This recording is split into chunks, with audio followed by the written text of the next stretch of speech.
the stupid shit I say, then you wouldn't know a single thing about how I feel about you.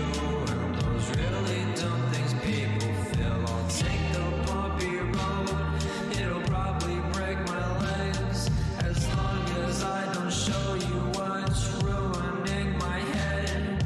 Funny thing about you is you read me pretty well, but you haven't found me yet at the bottom of the well.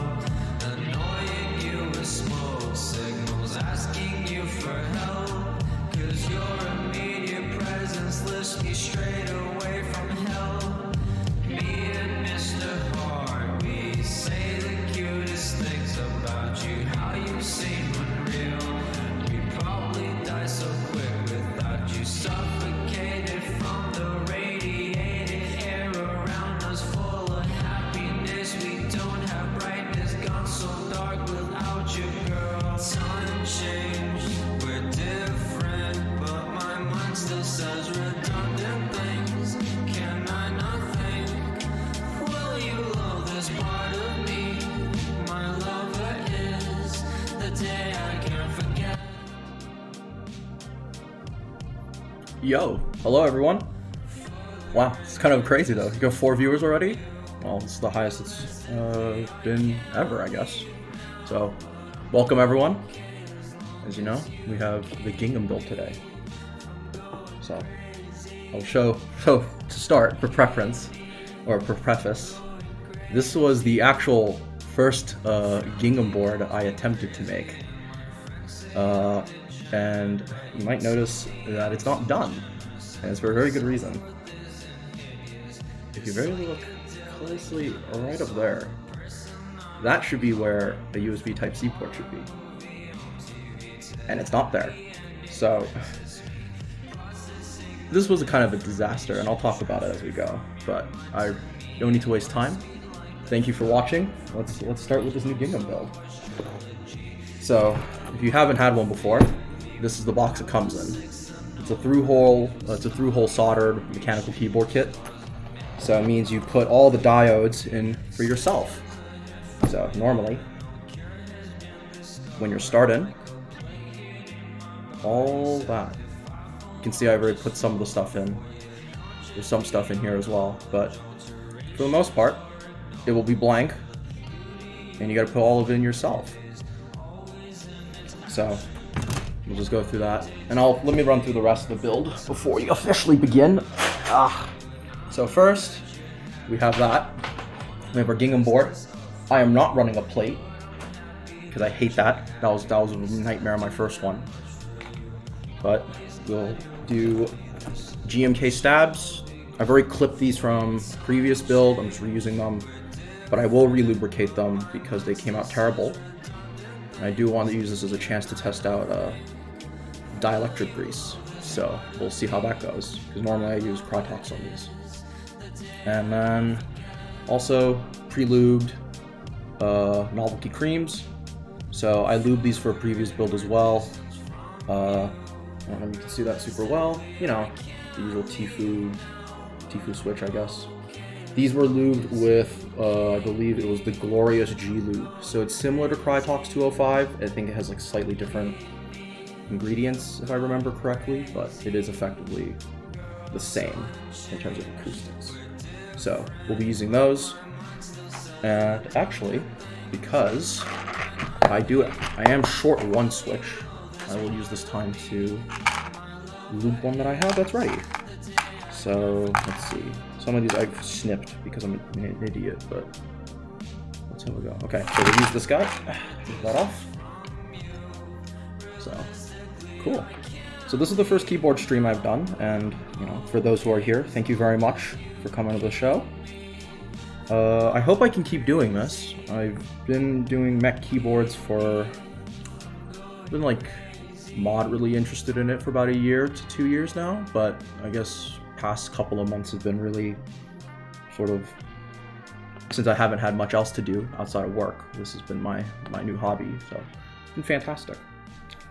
So But also means, so the reason why I'm doing these streams is not to get famous. I mostly just want this so I can break even on my keyboards, and I'm hoping that with enough people watching, there'll be enough people who are interested in either doing a commission with me or buying some of my inventory that I have.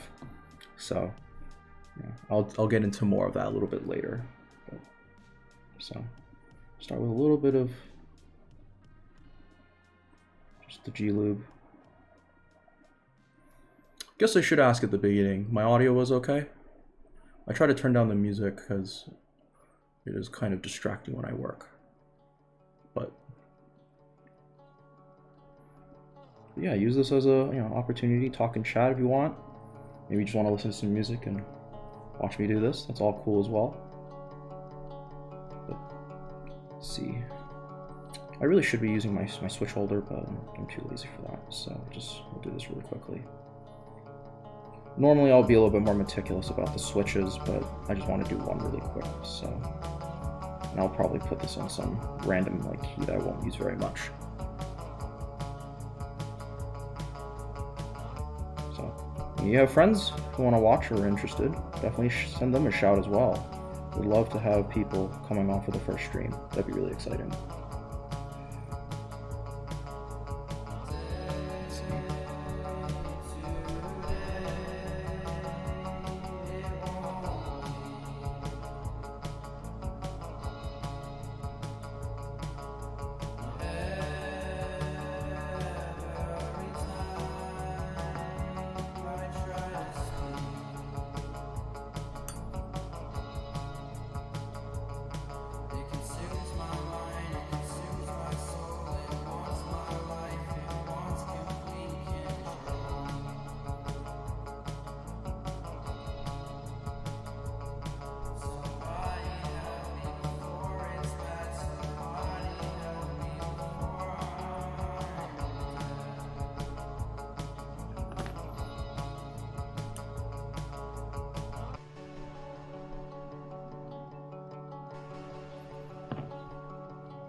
Cool.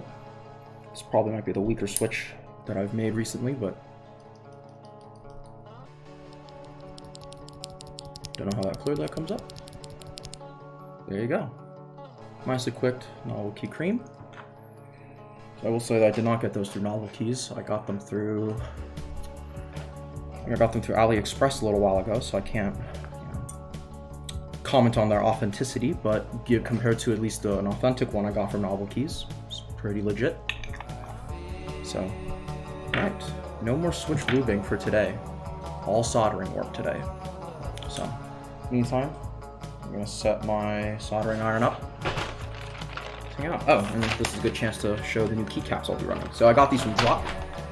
These are the matcha mango set that comes out okay. So a little bit of reflection, but there is the matcha mangoes. So all your alphas and a couple of your functions are orange, and for your modifiers in that nice matcha green. So initially when I bought this, I was gonna buy these for my upcoming Kara build. So if you are on the RamaWorks Sequence 2, there's a colorway specifically that's called Momo.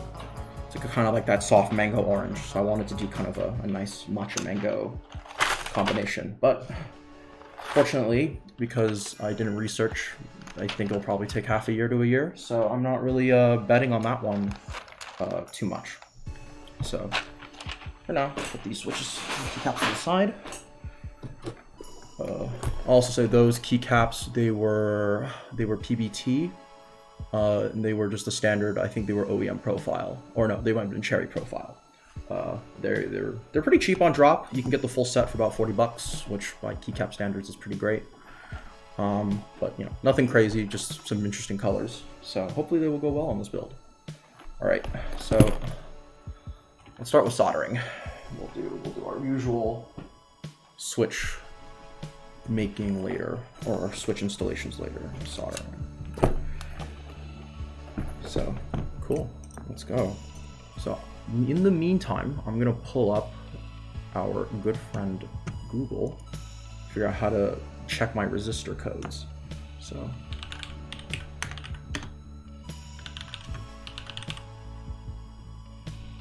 Yeah, I will definitely huff it just for you, my guy. Dude, honestly, I have the filter, but you know, it actually made like a ton of noise when I was on the mic. So I was like, would I rather ruin my stream, or would I rather huff fumes? And I took the fume route. I would much rather do that. Let's see here, build guide. Cool. So normally, I think you're supposed to start with smallest stuff first and then work your way up. Obviously, I've ignored that rule, but we will start with these little guys, these little diodes, and we'll get to it.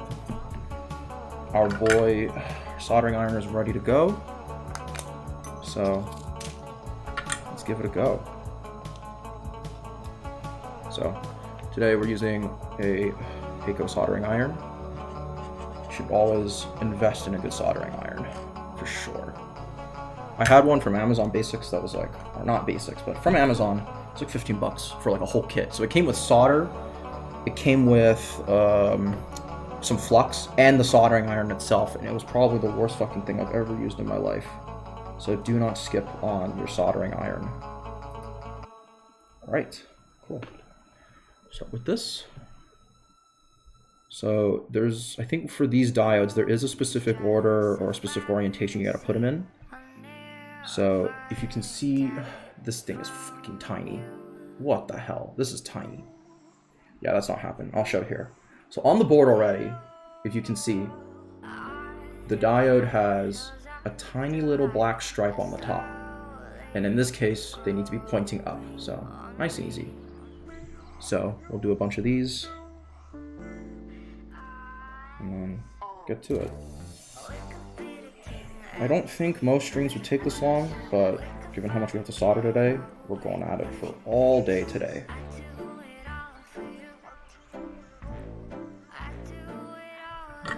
Let's see. Our solder.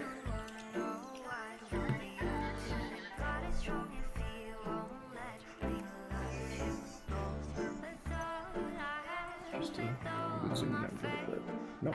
You're gonna autofocus instead. That's lit. So just do that.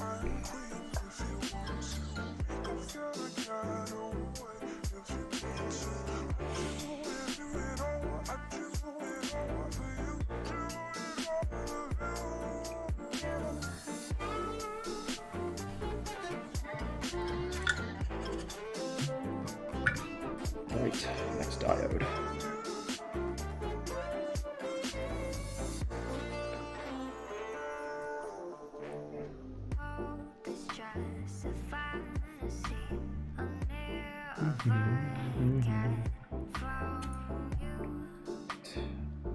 I'll also use this time while I'm doing this to plug my new commission system. So obviously I don't have the budget to constantly buy new boards every week. I have some for upcoming, so I should be okay, assuming KBD fans doesn't send them too late. But in the times that I don't have a keyboard, I would like to look towards having commissions done. So if you go to my bio or whatever, there'll be a form for commission builds, and I will do them for free. Obviously, I hope that the first couple of builds we'll use will be a nice sort of proof of, you know, I'm not an idiot and that I can actually build these things. And then hopefully some of you will be interested in building one yourself, because this is a fun hobby, even if you don't spend ludicrous amounts of money on it. There's a lot of even just having one keyboard is super cool. So yeah. Alright, so where is my wire cutter?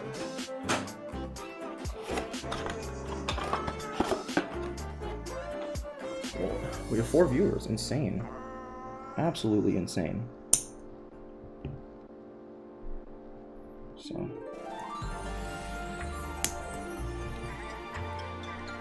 let's see here. What's going on in chat?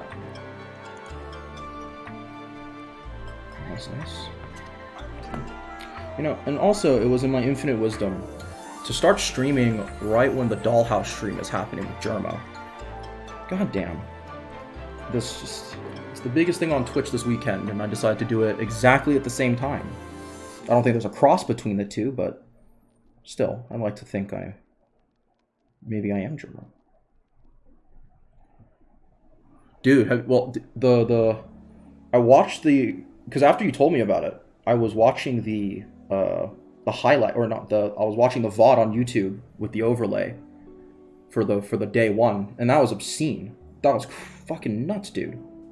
I kind of wish I was watching it right now, honestly. Maybe I should just leave it in the background or some shit. Please don't strike me, Germa. I love you.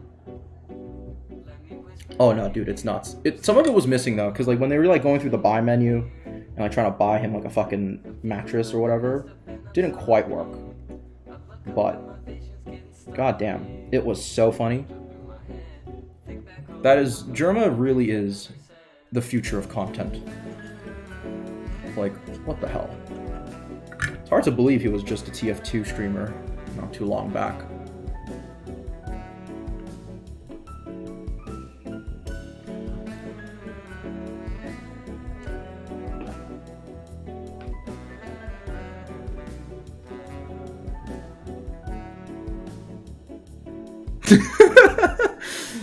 Tight. What a god.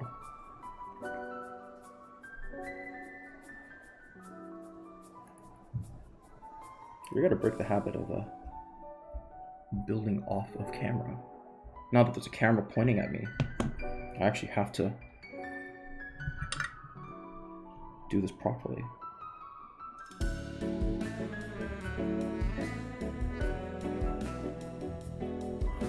Oh, I will say, Andrew, if you are still watching the stream and listening to me, I will have to download Warzone, because I actually recently deleted it off my computer because it was taking too much space. So I blundered there. When I took it off my computer, I think it took 200 gigs off of my hard drive. Like, are you kidding me? Is that even real? How can that even be? I don't know.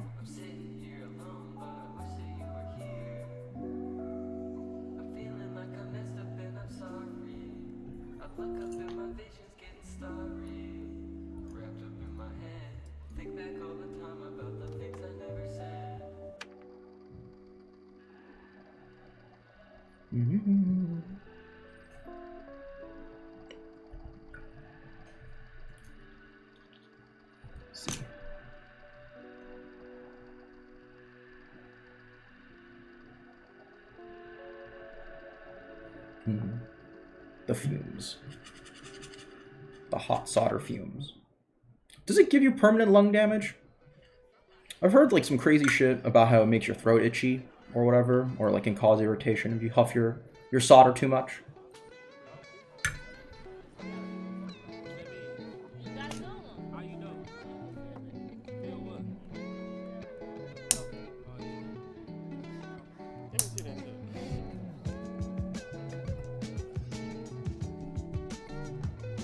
That's what I figured.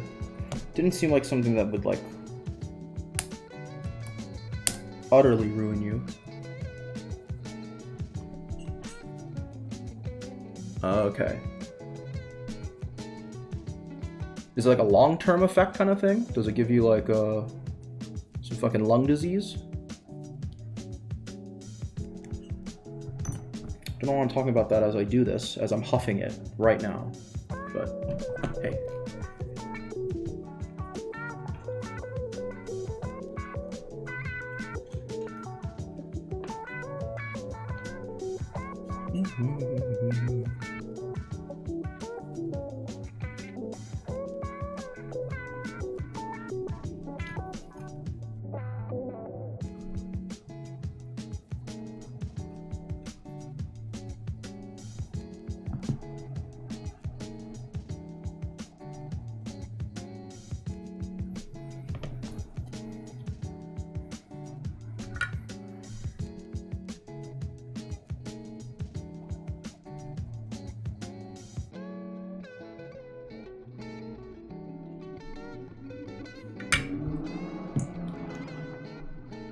Another guy. Dude, these people by my house, they just keep ripping down, up and down the street all day. I guess I would be doing it too, but hey, here I am.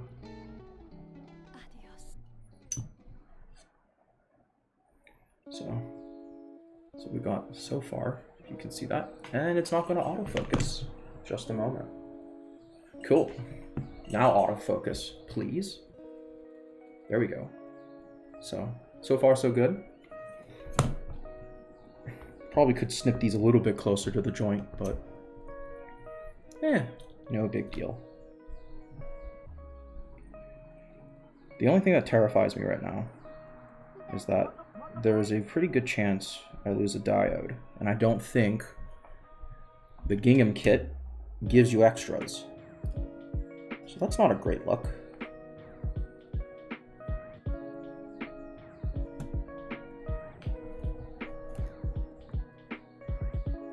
Let's see here.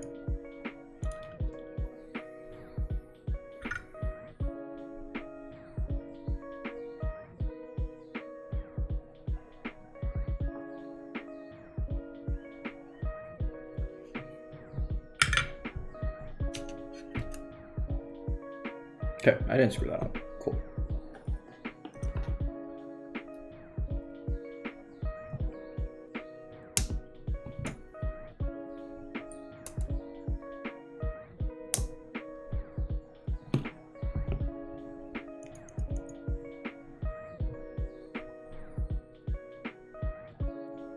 Oh, gotcha. Because for some reason, I thought it was just the flux and like the rosin that's in the vapor. I guess the solder and the lead in there, or... Oh, so it's both solder with and without lead. Oh, got it. Because my assumption was I think it was the flux that gets vaporized in that smoke, and that's why it was not so good for you. Because I didn't think the lead would actually melt. Oh, okay, gotcha.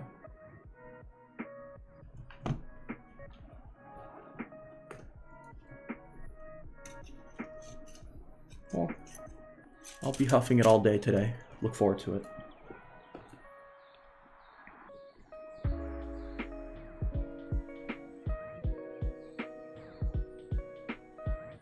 You can smell the lead? Is that just like... Well, I guess I'm smelling it, but I mean, like, what does that in particular smell like? Does it taste like does it smell like chicken or something?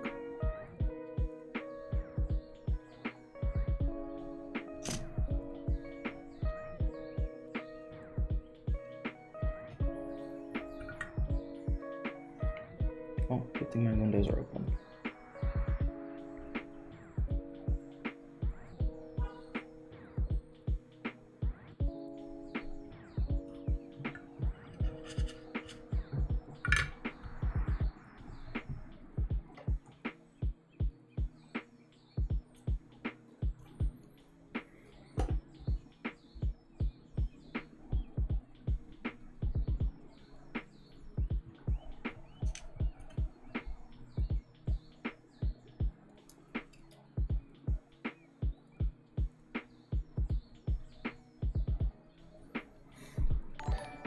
Yo, let's go. First tip, big dollar, thank you. You want to hike? Well, now that you gave me the $1, I might have to say yes. I might just have to.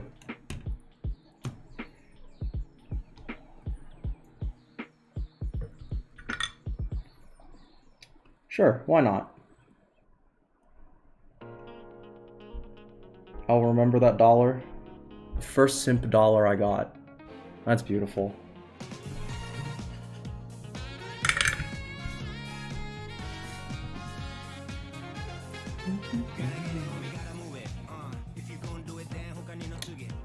What a banger, dude. This song's a fucking banger.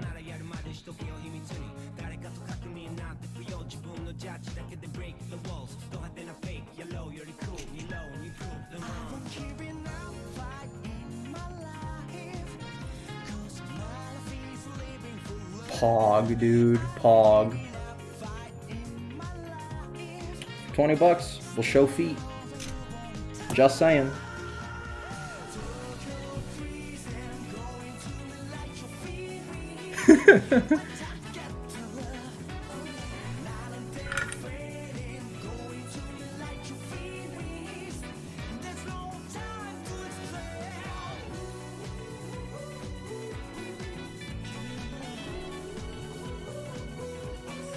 Go. Cougar Mountain, dude. What a fucking name. What a fucking name.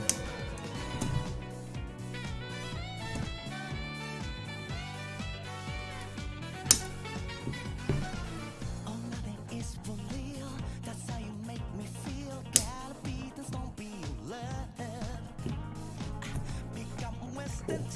God, these diodes take forever. We'll be here for a while. Let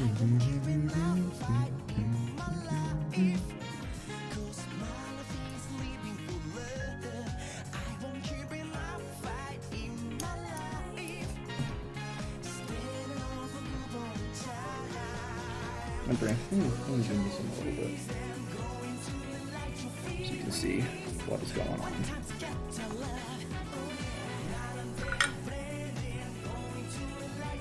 If it's too dark, let me know. I'll turn up the brightness at some point.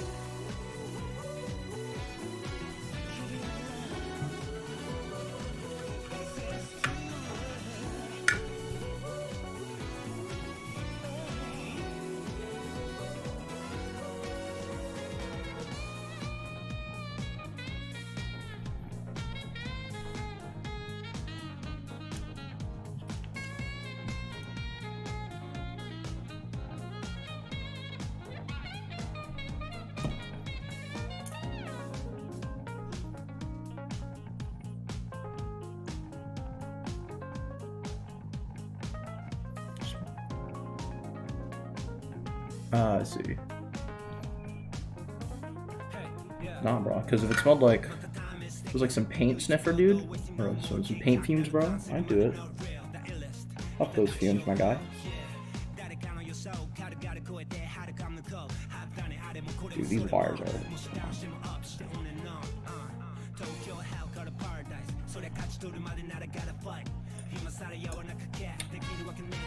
Definitely goofed that one a little bit. Not a little too much on that one. But it's okay.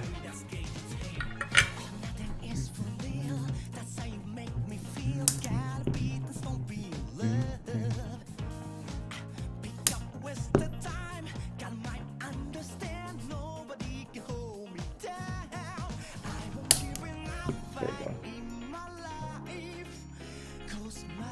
Sorry, I was covering that up because I was trying to trim the edge and I didn't want it flying away on me into my eyes.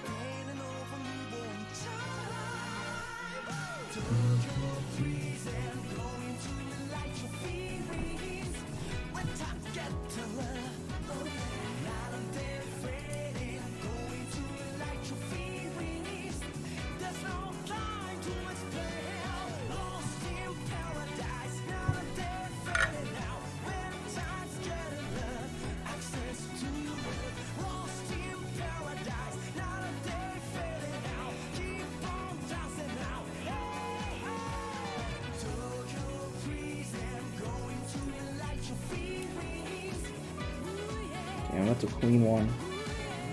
That's clean.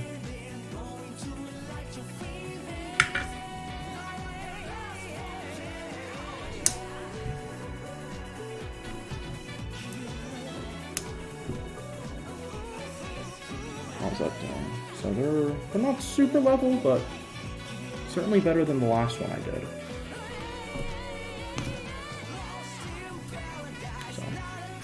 This board was definitely not the first board I should have learned how to solder on.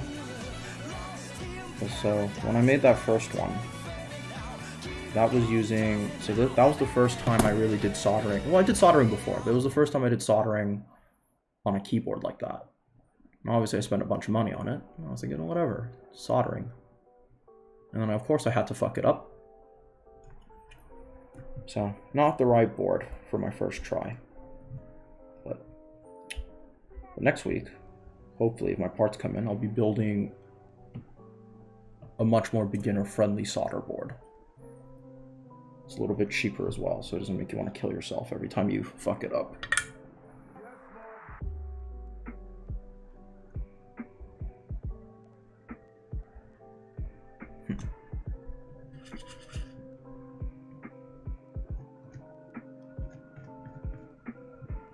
Sorry, just tipping.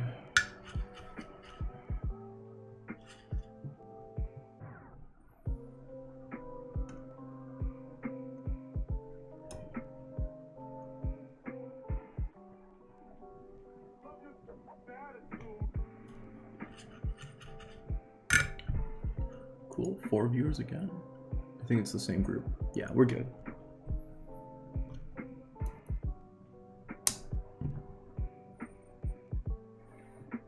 Huh? What the fuck?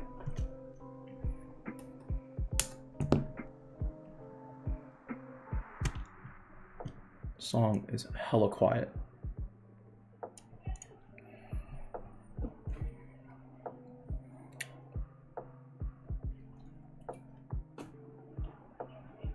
Jay Con, welcome to the stream.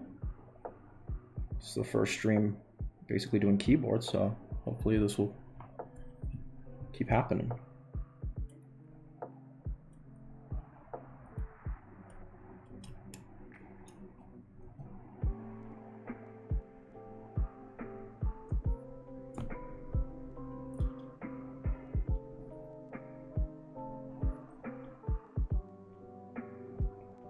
Bruh, you got lucky. All right, actually, while we're here, since we're talking about this, let me show you this.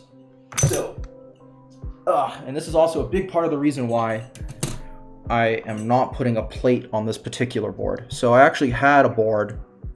I actually did have a plate for this. So normally you have your PCB and you have your switches, and then there's usually a second support layer if you don't know much about keyboards. So problem is that I thought, okay, we'll put a plate on this. So I got a Carolina Mech PCB plate, or a plate mount. And then what you'll find, maybe, if you'll notice as well. So these are where you're supposed to actually screw your mounts with a screw that they give with the kit. And the plate actually covers these screw holes. And I didn't know that until I soldered the whole board. And I didn't want to desolder the board to take the plate out. So I thought, okay, I could drill the plate. So I got my drill. And if you can notice ever so slightly, I nicked that hole. And I nicked that hole. So I don't know for sure if that's what caused the problem. What I do know is that my end key stopped working after I did that. And then while I was tilted and trying to unplug the fucking port, I ripped the port from here. And that is no good anymore. So I figured this was just kind of a throwaway at this point, because even if I did get a new USB port, I had to go through and fix this somehow, which I don't think was going to happen, because I don't even know if this caused it or not. It just broke straight up. I might revisit it at some point if I can find another USB-C port and suck out all the crap from there, all from here. If I can replace that port, then maybe I'll think about it, but for the time being, this is a practice board, basically, just practicing soldering. So, yeah. Is this Lily Pichu? Yo, does this hit me with DMCA? Well, this whole playlist will hit me with DMCA, but still. Hey, cool.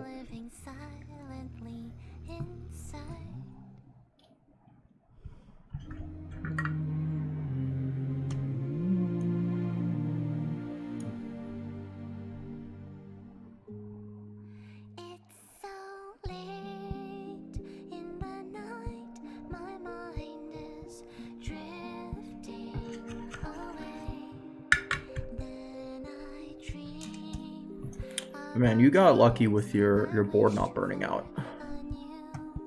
That's crazy. How the hell did that work?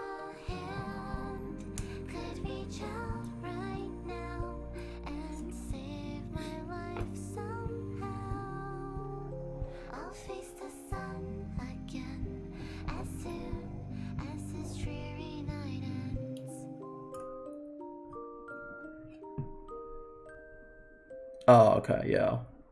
No, but that's expected. It's not too bad.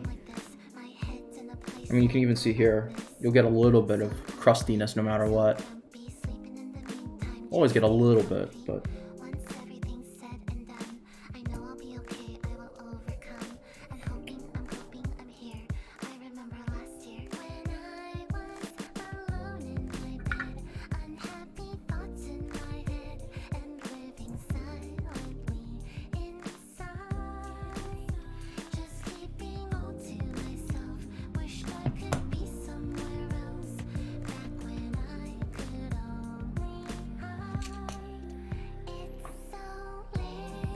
Yo, what? Oh, that's gnarly.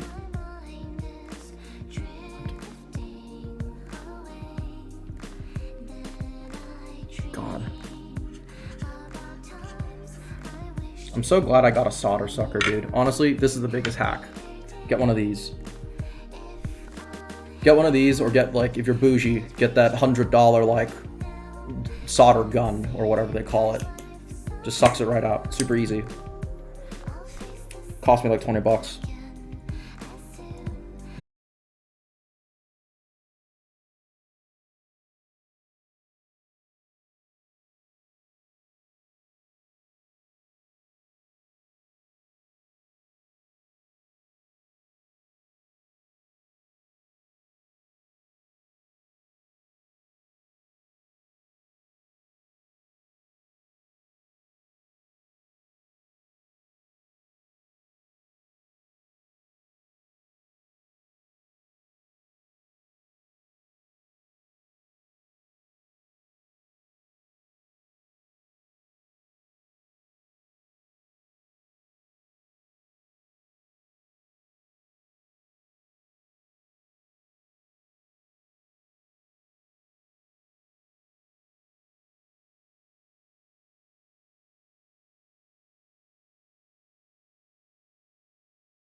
Oh, I know this one. Play the next one. There we go.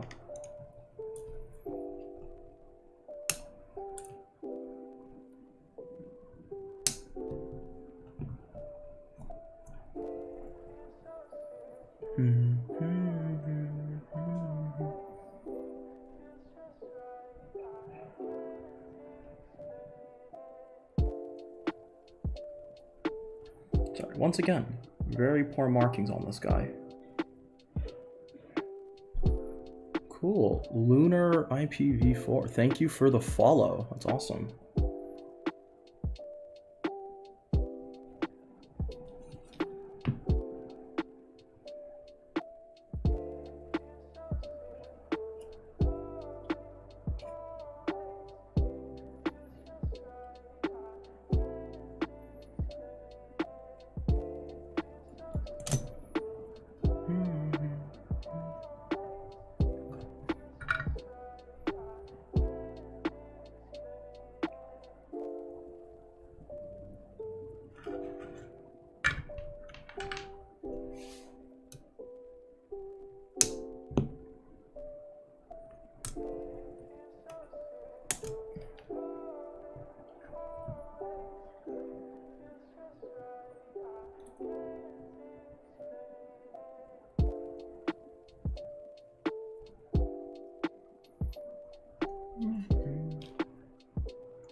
Once again, very shit markings.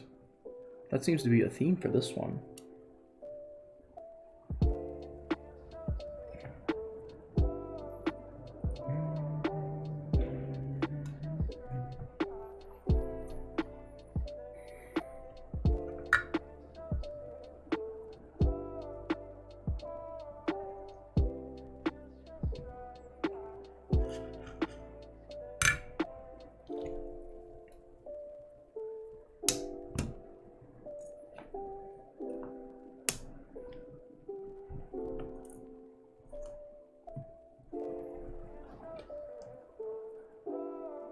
Yo, thank you very much, my guy. Thanks for coming in.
Sheesh.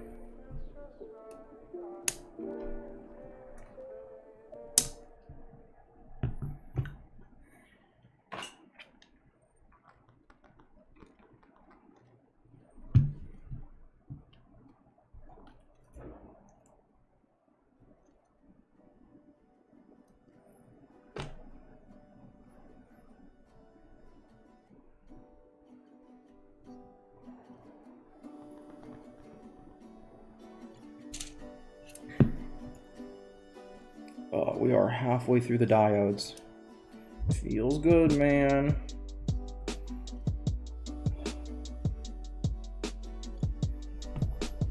I would like to solder some slightly more interesting things than this, that's for sure.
Didn't print all the way.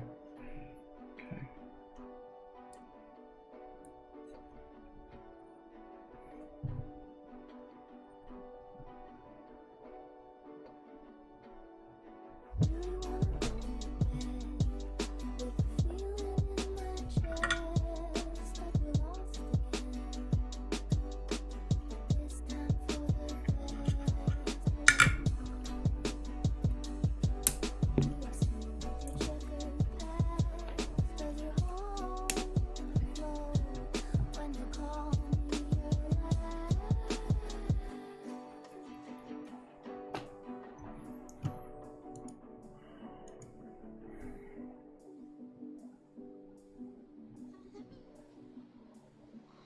What's that? Something about these?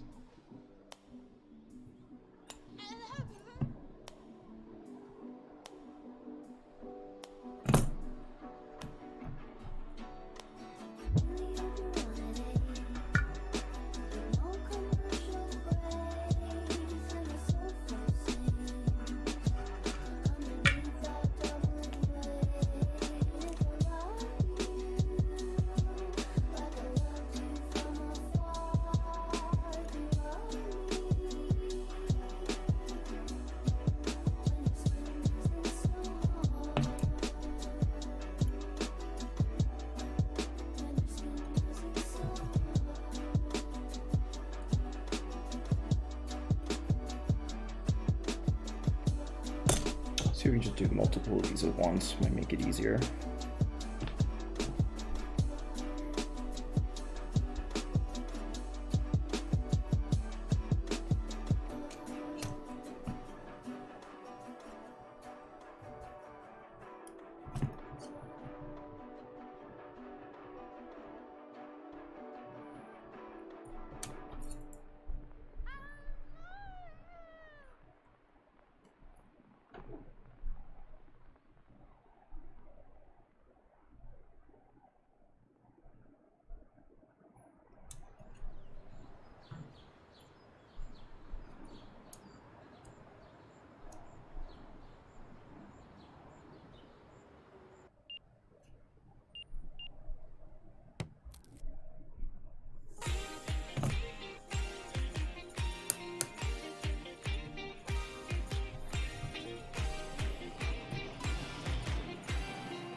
Shout out to Calpico.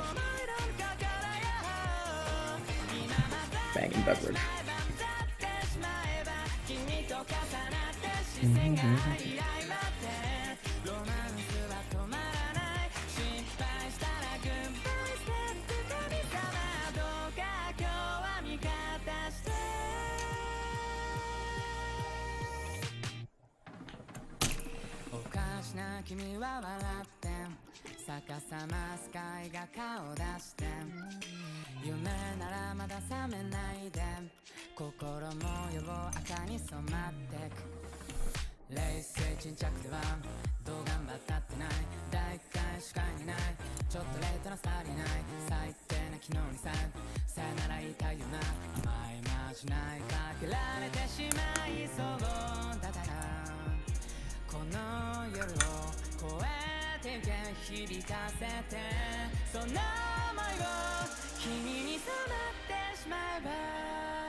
How's the Germa stream going? How's Dollhouse going?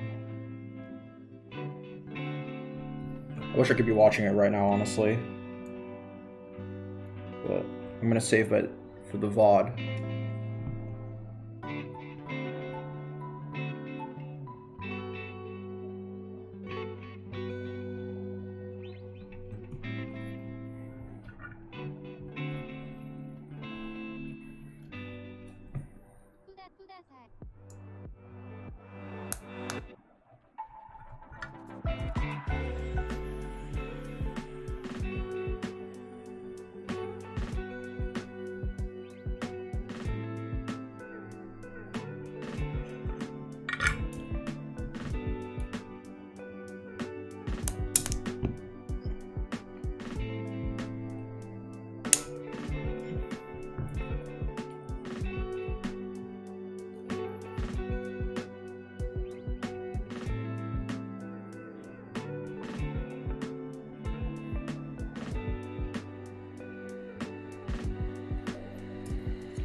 So let's sure we're not running out. So that's 5 for the next set there, 5 and 4. So as long as we have 9 left, 1, 2, 3, 4, 5, 6, 7, 8. Yes, let's go. I haven't lost any poggers. Let's fucking go. I can count. Let's go.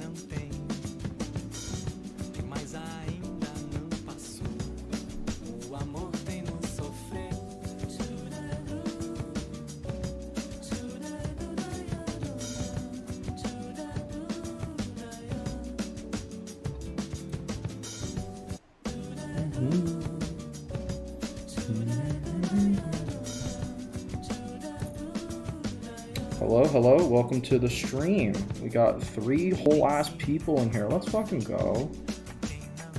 How you guys doing?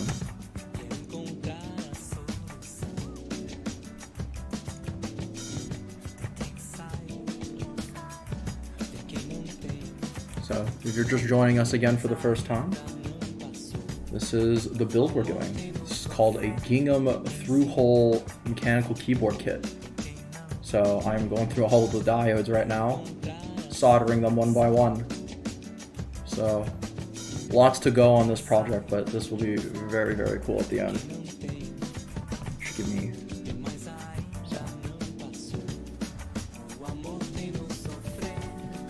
all the usual plugs, you know. Feel free to follow on here if you have an account. Feel free to hit me up if you want a commission for a board. All will be immensely helpful in helping me continue this.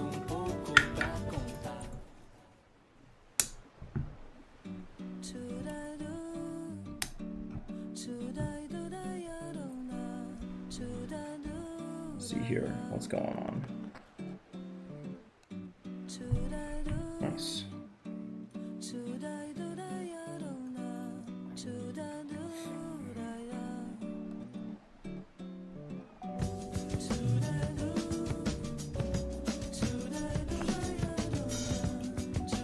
I'll move the board over because we are now making our way across it. A little bit harder to see.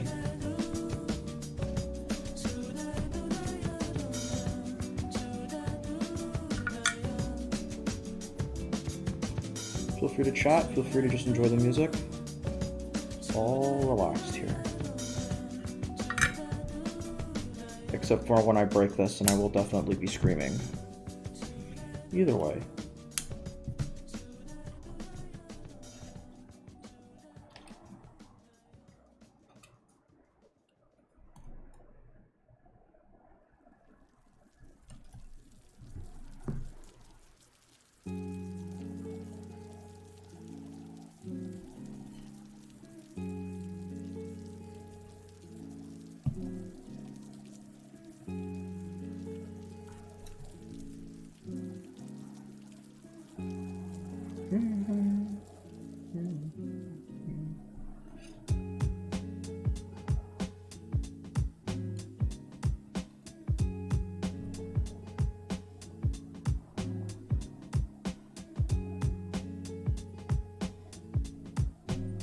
Jeez, these motherfuckers are loose. Come on.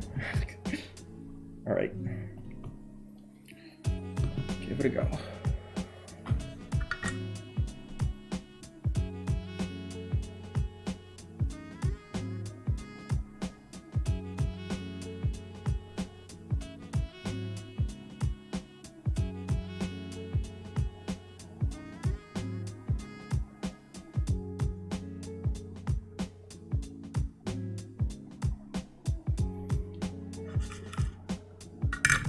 Ooh. Oh, I got a fucking big whiff of the solder. Oh, that was nasty. Sheesh. Ooh, that was not very nice.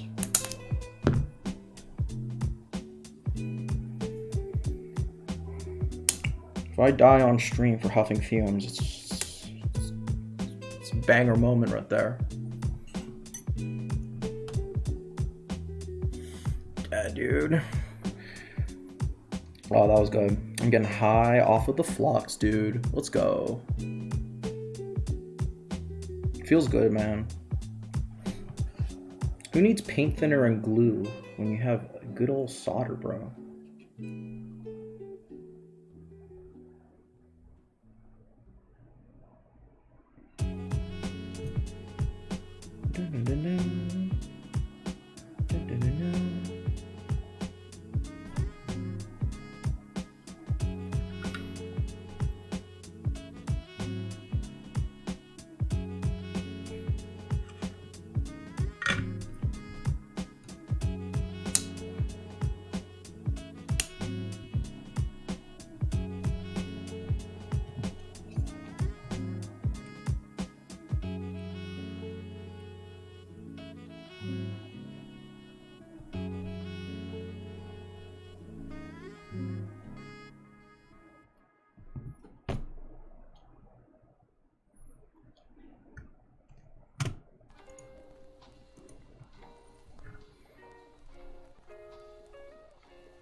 Oh man, what is that? I can't count. 7 left? Let's fucking go. We're so close.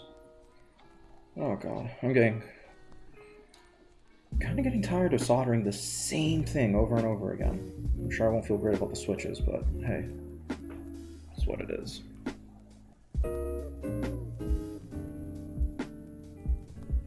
Yeah, oh yeah, so everything on this board, so you buy it as like a complete kit, so they don't leave anything out. So if you actually, let me pull through the box here.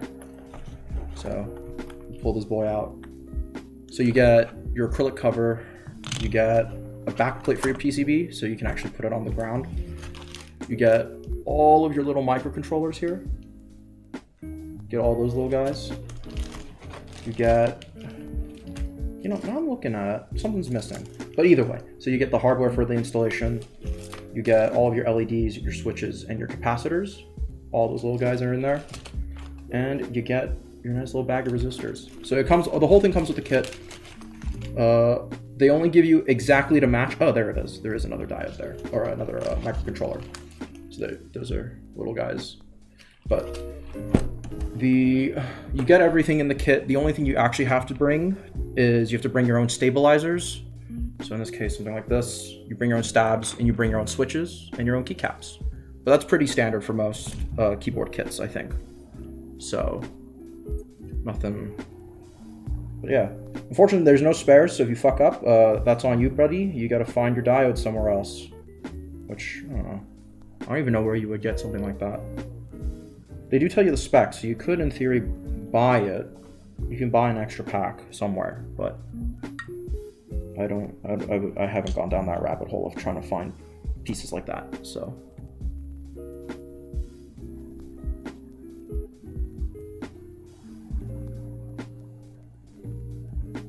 Malware bites, fuck off. Don't cover my stream. There you go.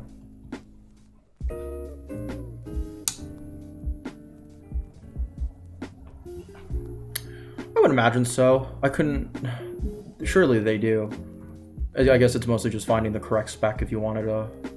If you were looking more for one specifically. But these are pretty standard parts. I'm pretty sure these are fairly off the shelf. They're not that special or anything. They're just come with the kit. What's going on here? Let's go, gamers.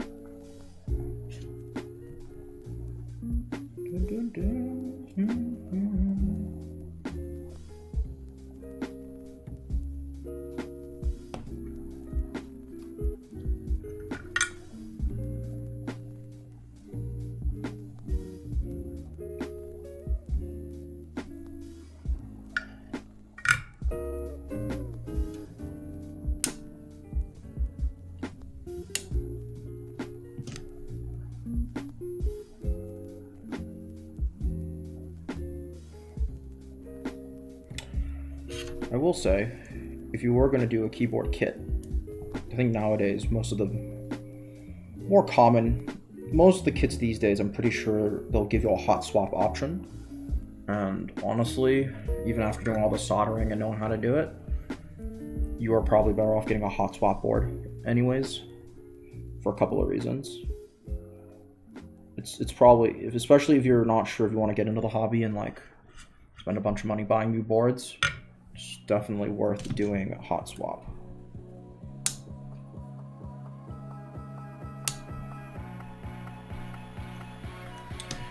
No, that's, yeah, exactly. It's a switch changing. It's just desoldering, such a huge pain in the ass. And also too, if you wanted to tune your stabilizer, so let's say you fuck up your stabilizer lubing and they become all rattly and shit. Normally, if it's a plate mounted, or if it's like a plate mounted keyboard, which most of them are, you would have to desolder every single switch in order to tune your stabilizers again. So unless you're really confident in like and your tuning, you're better off doing a hot swap for at least like your first couple of boards, and then as you get better, maybe do soldering if you want a more permanent setup. But so let me see if I can show you what I mean. So like on my current board, so this is mine right now. Nice soldered, very beautiful, but I can no longer tune it effectively. So, and I got a nasty ass space bar. If it doesn't pick up on stream, rattles like a motherfucker. But I can't do anything about it because I don't want to desolder again. That sounds like a terrible job. Yeah.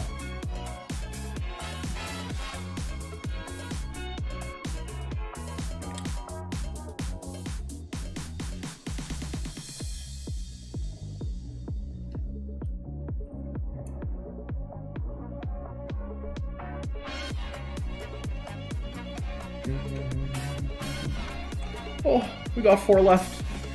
Let's go, boys. Let's go.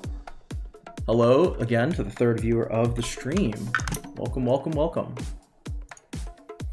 You're joining us as we're building this, all the keyboard stuff. Well, we're putting our diodes in right now as we speak. This is very nice.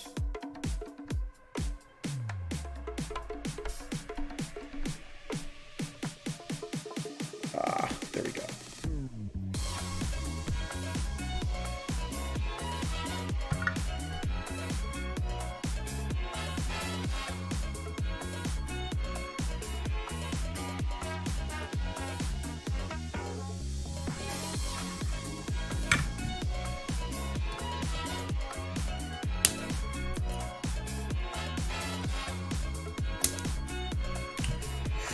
Sheesh, 2 more, boys?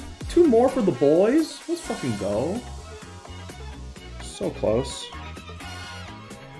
You know, now I'm thinking about it. I haven't actually bothered to check if I did the orientation right on these.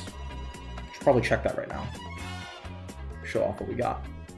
So, those are all of our little boys. I think they're all right. Yeah, I think so. I don't have to desolder anything. Let's fucking go. Let's go.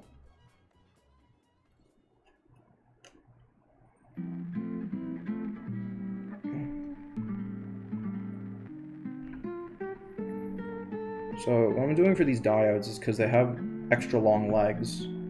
I'll just bend them a 90 degree like that, just to get them through the hole, and then line them up, and then you just pull them out and you let them bend out at 45 degrees there so that they don't fall out. So now you're free to solder it. Ooh, come on. We're so fucking close. Let's go.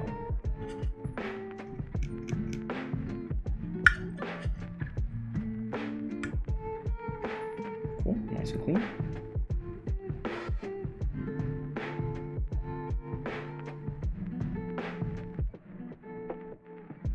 A little too much solder on that one, but that's okay, because we're fucking done, boys! Kinda. At least on the first part. Finished our diodes. Very cool, very nice. Feels good. Well, certainly a lot easier than last time I did this. So, just take a look at the handiwork. Not bad at all. They're not perfectly even. You run your finger along them. The first one was real nice, then it gets real bumpy and real nasty. But for the most part, from a distance, looks pretty fresh. Those are our solder joints on the back. they came out pretty nice. Not too much nasty ass stuff on there. So, all right. On to the next step. So I think on this guide, they'll tell you exactly where you need to put what, but so let's do our resistors.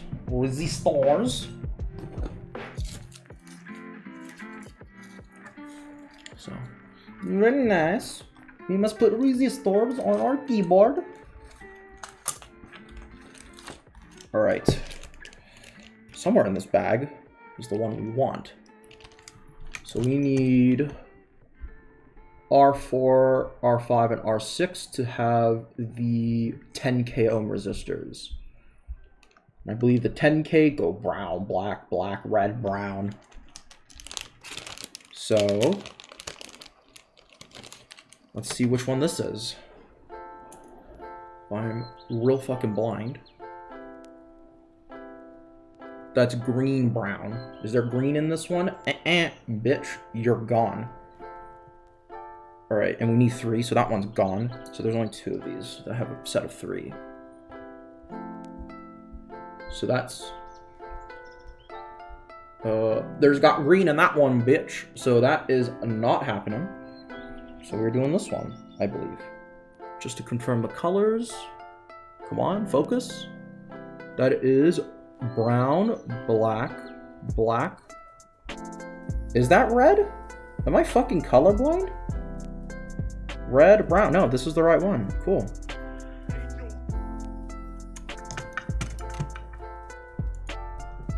Let's see.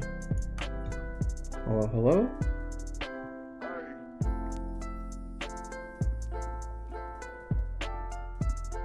So, same thing as last time. Just like the diodes. 90 degrees.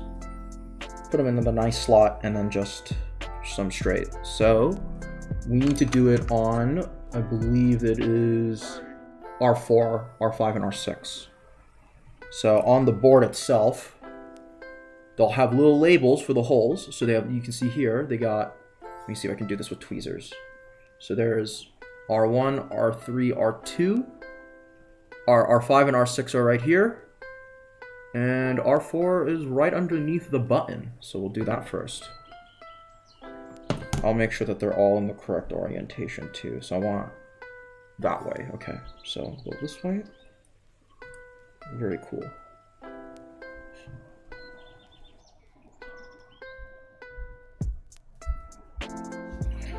Oh yeah, I remember this. Yeah, this hole was tighter. Ill. Not like that, but you get what I'm saying.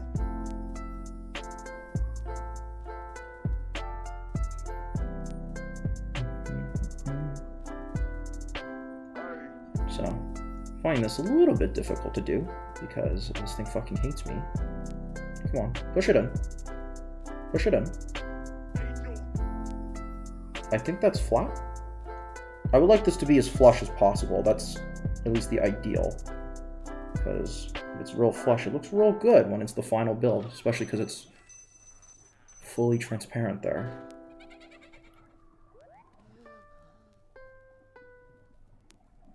So that looks pretty good to me. We'll start with that.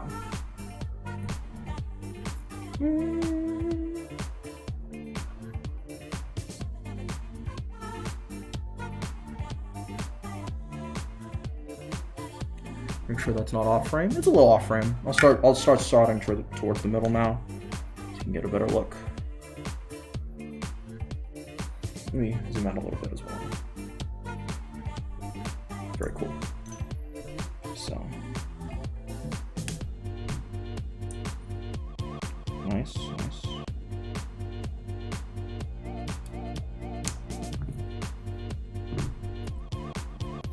So first pass, pretty good. Pretty good.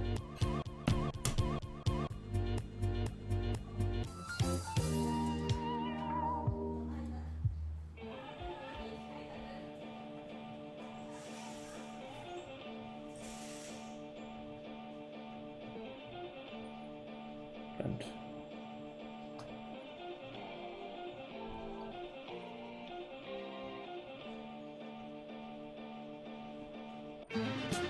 Same order. I want the red on the right.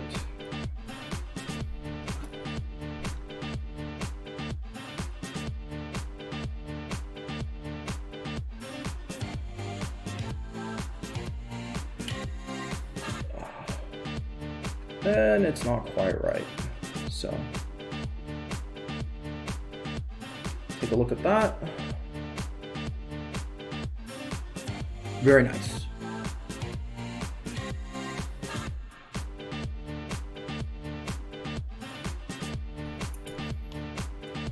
So again, saw it with this boy. Oh yeah, very nice.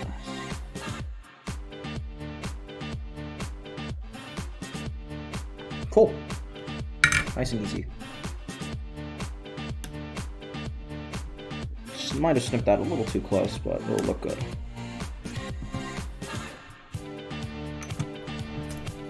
So this is big keyboard.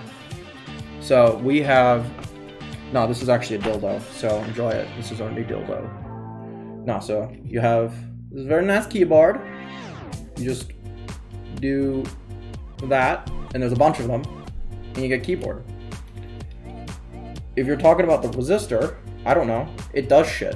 I don't actually know how any of this fucking works. I am just following a GitHub PDF guide on how to build this fucking thing. I have no idea how this works. You should know this. I failed my electromagnetism class in high school. I got a 1 on that AP exam. I don't know shit, dude. And I barely passed the college physics, so I don't know what I'm doing here. I'm just a fucking big monkey brain. Yeah, it's easy for you, boy. Fuck you. Fuck you. I got a 1 on that exam. I took that class in senior year for AP, and I got a 1 on that fucking AP exam. Fuck you. You and your big fucking brain. Well, it's true. I mean, I am not the person to be knowing about this. I am just a computer science dude.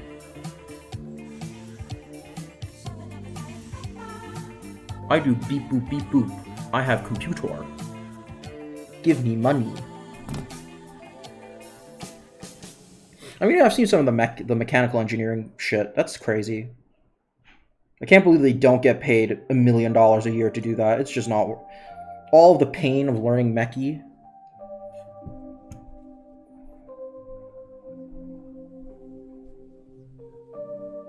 No, that's true. That makes sense. I mean, you're saying these big words, and they make a lot of sense, I think. That sounds right. I remember things like flux and the Gaussian surface.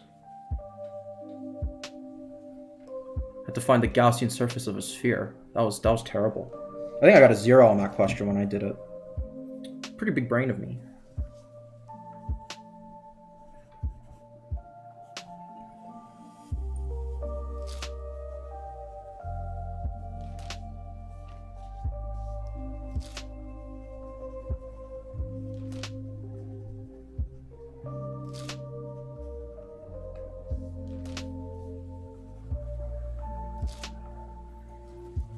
Always going off frame, but this thing is a bitch.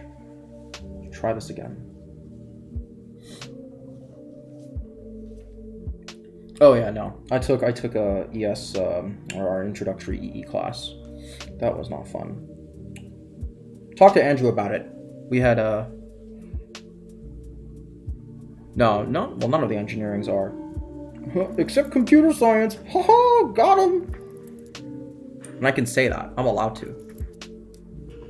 I have, as a CS major, I have the privilege to say that it was fucking easy. At least compared to all the other shit that exists.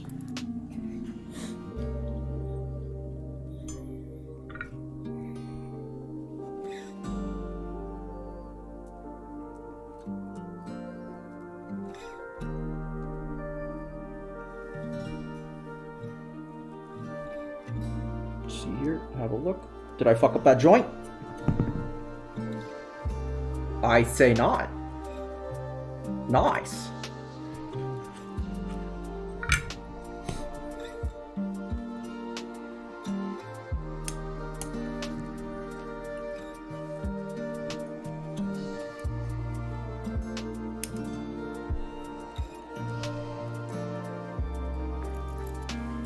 Cool. So those are our first set of resistors done. I would assume we're probably just going to keep doing more resistors as we go along. So now we need our, so we have our 10Ks. We now need our 1.5K ohm resistors. I would assume it is these guys. See there? See that splash of green? So I'm pretty sure this one's what? Brown, green, black, brown. Good colors. I don't know what any of these colors mean. I remember studying this. Shout out to Mooney from high school. But, sorry dude, I don't remember what all these resistors do. I don't remember resistor codes anymore. I know it's like the colors, like, give you... I'll just Google it. Let's see here. Let's see. We're about to learn today, boys. We're learning today. Let's get some knowledge. Let's see this. Let me zoom out a little bit. All right.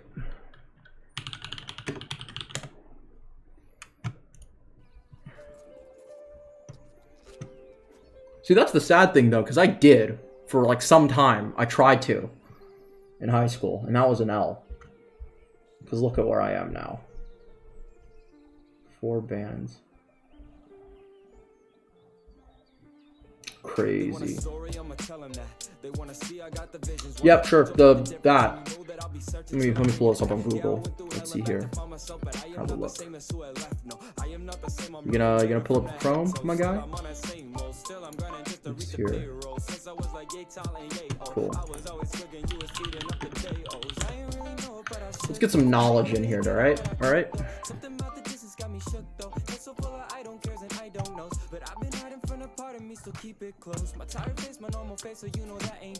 Boy, like, what the fuck is this?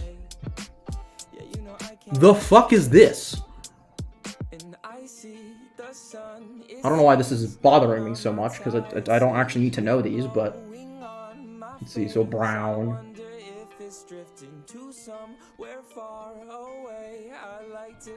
So what? So green gets you 100k ohm. But see, that doesn't make sense, right? Because at least on...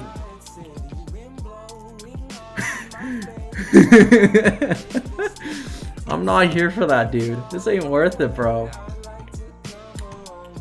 You really gotta start questioning your life after a certain period of time. When this is what we got. Hey, that's what it is. Alright. Back to building.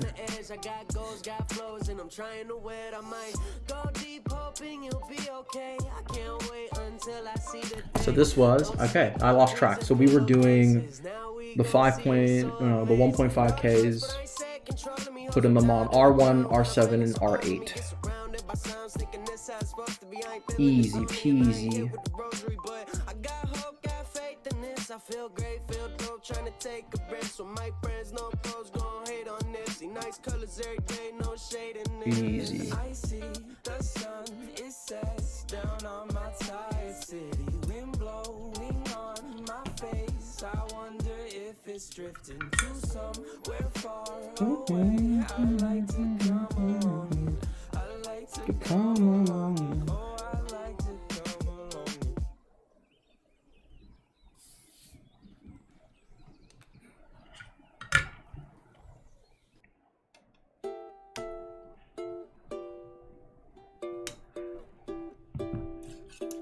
Beautiful.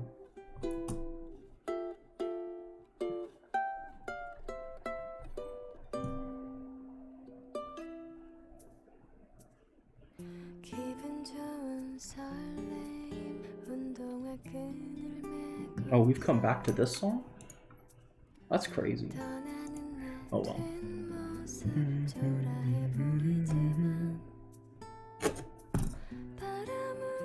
Okay, we'll do green on top here.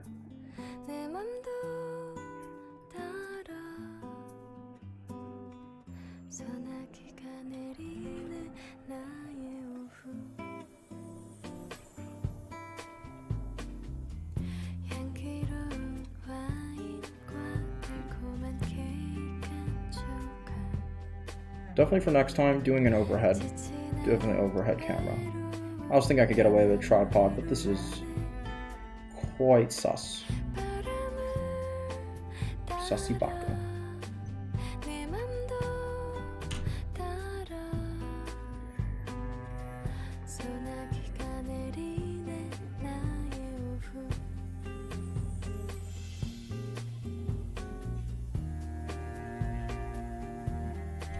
Just to make sure. So we have the green on the top. So just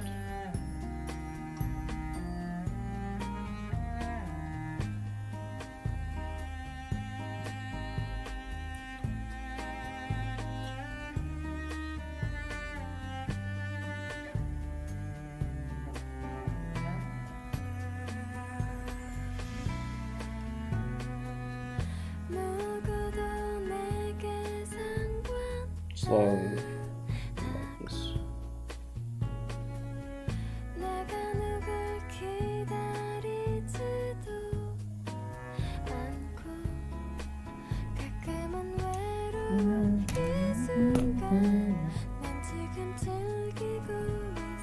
Let's go, let's go.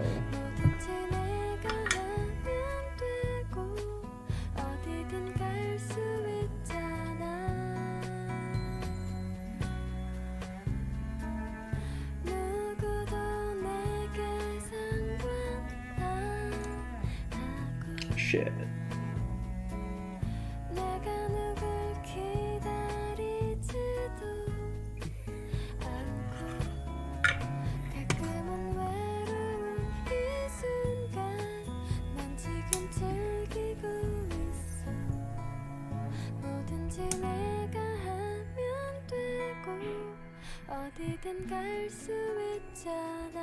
Very cool, and they actually came out super clean this time, unlike the last one. That's awesome. Matching codes and everything. And correct orientation. So, next step, 2 of the 75 ohm resistors on 2 and 3. Obviously no orientation, and then R9 and R10 on the 5.1. So start with our 75. So 75 has got purple in here somewhere.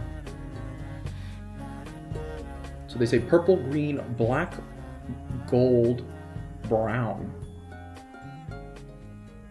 You know, it doesn't help that the resistor itself is blue. I can't fucking tell. Let's try the other one. So that color order is green, or so maybe this way. So green, brown, black, brown, brown. Green, brown. That looks good to me. So we'll do the 75 ohms that run on. Come on, here we go. Focus. So that looks like purple, green, black, gold, brown. I'm gonna get a flashlight just to make sure. I don't want to be blind.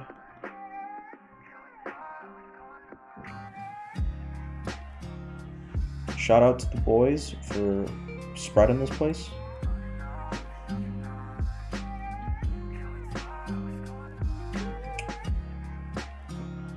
Yeah, I mean, if you guys have friends who would be interested in this, definitely give them a shout.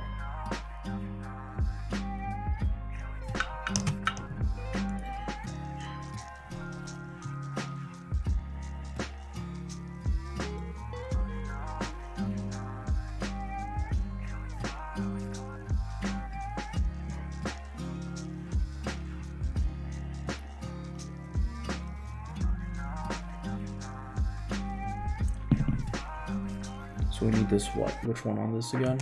Let's give it a look. Have a gander at the instructions here. So you need the 75 ohmers on R2, R3. And the 75 ohm is the one with gold on them.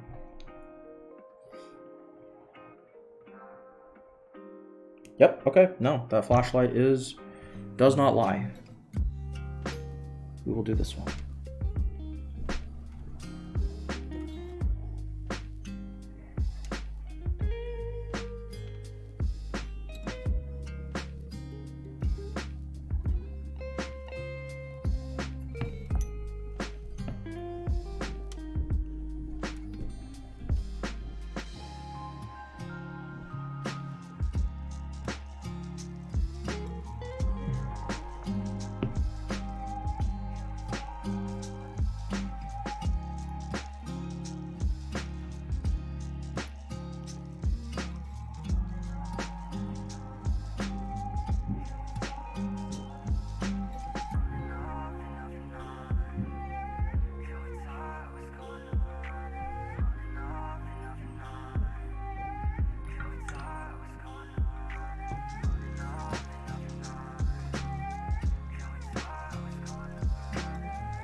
This one's a little bit of a struggle here.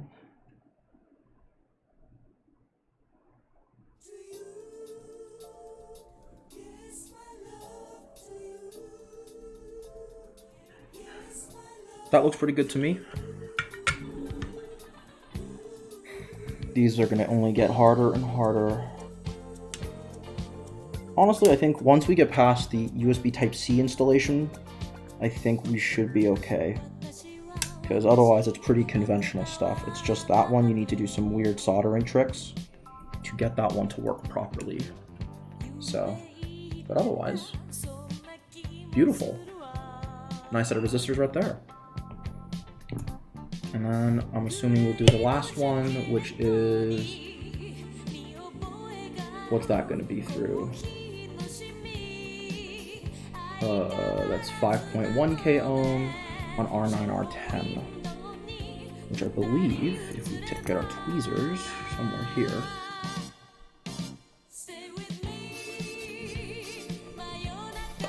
right there.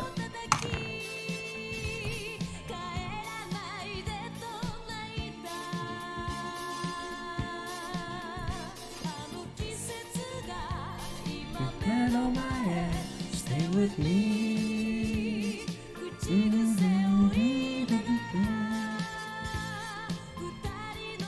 What a banger. What a fucking banger.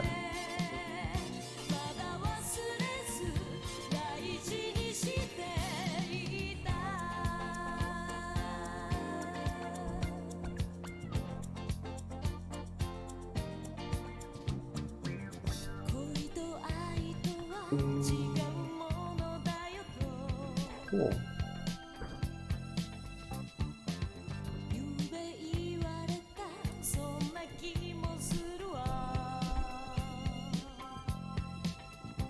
Nice.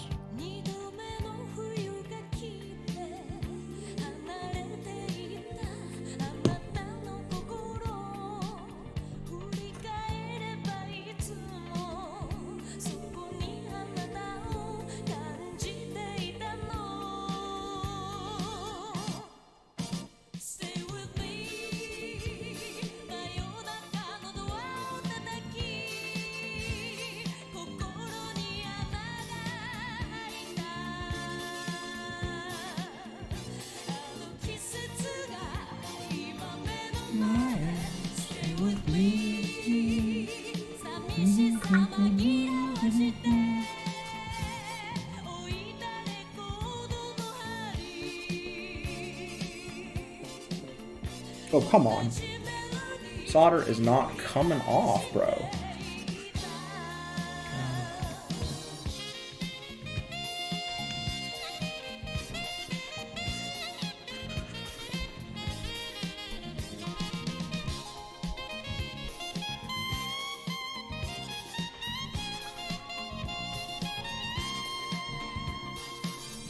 There we go.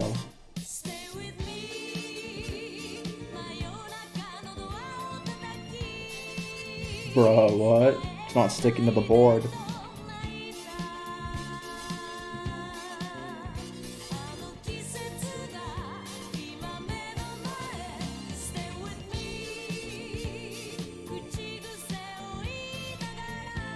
little too much solder, but it will get the job done.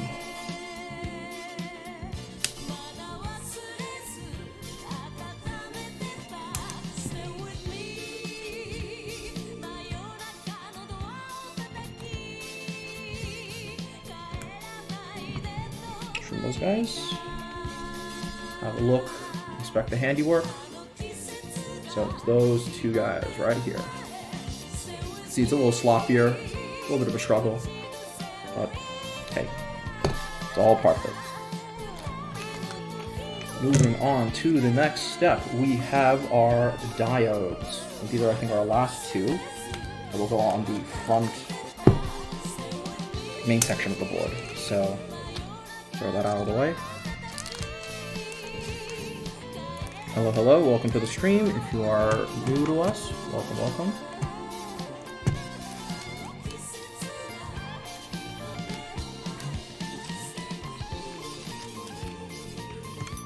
So black lines at the bottom. So thankfully these are a little bigger. So these will be a lot easier to bend.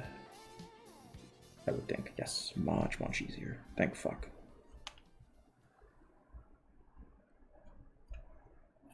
Come on, there we go.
Make sure those are in the right place. So they need the black section pointing downwards. Black line is at the bottom. Looks good to me.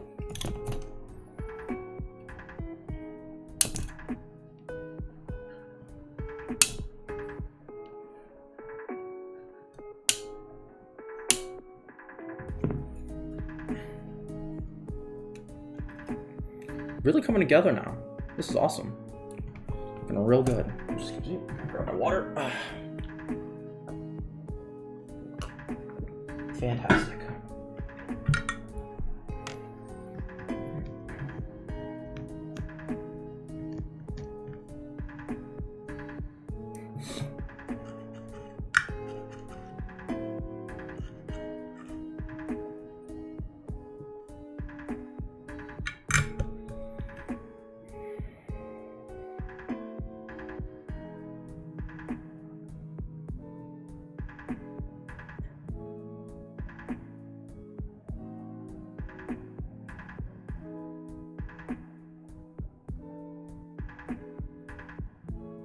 Cool.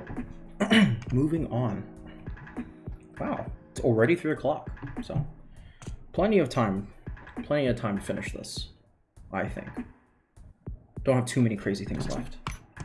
So we got our diodes, and now we got our 222, I don't know what the unit is, I think it's microfarads on the capacitor.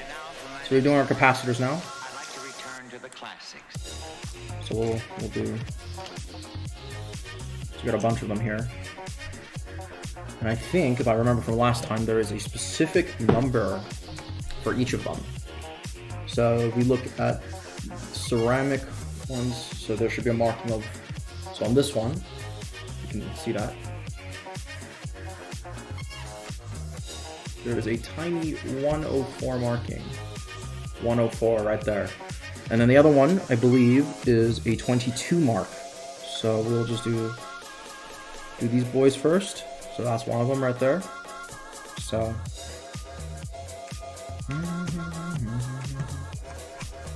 the 22s do not pull the legs. These components have no specific orientation. Very cool. Let's fucking go. We gotta go into C4.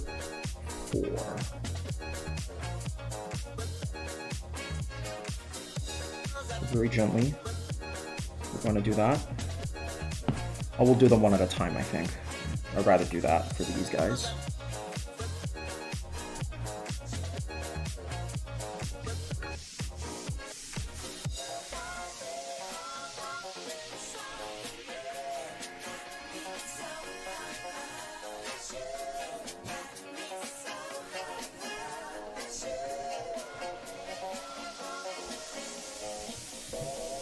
Nice.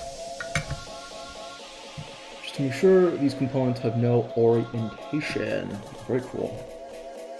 So I'll put the numbers facing to the left for consistency's sake. Just to make sure we got, this is a 104 capacitor, this is a 22. Hello, hello, welcome to the stream. Third viewer, let's go.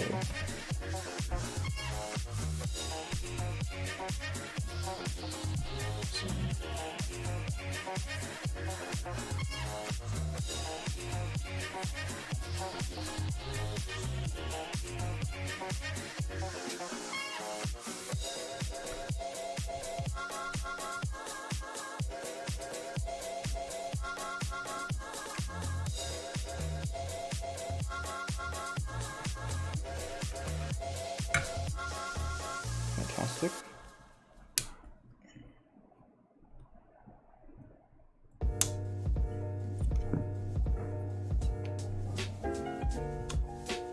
See what's going on here.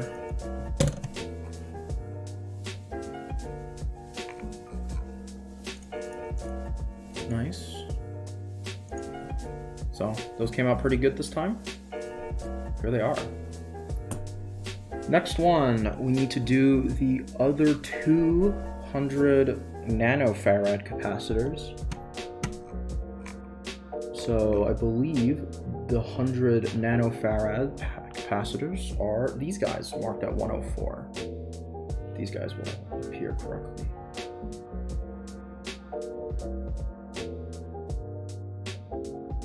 There you go.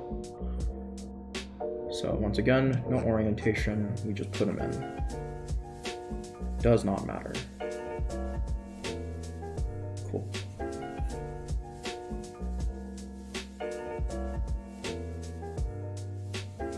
It's a lot easier when you don't have to fold at a 90 degree and shove it in there. Much, much easier.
Fantastic. Those are our ceramic capacitors in. I believe next, solder diffuse F1. This component has no orientation. And there should be only a 1. And that should be, I think it's a half amp, right?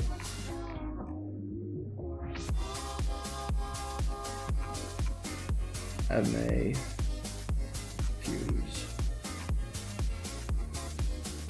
Solder diffuse. So this guy right here kind of looks like a capacitor, but hey, focus. There we go. Looks about right.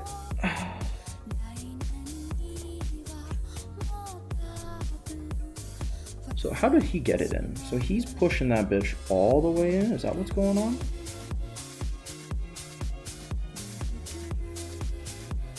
I'm hoping, like, I kind of want this to be flush, but at least the way it's sitting right now, that's as low as it goes, which is kind of fucking ridiculous, not gonna lie. Some nasty ass shit. So, I know. I don't really want to either. But I'm kind of... it's bothering me. I really shouldn't, though. I'm so close, too. I really shouldn't be doing that. Let's take a look here.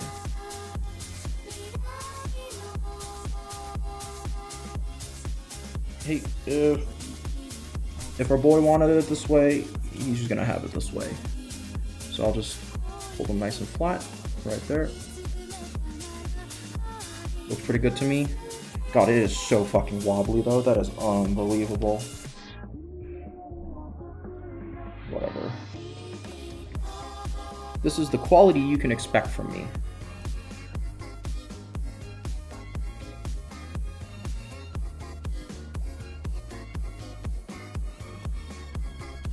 Okay, once I get one in, it will be a huge difference.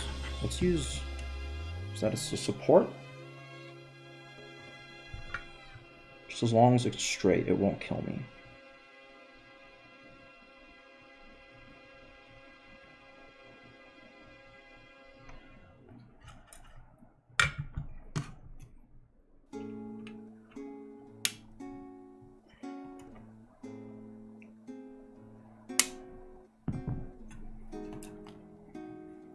So, if you ask me, that's pretty straight.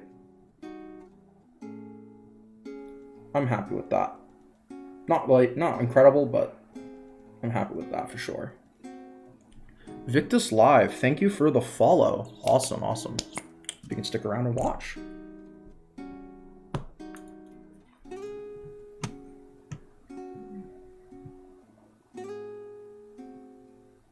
So next up, thank you, this dude, JRHE 416. Thanks for the follow as well. It's awesome. How would you even say that? Okay. This component has no orientation. This is the fuse. Now we solder our switches, which I've already done right there. Solder the crystal Y1. So I believe that is one of these guys. So you see that. Nice. Very cool. I actually like the way this looks. It's pretty cool. Have no orientation, so we'll just put the number right side up. Nice.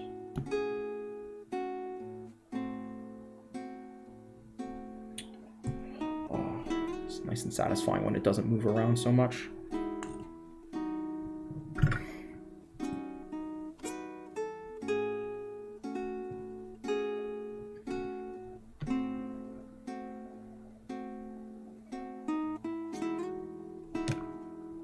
Beautiful.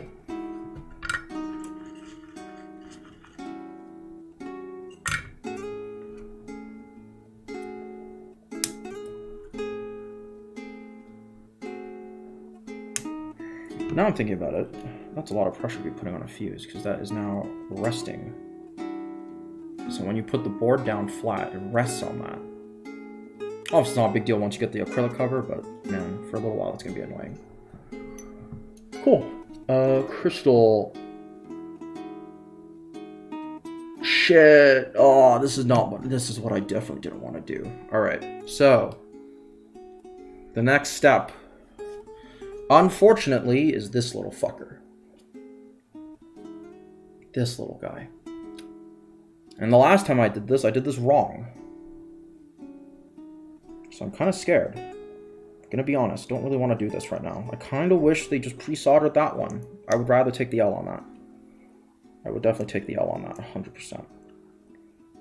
So, and the main problem with why this didn't work last time was because when you're trying to solder, the thing wants to fucking leave the board. So it ended up, when I put it in the board the first time, it was actually kind of didn't quite meet perfect contact. And so what ended up happening is that it came out kind of at an angle when I first soldered it. So first of all, 1 second, I'm gonna see if I can line this up. All right. I don't know if this is okay either. We'll see.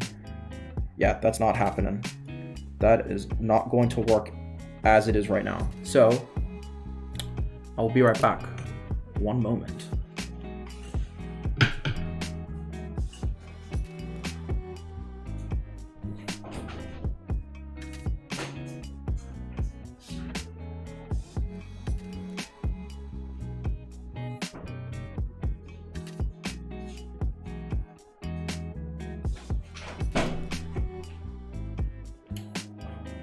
We use God Scotch tape. Boys, it's time.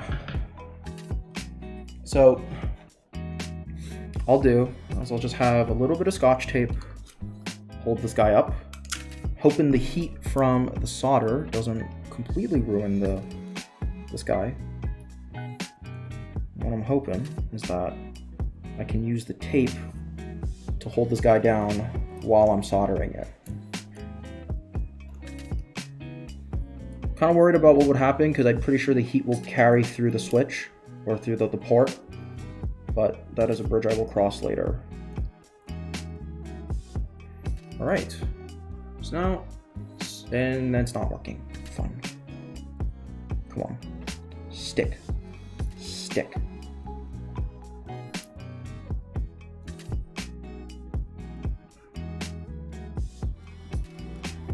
So at least what I'm hoping is that when you hold it upside down, you get a nice flush connection like that, just right. I might apply a little bit more tape to be safe. And obviously, when this is all said and done, or when this is all together, I'll just rip the tape right off. So, awesome. All right, now the other part of this too is that because, if you might notice, those pins are a lot closer than usual than all the other joints that we've been doing. So what usually happens is that if you're not careful, the pins here, or these little guys, they'll start carrying solder between each other. So, and you don't want to connect bridges. You want to just have it in their own little distinct spots. So we're going to use a little bit of extra flux. And I forget the exact reason why this works, but essentially if you put lots of extra flux when you're doing this, it helps with the solder to not bridge between slots. So, a Q-tip of flux. Let's see what we got here. Man, this was a lot easier when there wasn't a bunch of other crap here, but hey.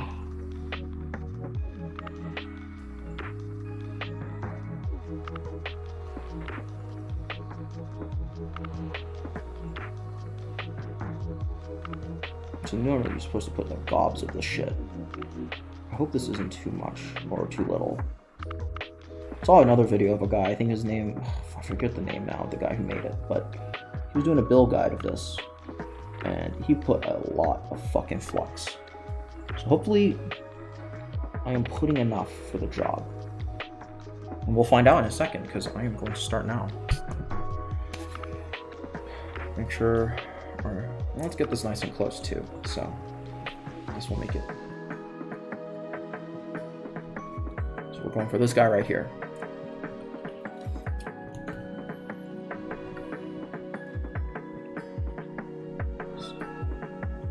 Just get a little bit of extra, just prime the tip.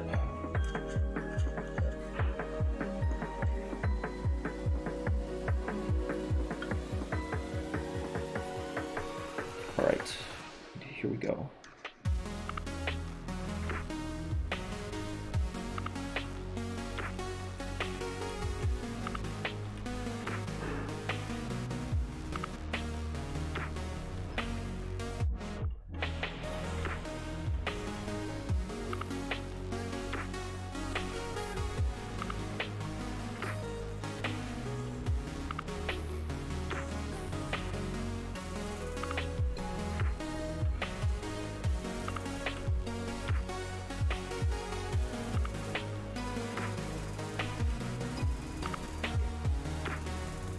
You want to be really gentle with the amount of flux or the amount of solder you put here, because you put too much, it'll make an uneven surface, and it can help.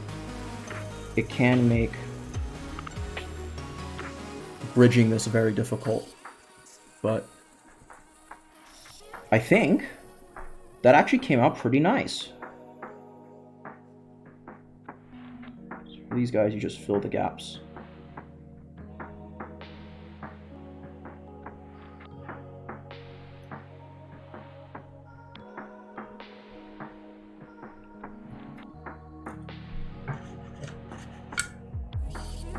Sheesh! Yo, wait, hang on. Did this actually come out alright? Oh, that's fucking beautiful, bro. Yo, that's fucking hype. What the fuck? Damn, that is so much nicer. God damn. I'm quite proud of that. Alright. Let's peel the tape off here. Hopefully the adhesive wasn't too hot for the tape. I think it's fine. Let's go!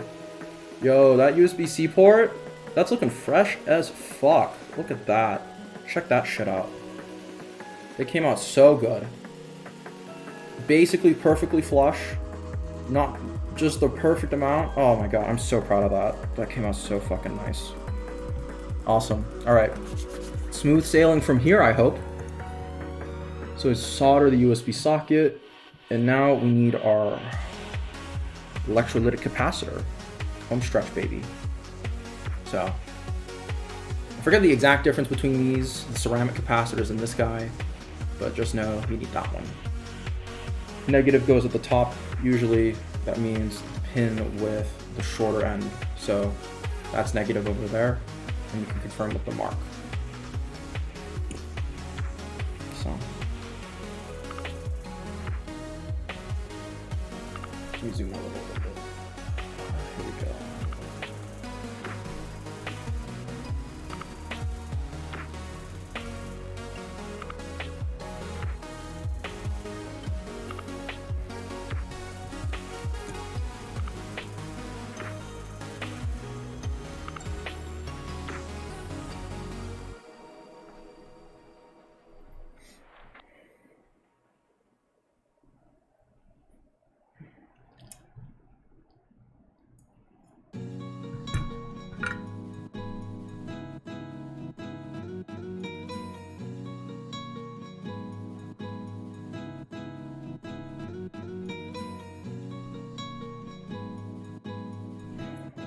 Slightly too much on that second one, but hey, no biggie.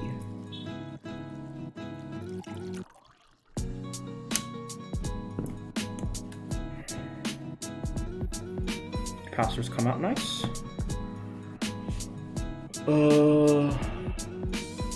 And then the chip socket. So it's one of these guys for your microcontrollers right there.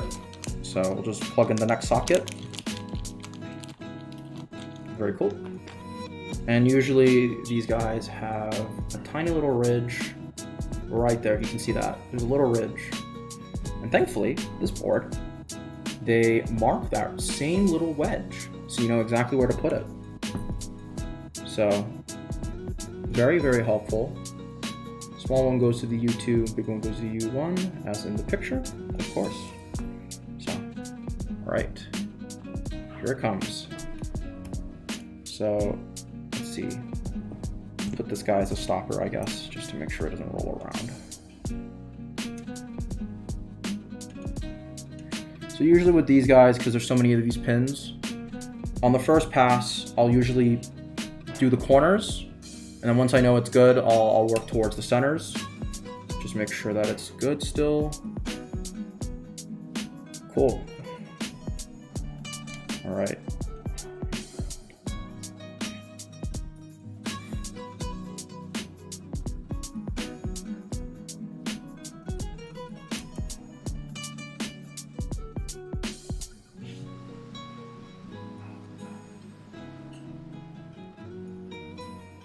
I want to get real close here, but I don't want to block the view, so let's 1.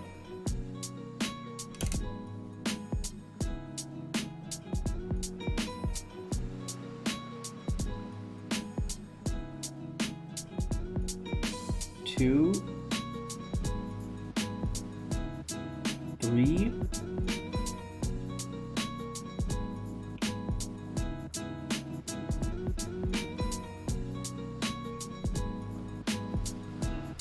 4. So there's your 4 corners of the socket right there. Already pretty steady, honestly. Not too bad. It's pretty stable. So continue on with the rest of it. Let me see. I'm gonna turn my hat around so that I can do this closer.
Hello, hello, welcome to the stream.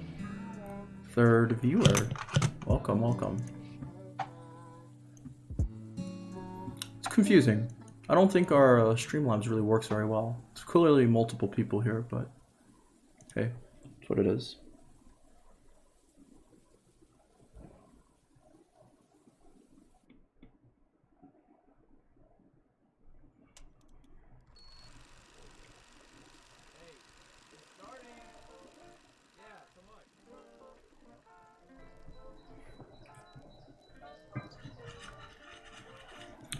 Fantastic. So, just joining us. Just finished almost all of the top half of this board, basically. So, I think there's a couple more pieces we got to do, and then after that, it's basically ready to be turned into an actual keyboard. So that's really exciting. I'll turn this music down a little bit. Let's see here. Next step. Do your LEDs, baby. Easiest. Long leg is the positive leg, as per usual. And they tell you where to put it. So red goes this way.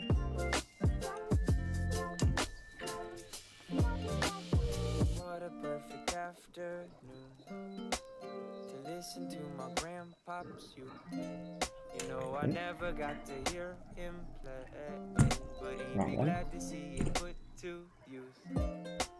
I wonder if he hears these strings. I wonder if he hears these tunes. You know Nan is lovely as can be. You sure know how to pick a view. Oh, oh, oh, oh.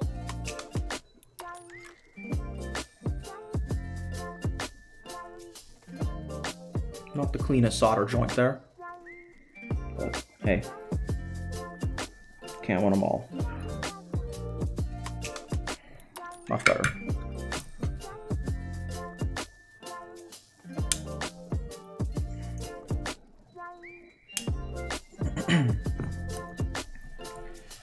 And I believe. And it's such a perfect day. Awesome. Wouldn't want it any other way. So this is also positive on the long side. Just make sure that's right. Looks about right. Yeah, fuck it. The more I get, she misses you. But she would never change her mind. She carry it again for you.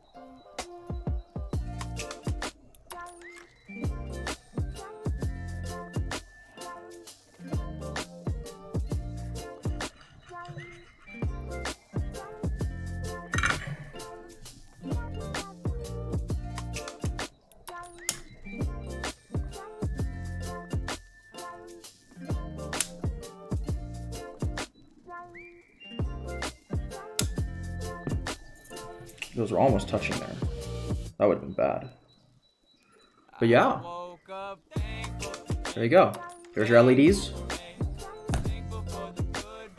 And then we have, finally, our microcontrollers. So, cool. We're so close, man. This is crazy.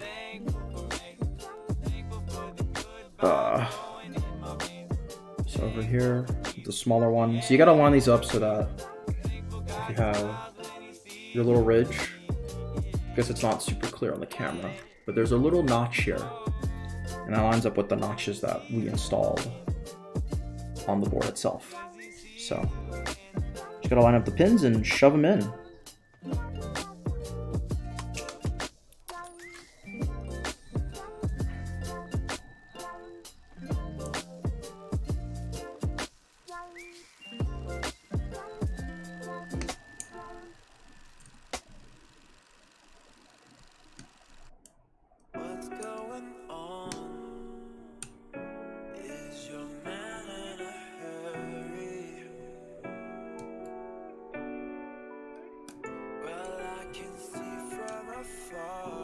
It's not perfectly lining up. Gotta push them in a tiny bit.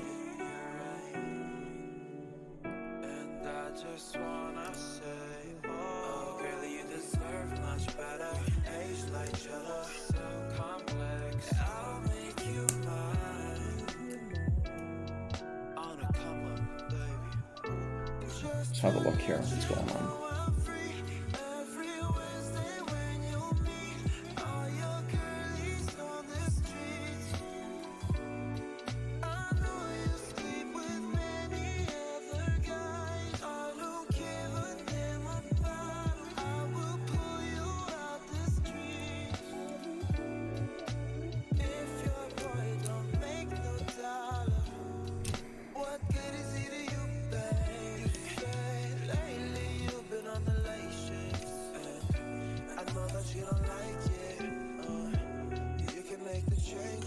try the other one first. Maybe I'm doing something wrong.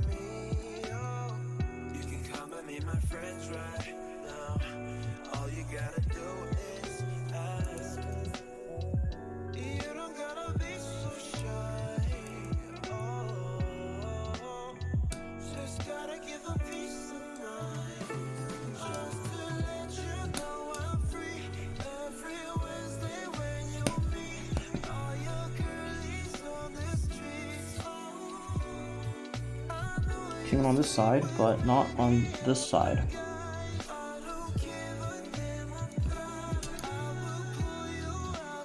Let's try this again. Ooh, that's bad.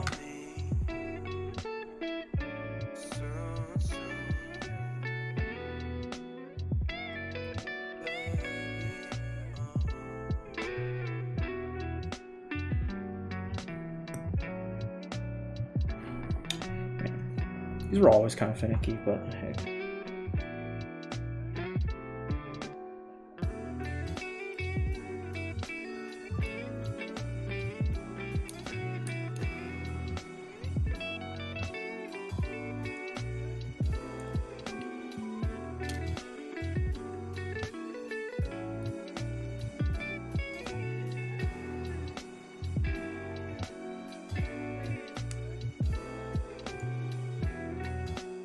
Wow, these are way harder than last time. That's fine. Just, I'm gonna push them in slightly. Just ever so slightly. Not playing too nice today, are they?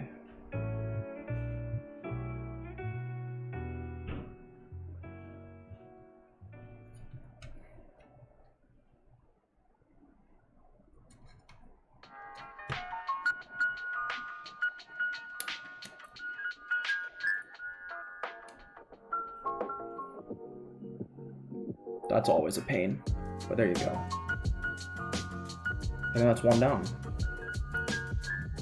One more to go. Just gotta push them in, I guess, slightly inwards, because they don't quite fit as they are.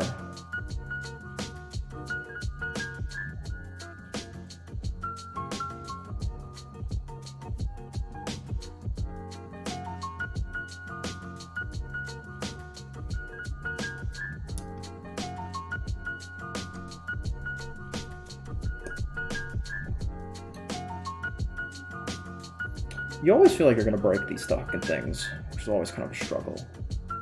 But those appear to be in.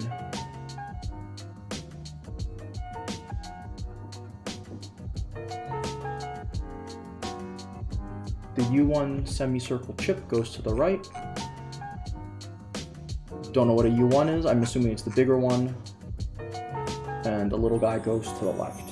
So you would think I checked this before putting them in like this, but hey, here we are. Fuck it. Okay. So that concludes all this shit up here. So if we plug it in right now, this should work, in theory. So I guess we'll give it a go. Let me put up a key tester.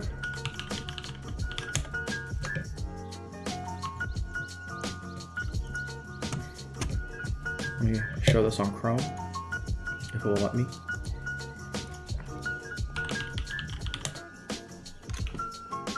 Keyboard tester. Launch this boy. And of course it does it in a new window. Let's see here. Yeah, let's go to the .ru, baby. Let's go. Let's gas. All right. I'll bring this guy down a little bit.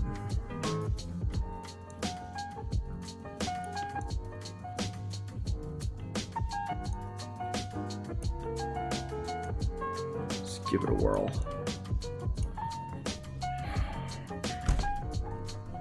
So, first one out, USB out. Let's give it a go. Pray to God. And that's a huge problem. So, wow. Yikes. Of course, as soon as I plug it in, it starts coming loose again. So we're gonna have to redo this one again. Of course we fucking do. Came straight out. Guess it wasn't enough solder on the shield pins. I think thankfully this time it still made contact, so it's not a total loss.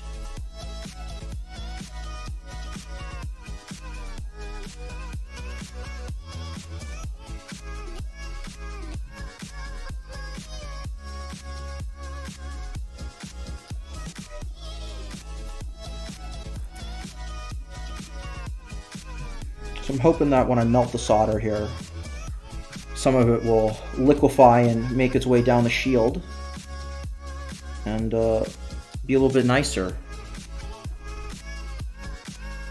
Man, I got so hyped too. But nothing low love couldn't fix.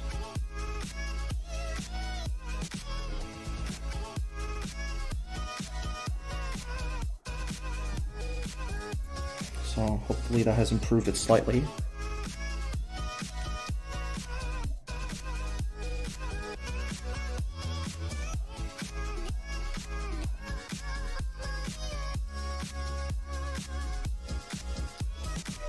And for good measure, I'm going to re-drag another batch of solder on the contact pins because those didn't seem to work whatsoever.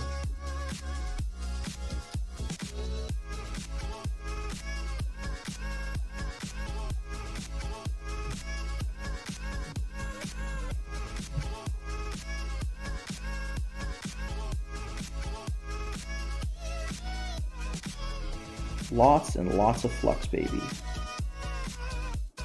Still quite warm, it's actually melting. So. Zoom in again. Come on, boys. So we're working on this guy right here.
So, take a nice good look at that.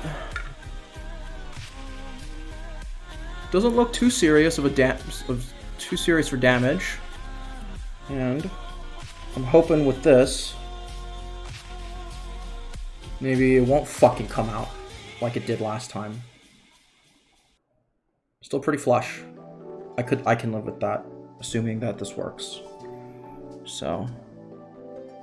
Let me get a little bit of, let me see. I'm gonna get another Q-tip, see if I can find one. I'm gonna wipe the rest of this off.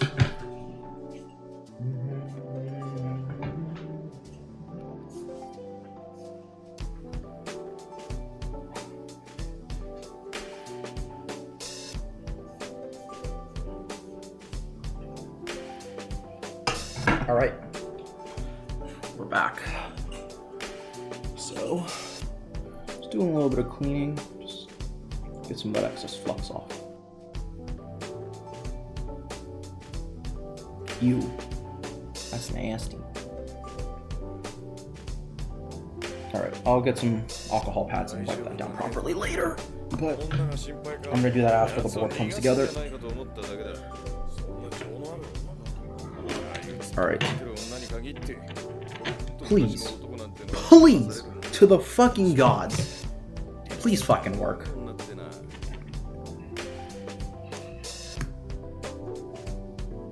Oh? Oh? Okay. Now, the big question. It seems to come on, which is epic pog gamer moment. Okay, left click, whatever. Oh! Let's turn on the Chrome capture again. And it seems like we got escape.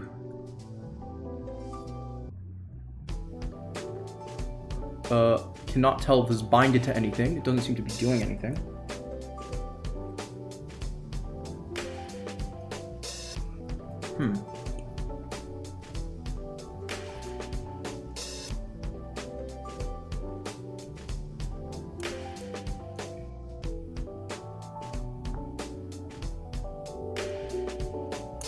Interesting.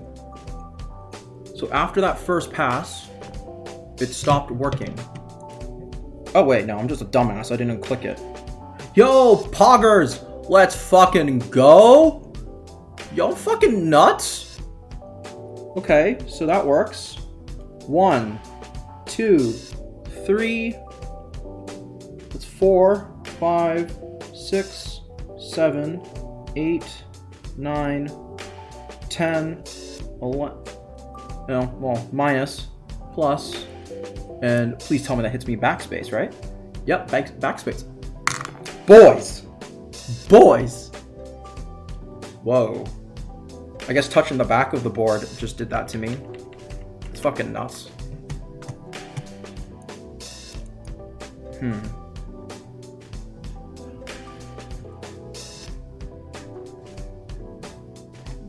Pull that out gently. So for whatever reason, all of a sudden, the board decided to say, fuck you, you're going to max volume. What's that about? What's that all about?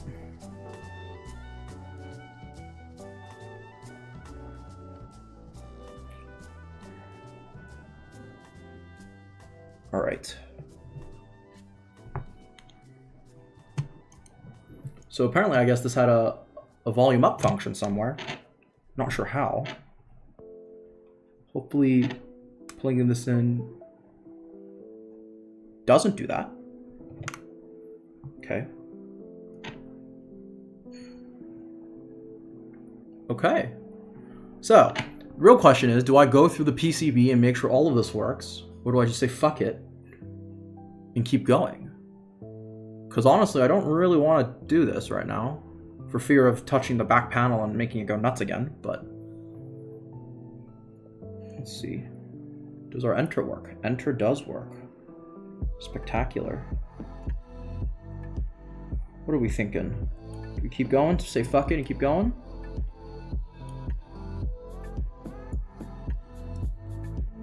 I just want to send it right now because we got such a fucking prime ass board.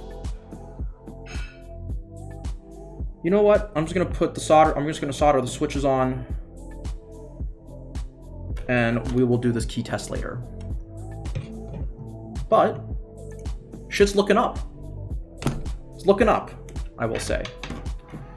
If this is what it's doing now, I'm feeling pretty good. I'm feeling pretty good. Especially with that USB a little bit more secure than usual. Oh man. Man, this is kind of nuts. I can't believe that actually fucking worked. Oh, that's hype. That's hype. I mean, it should have, right? It's me. I could have figured that out, but... Alright, I'm just gonna get rid of the scraps here. At least most of them. It just keeps annoying.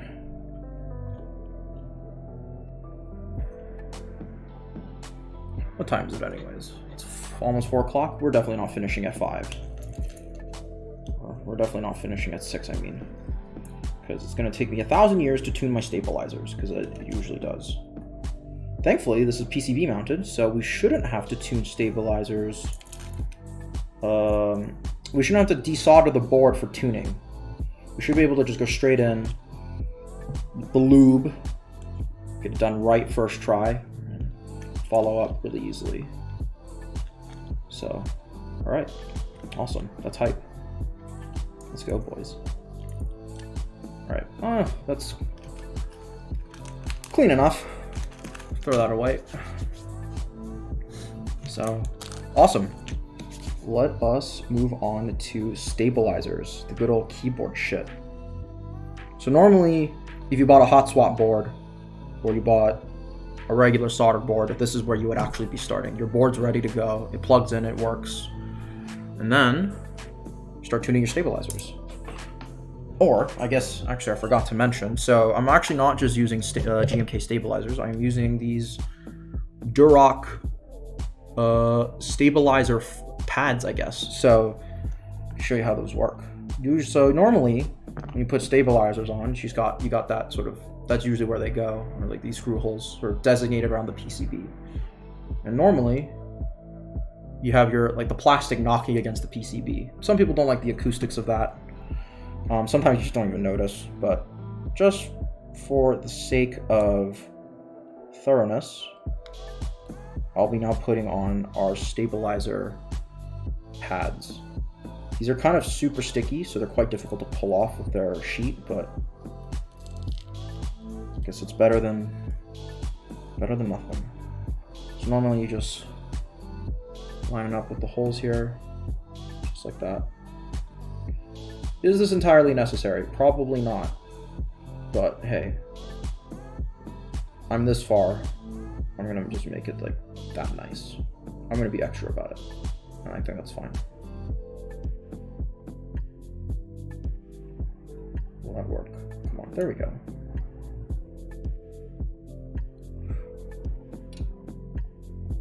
So there's one. Exact material this is made of, I do not remember. It kind of just feels like electrical tape, so this is just basically pre-cut electrical tape or some bullshit like that. So normally, I think when the original intent was just to like dampen your stabilizer sound on the press, people use Band-Aids, where I'm putting these little guys, these little strips. So you can use these, you can substitute them with the little Band-Aid strips if you wanted to save a little money. Acoustically, I think once you just dampen it, the material itself doesn't matter too much. I think it's just mostly an issue of what you have on hand. So, if you got some cloth Band-Aids, go for it.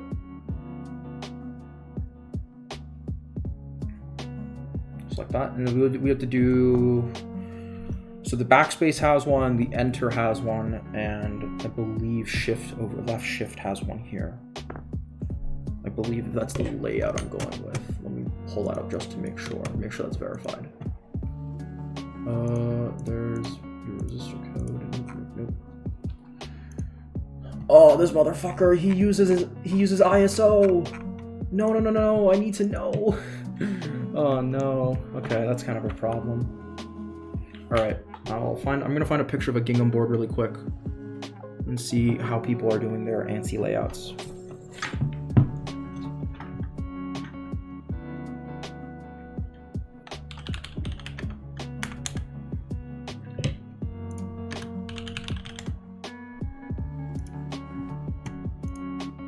So most people, they're running... Oh, so this guy's kind of running like an HHKB layout. Interesting. That guy's running big left shift, big right shift. That's a big shift, dude. I don't want to do that, mostly because I want to have a function button on the far right here. So, man, that's tough. Because your stabs would go here realistically for... They would realistically go here for a shift, for a right shift. But There should be a way to do this without, let me see.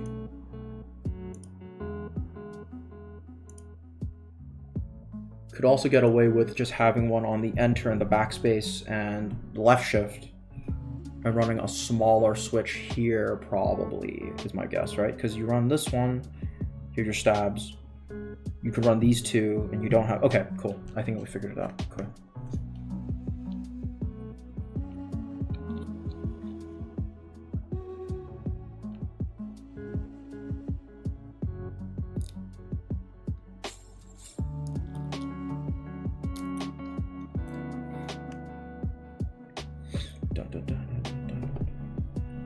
Your shift here. Man, this gets so fucking confusing because this is supposed to work on an ANSI and an ISO enter. So usually the ISO is the big chunky one and it has vertical stabs. I'll do that one last. Let's see here. So we'll do this guy here.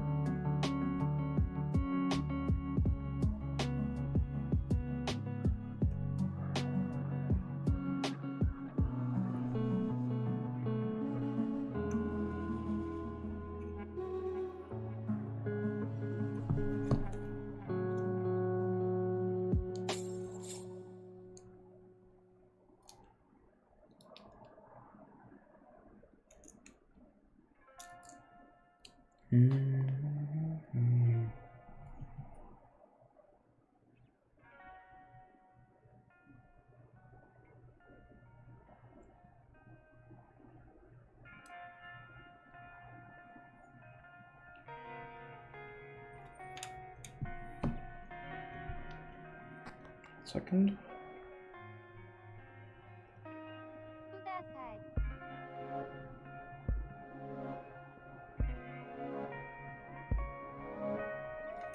Cool.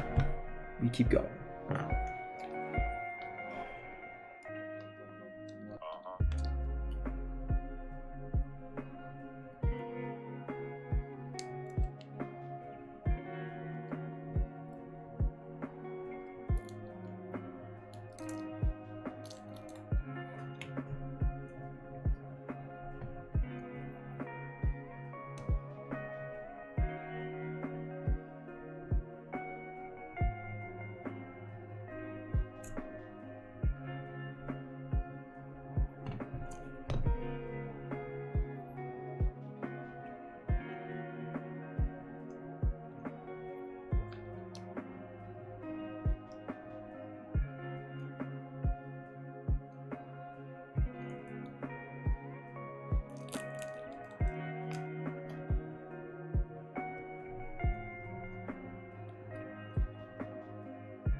So your shift should be here. Pick center shift here. So I'm going to put them here for now.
just for good measure, I'm going to shove a little bit more in the front while I still have some access.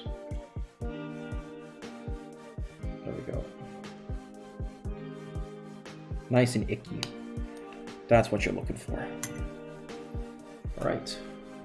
So just to test out, we're going to do our first round. My wow stick has gone missing. Where could you have gone?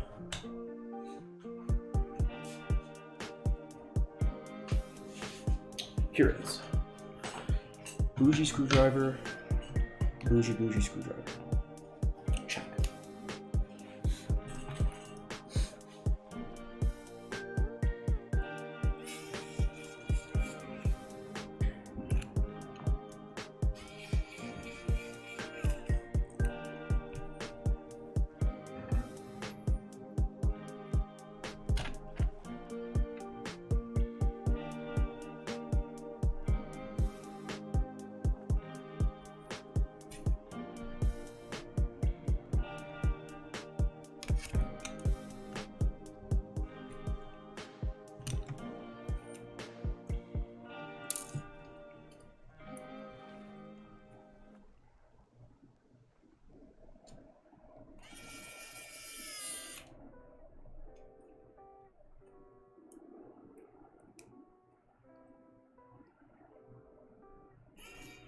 Oop, whoopsies.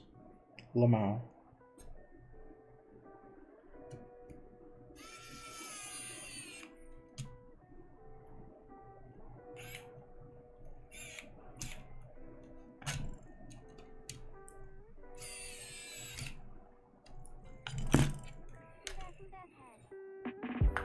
First stabilizer.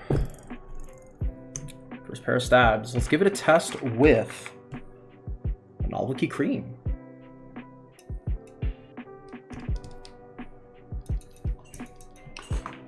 You know what? And also, while I'm here, I'm just going to solder this one because, first of all, we already have all the switches ready to go, and I kind of want to test it to make sure that it won't shuffle around on me while I'm actually pressing my spacebar. So let's get our soldering iron back up to temperature.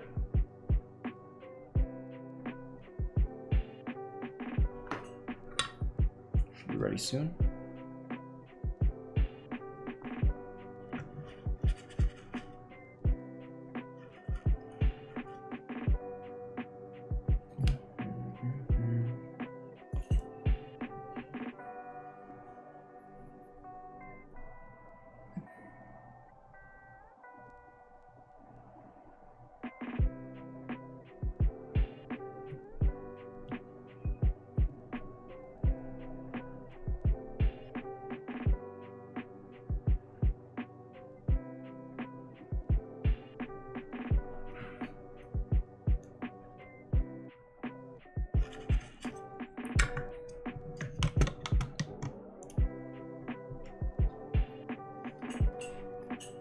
Cool.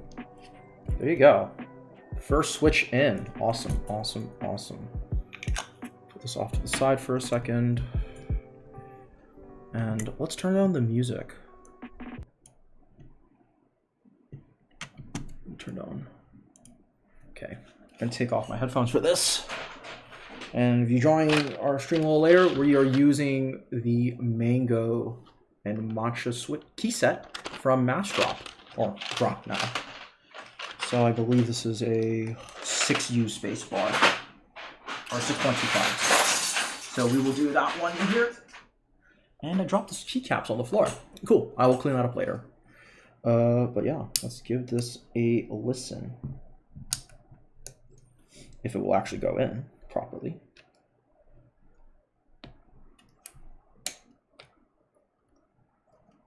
All right. First pass, here we go.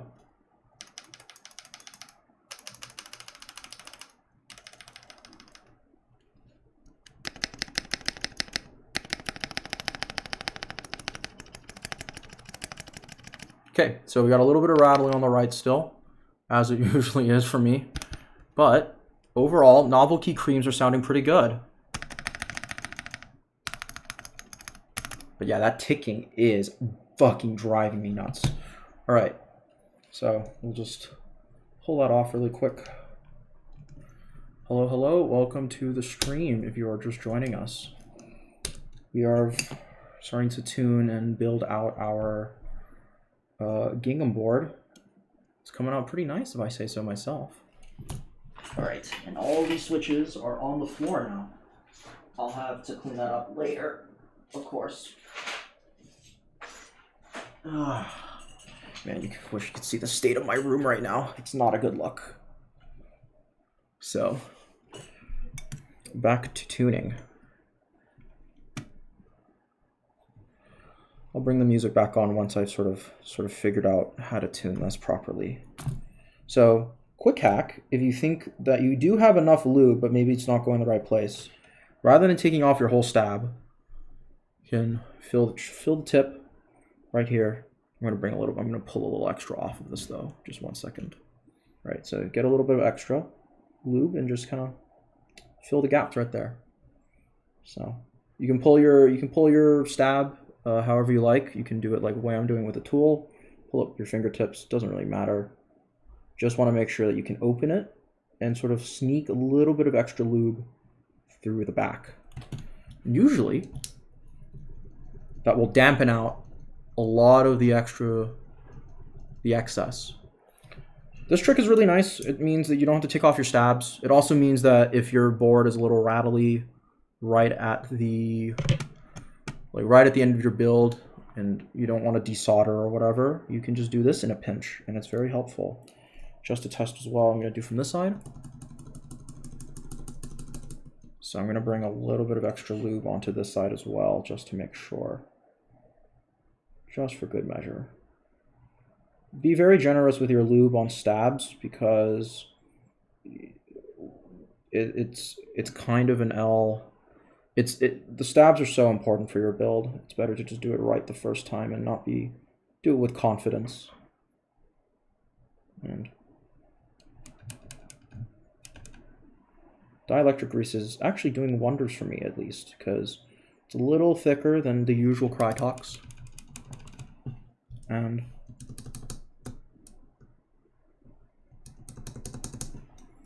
let it work its way through the board. Nice, nice, nice. So it's clicking a little bit here. So once again, just come back in here and click.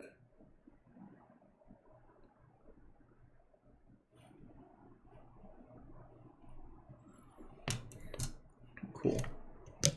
Ooh, got some lube on my mic. My bad, guys. Once again, testing the spacebar. Also, definitely tune with spacebars you're going to be using in the final build, or at least one with the same profile. So,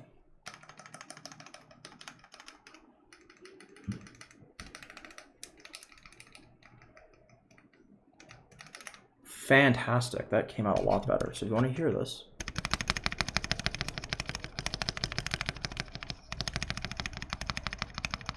No rattling.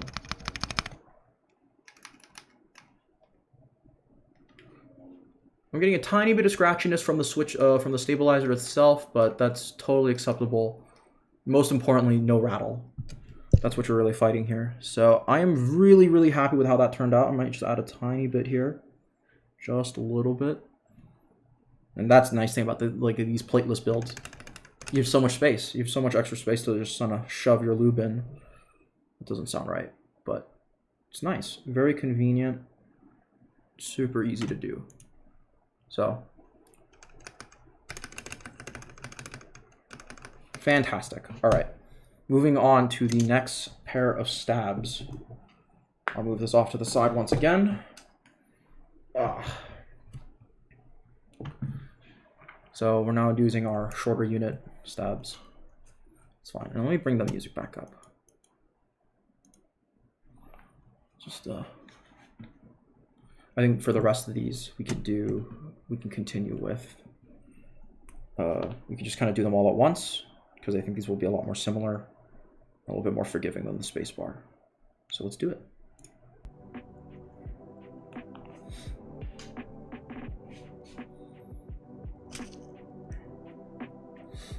All right, guys. Hope you guys are all doing nice now.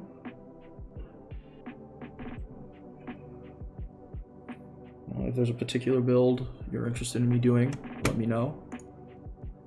Thought this one would be a fun one to start with. It's kind of a little bit more difficult board, certainly in some ways. Really good practice for soldering on future boards as well. So, yeah.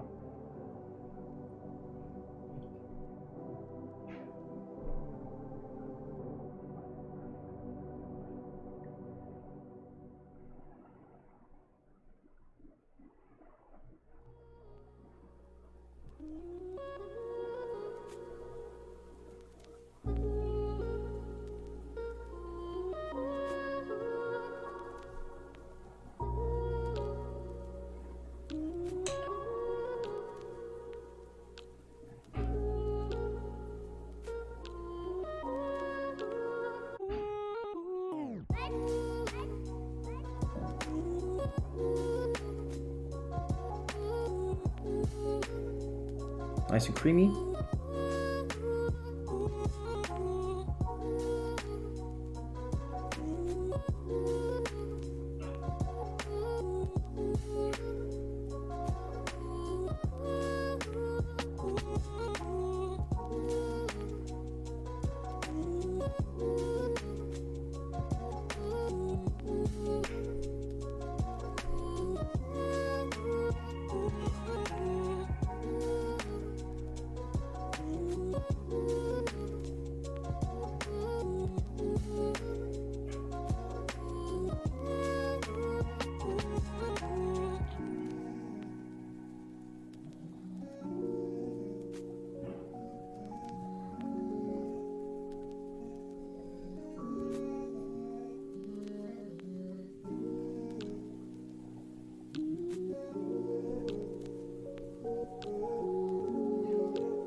Over here, I'll just do or something like this.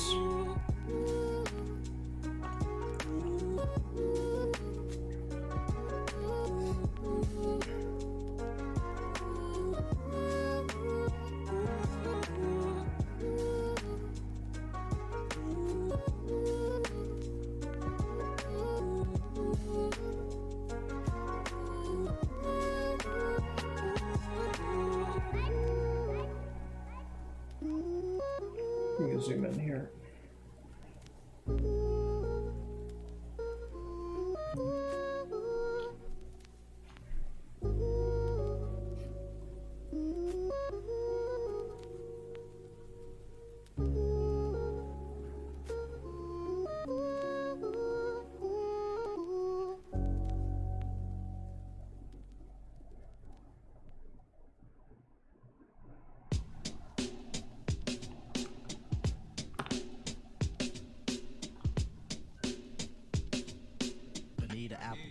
You gotta put me on.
last set of stabs.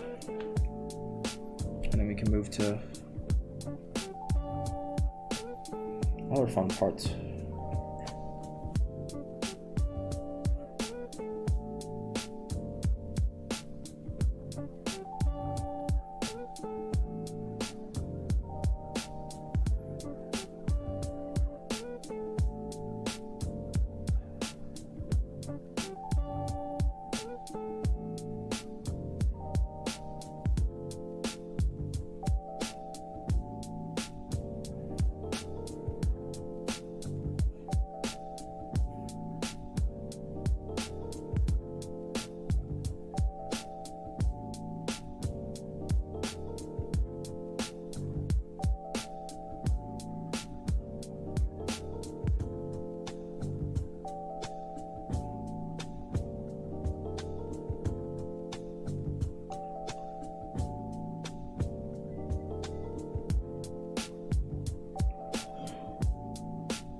Cool.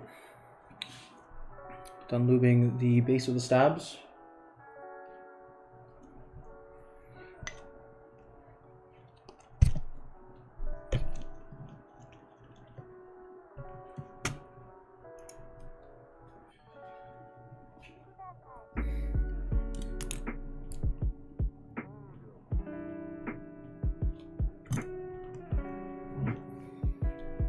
Nice and generous. Ooh, that's goopy.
Before these go on, I'm just going to put a little bit of extra in the back.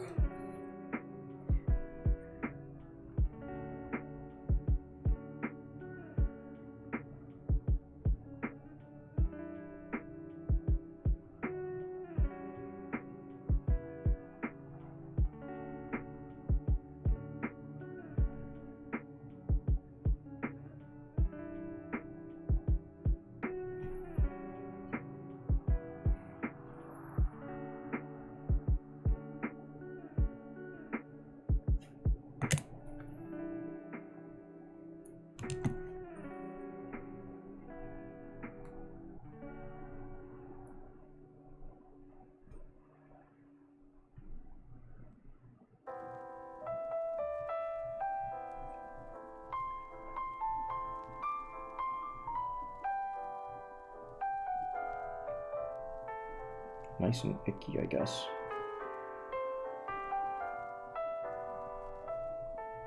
Cool.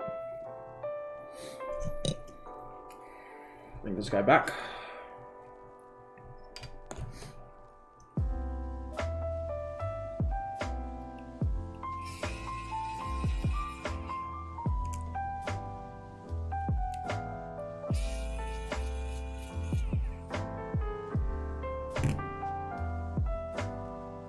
Let's do our left shift first.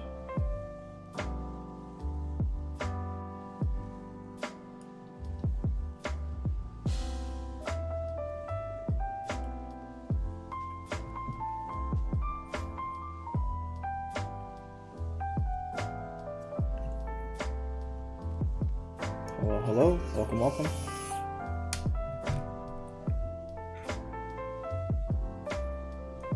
Just tuning our stabs today.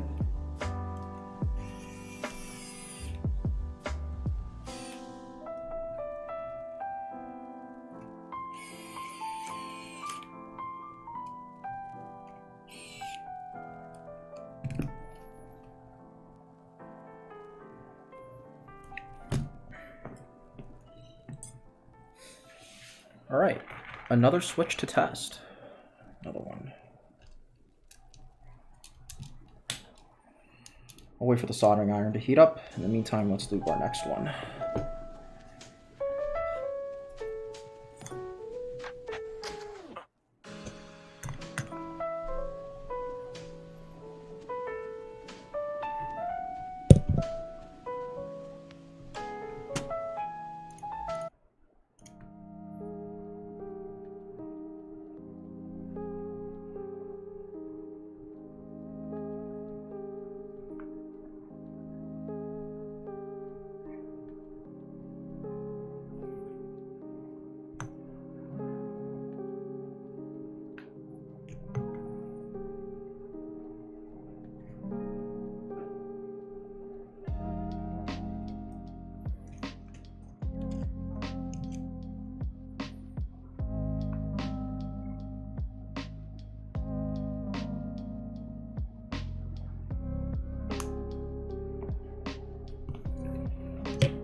Just lining it up.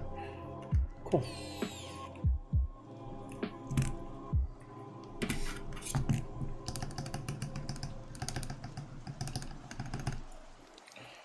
Feels pretty good right now. I'm fairly confident that these will come out okay. I know these Novelkey Creams, I've used them before. They're nice and juicy. So.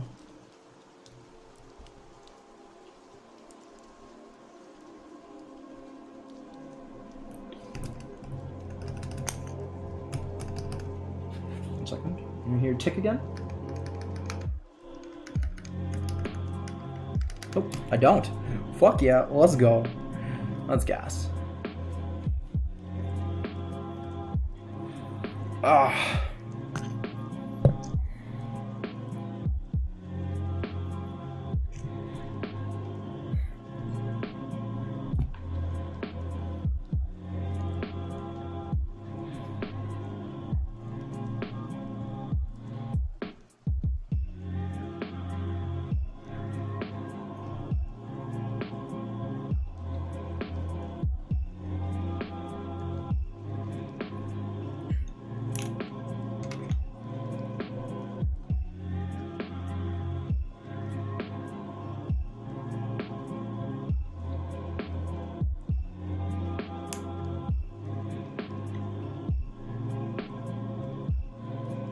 I'm gonna eat dielectric grease. That sounds like a good idea.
Cool.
So, off the rip, let's give it a listen. Too much? This guy's just straight up stuck. Interesting. Now, why would that be?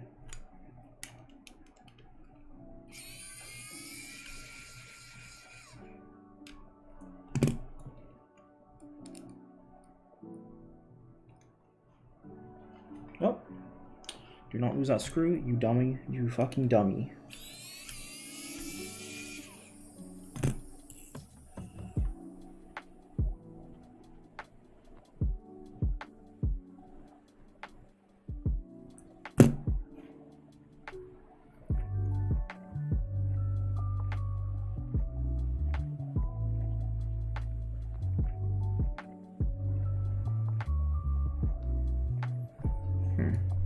For some reason, this little guy getting a little stuck here. Oh, my dumbass put it in the wrong way. Of course I fucking did. Of course I did, didn't I?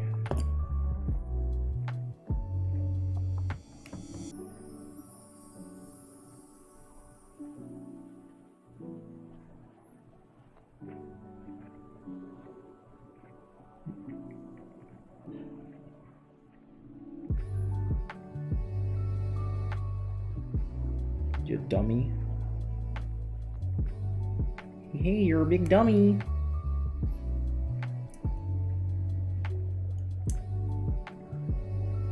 Cool. Now that's actually fixed.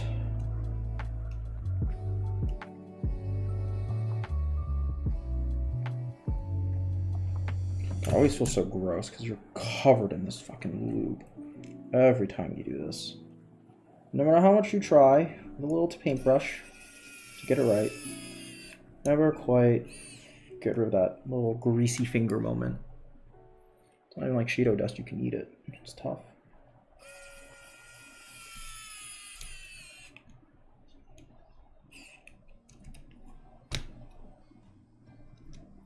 Cool. Alright, so that's a little bit better. So off the rip, let's just see how this sounds.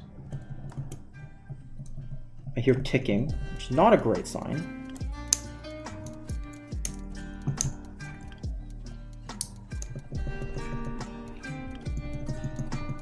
Tiny bit of ticking, which is okay. Oh, I hear ticking there. That's not good. So I'm gonna do, let's see. I'll just lube the backs of these guys first, and then we'll start soldering their switches in respectively. So, and this is why you do this before it goes on the board, because it's always a little bit more difficult once it's already there.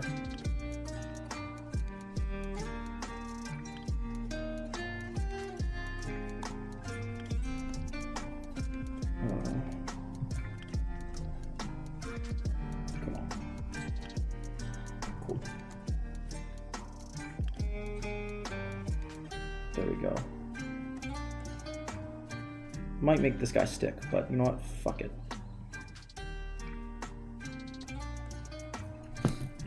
Work that in there a little bit. Hello, hello. Welcome to the stream. A whole ass 4 people. Very exciting.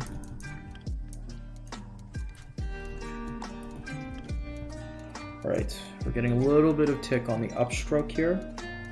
So I'm just gonna shove a little bit of extra over here.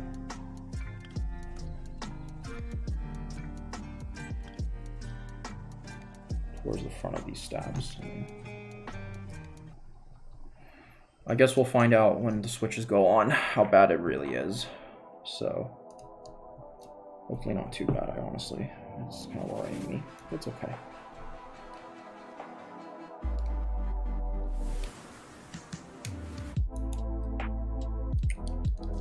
So that guy's just gonna fall straight out. So I'm gonna pull these keycaps off really quick. And I'll do it here. So soldering iron has been warming up. It's ready to go.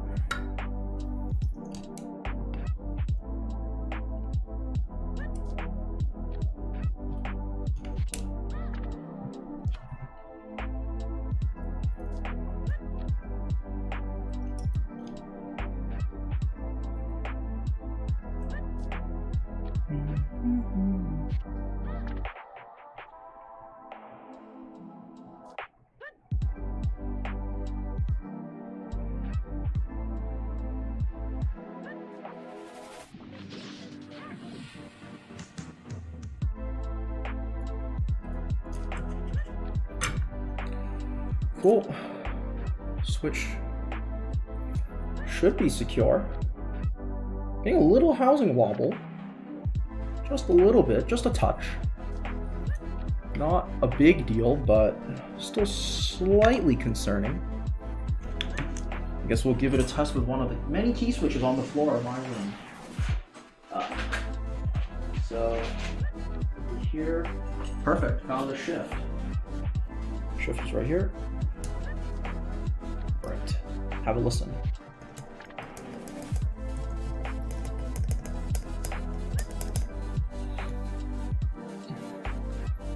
Lower the volume a little bit of the headset. And give this a nice little audio test. So over here,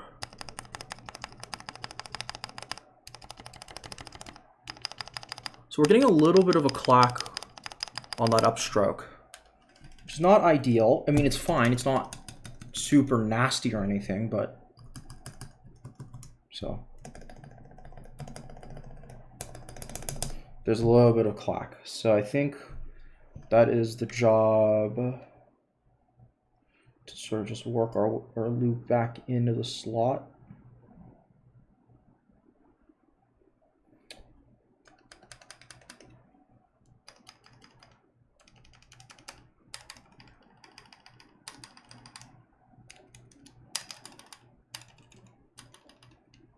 There's a little bit of clacking there, so we'll keep dialing it in as it goes along.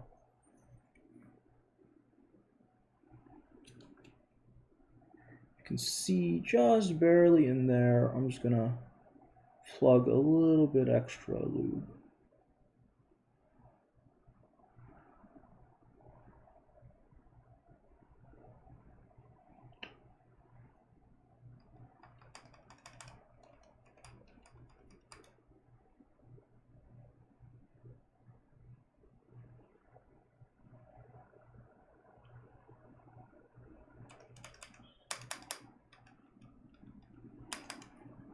How does that sound?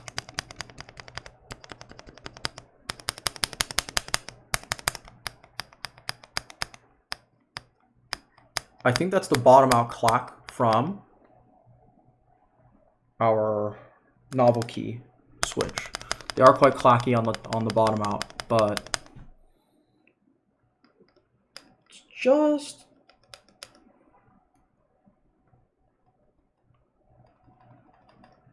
a tiny bit of rattle. I'm going to do it one more time. Hopefully that fixes it. This time I'll pull the switch off a little bit. Cool.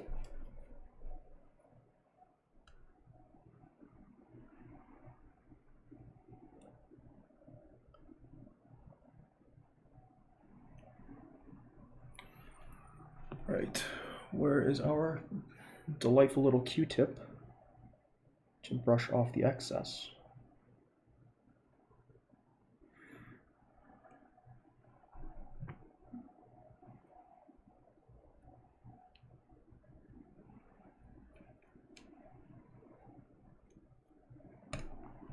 Cool.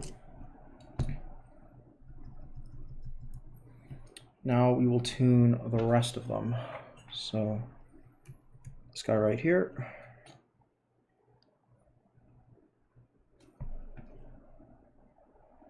What's going on here? This guy doesn't seem too happy to go in. Wonder why.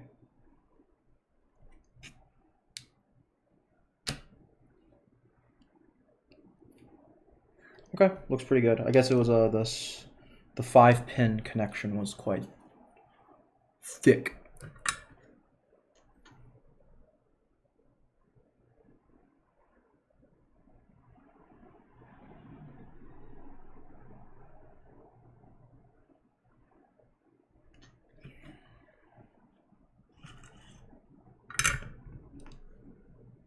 Cool. Next one, we have our right enter, or that should be our enter button. So I think that's a backspace if I can read. So left shift and then enter. Come on, right here. Perfect. So give that another listen.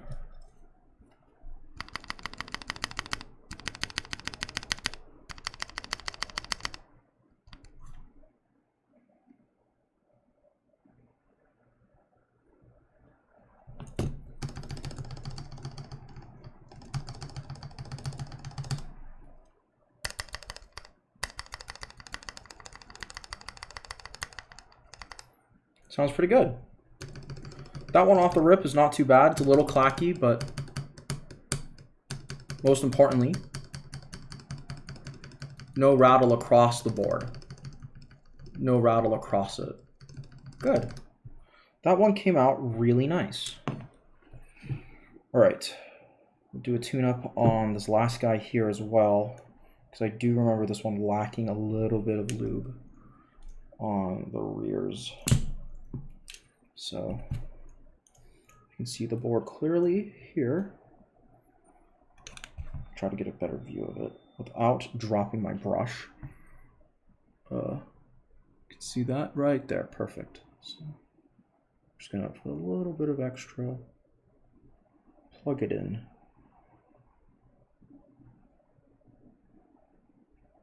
So, in a pinch, this will do you just fine. My only hope is that all this extra work I'm doing lasts long enough so that I don't have to do this again. That's my only hope.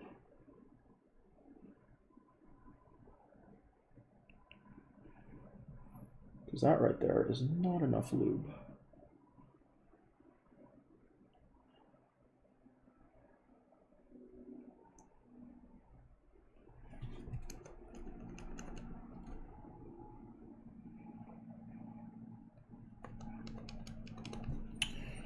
Feels pretty good just pulling it up and down.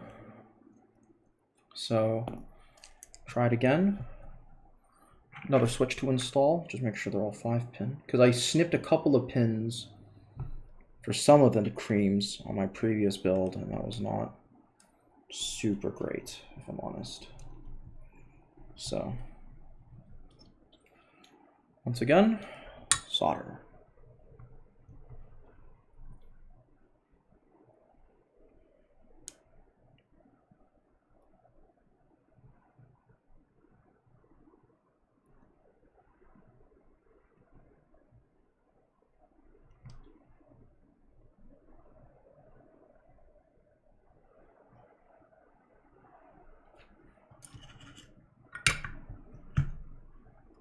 Nice and flush.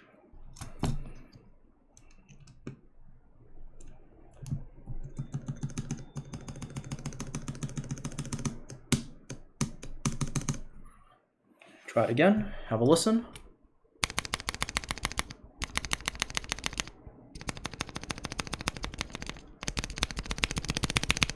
It feels a little sluggish, so I think it's a little over lubed, but that can work its way out as you press it.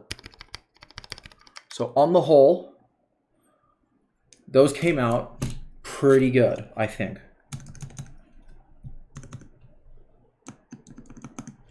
Have a listen again. No ticking. Just a touch of rattle as you gently tap them, but certainly, yeah, it's just a touch. I might add a little bit more there, but yeah, so I'm going to add a tiny bit more on this one. You may not be able to get a good view now that the keycap is blocking it, but I'm going to put a little bit extra right there on that corner, and that should help dial it out. Hey, yo, what up? How's it going? Welcome to the stream.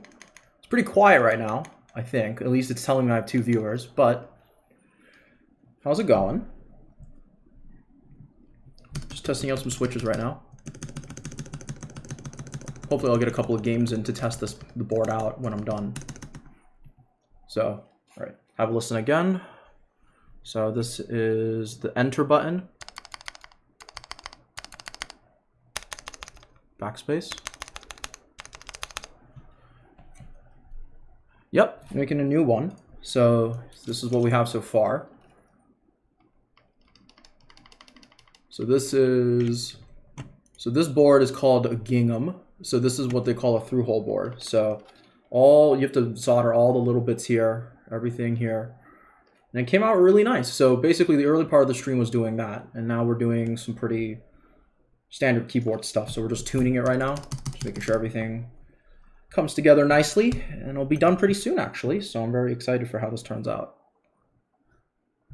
Yeah, you like this one? This is so these are running Novelkey Creams. So these are a linear switch. And these are the ones that Tifu has in his really bougie keyboard. So if you're on Tifu, he's got the gamer switches. These are a really nice set of switches. I've had them in a couple of builds. Switching them around, but these are pretty solid. All right, pretty happy with how this is going. So why don't we solder the rest of this board up? All right, I'll put the music back on just a second.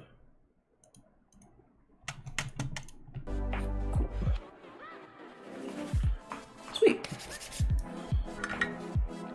So, also, if you guys are joining just now, we're soldering the board now with these guys, Novelkey Creams.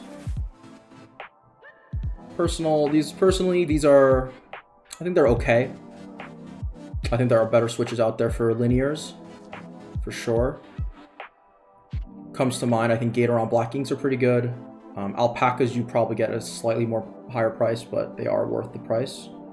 And obviously there's the Telios, but these are still really good. If you have a red, if you're used to Cherry MX Reds, these will be a really nice upgrade for you. So definitely check these out if you're looking for a little bit more fancier looking. So, let's see. Now the real question is, can we put multiple on before they fall out? Probably not, so why don't we do this?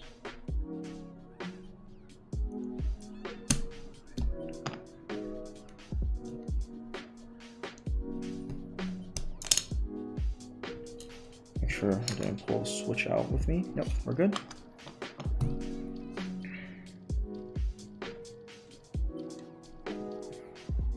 Wow, 5 people? 5 people are fucking watching this? That's nuts. That's crazy.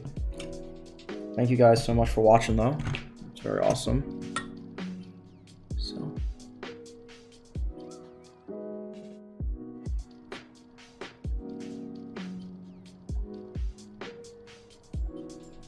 So given what time it is right now, I will actually probably finish the board early because it won't take too long to finish the soldering. In which case, switch to Valorant, maybe, question mark? Switch to Valorant tonight. That'd be kind of a play. I'm all for that. Let's go. All right.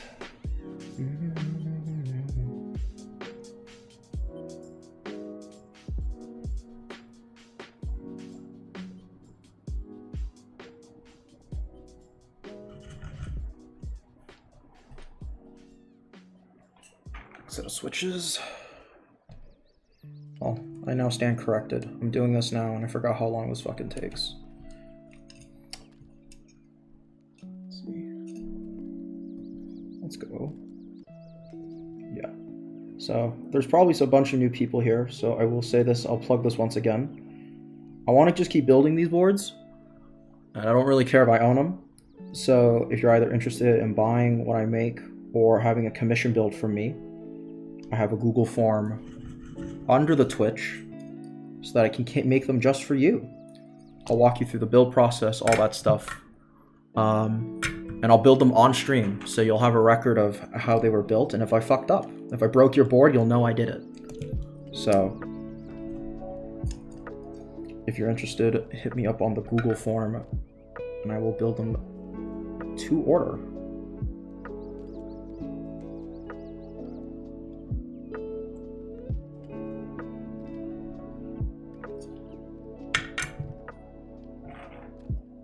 What's going on here?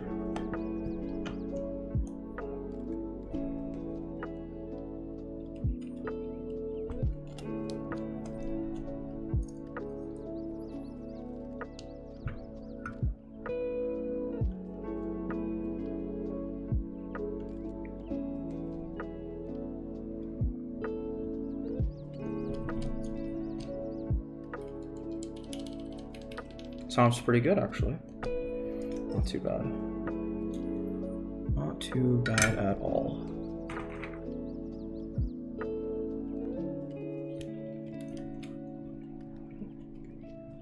Always hitting this fucking tripod. It's crazy.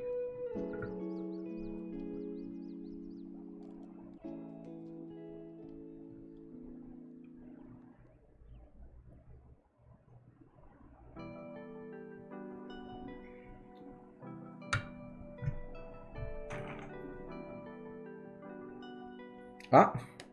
Yo, what, dog? Yo, okay, so if you look at this, notice how that little fucker? A little off. How did I manage that? Oh. It's the 3-pin, so look here. Perfectly 5-pin, 5-pin. This guy's got his legs a little snipped. Alright. I should have checked, but here we are. I didn't check. Use a solder sucker. So get this bitch out. So it's pretty easy to use. Just melt up the solder and big suck.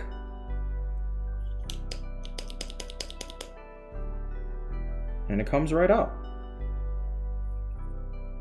So melt the solder. 3, 2, 1. Easy peasy. That boy should just fall straight out, or not. We got a little bit of extra on the contacts, so you got to redo that. Let's just clean this up a little bit.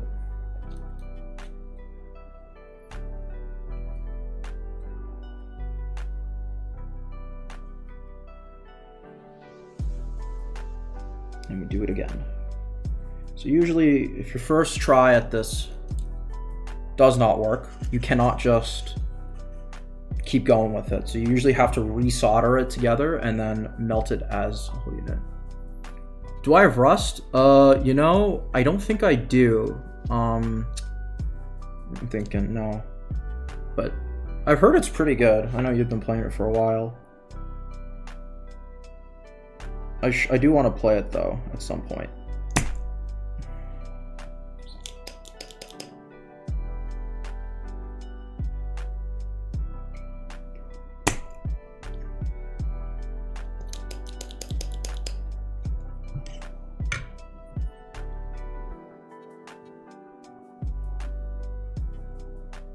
So normally that looks pretty good, but it's not coming off. So I'm just gonna do a little hack, just kind of slide this bitch off. There we go. So throw that in the trash. Straight to the garbage.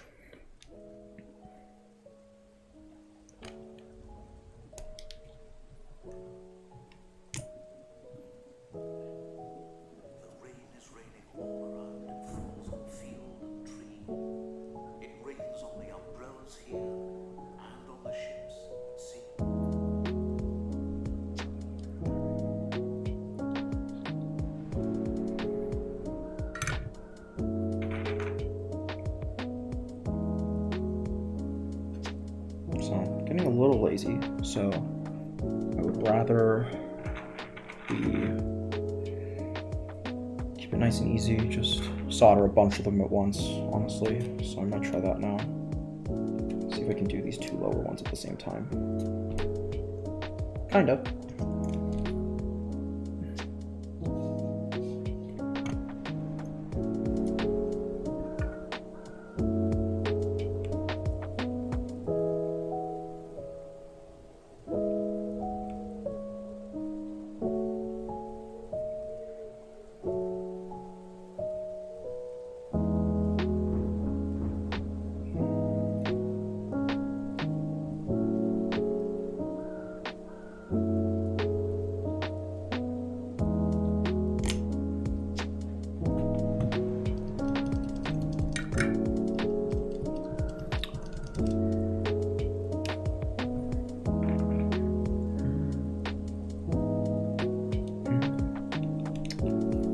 Good vibe.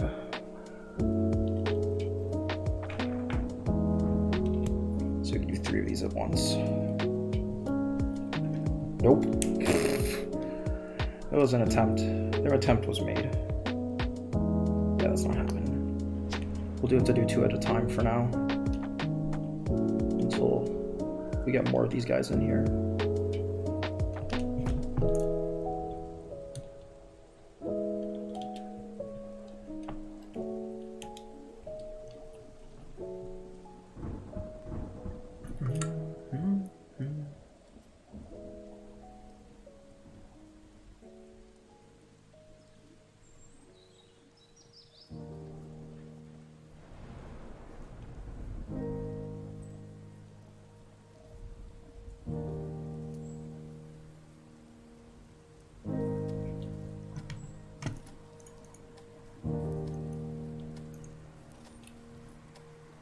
keep me down from the tripod. Jesus. Cool.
Cool.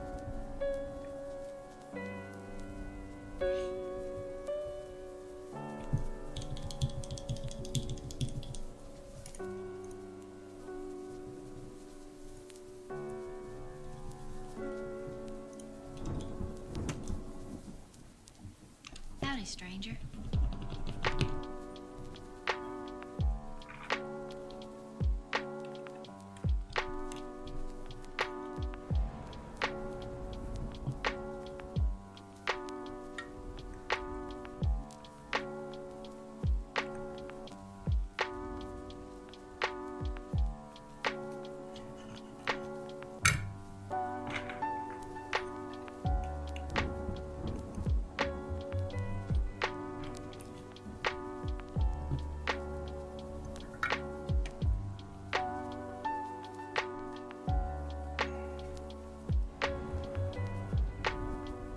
Ooh, that's too much solder. Fuck.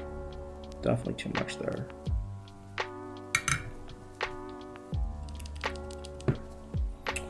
Sheesh. That looks pretty fucking clean, dude. Not too many left to go.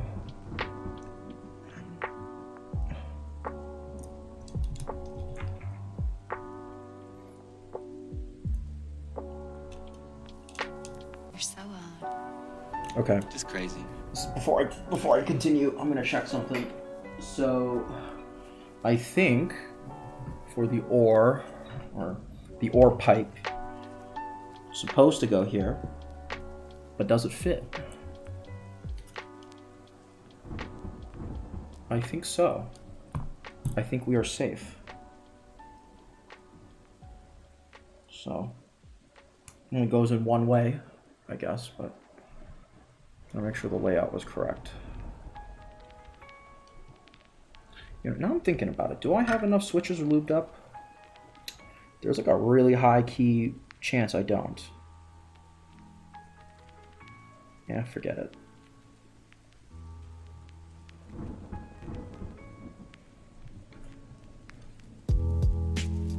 That's a finicky guy, for sure. But that does work.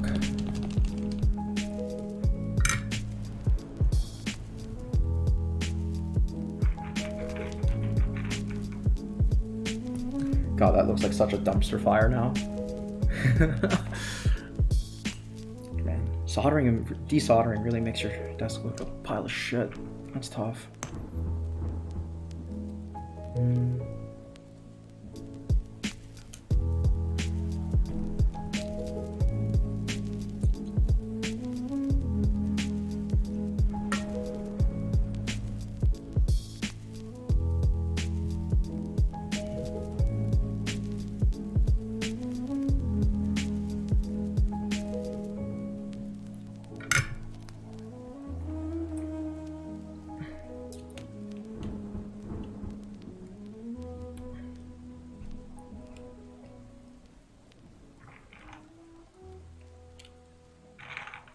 All right, moment of truth. Can I do 3 at once? Can I do 3 at once without them falling over? Please, God, please. Fuck, so fucking close. Oh well. Another time, maybe.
Song is way too slow for me. Hang on, let's pull something else up.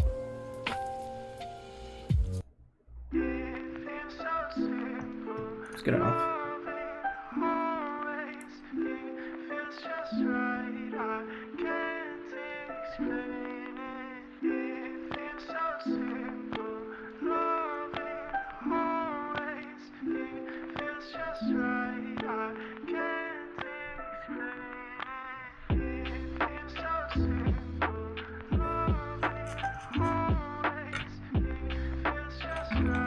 Oh wow, it's getting a lot heavier now that I'm putting the switches on. That's crazy.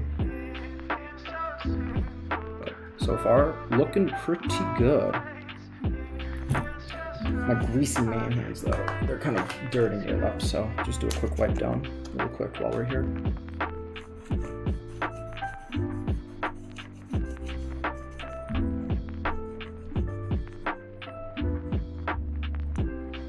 Looks a little better, but not a whole lot better.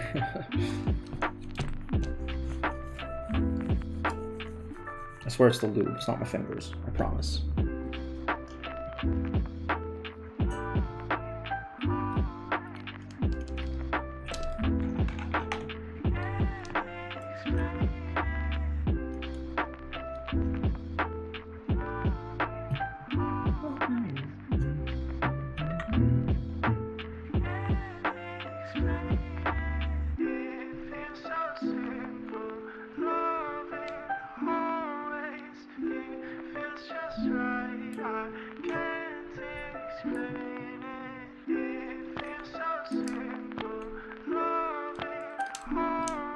Shit.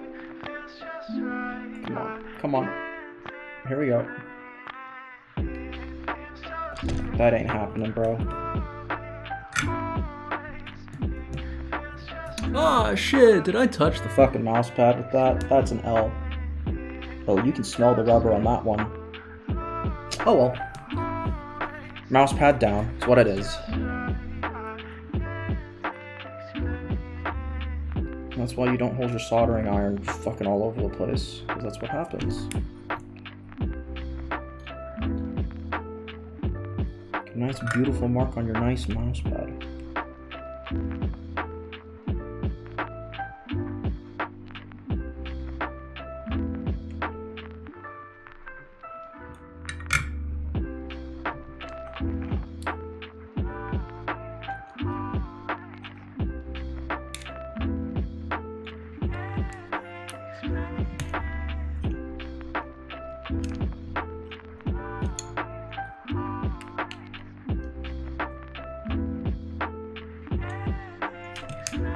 Ah!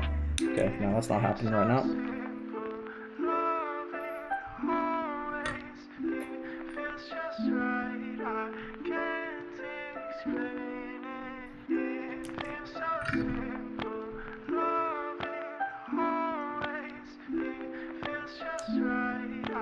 Another 3-pin. When the fuck did these start mixing in? What the hell? Okay. Wow, from the outside, you don't know what's going on. This really sounds like the ramblings of an insane man. 3-pin this, 5-pin that. What a strange hobby.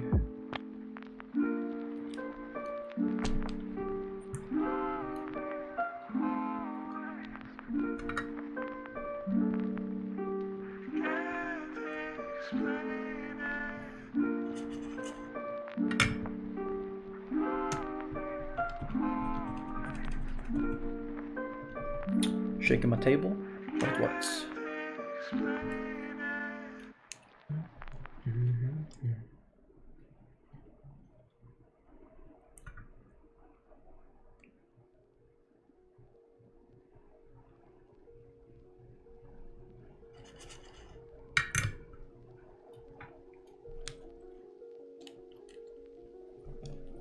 We are approaching the halfway mark. Very exciting. Good stuff. Slowly but surely. It's hard to believe I started this at 1 o'clock. It's just going along.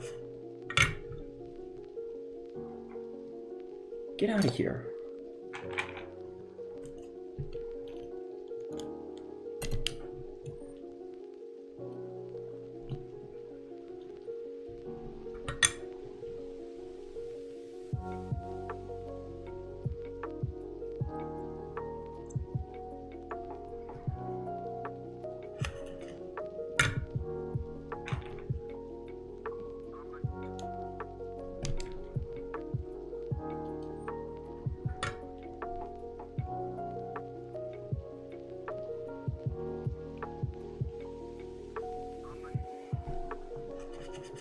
Man, that bothers me right there.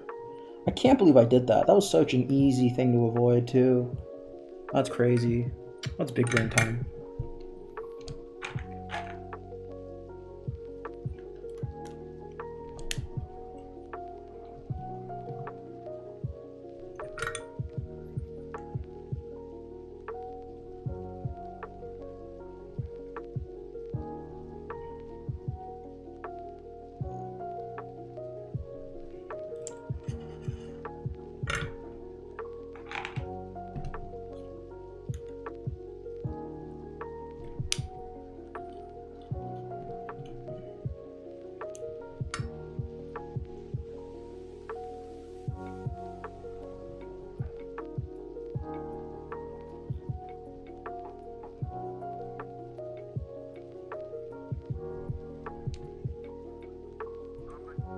Gee, that's a lot of solder.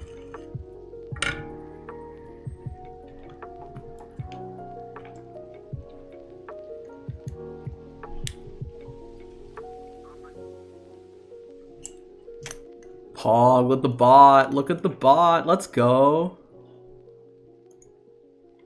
Want to become famous? Fuck yeah, dude.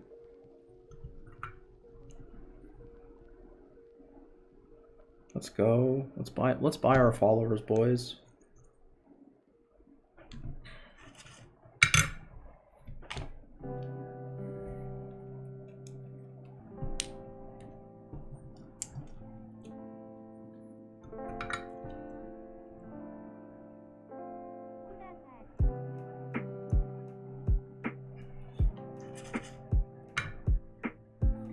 Okay, now do I have enough switches is the real question.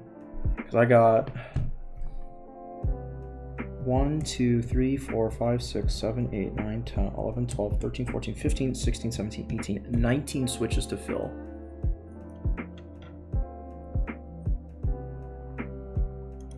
Yo, for real? Oh, it must have been a DM message or some shit like that. That's crazy.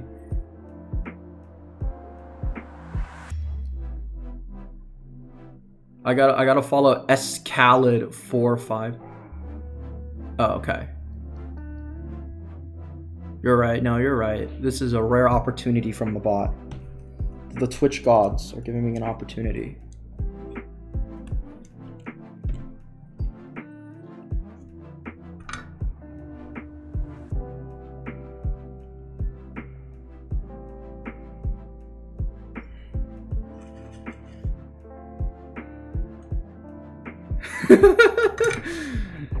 I just have to send them.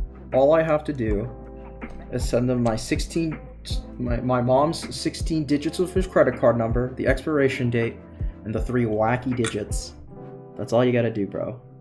All you gotta do. Come on, get in there. There we go. That was weird.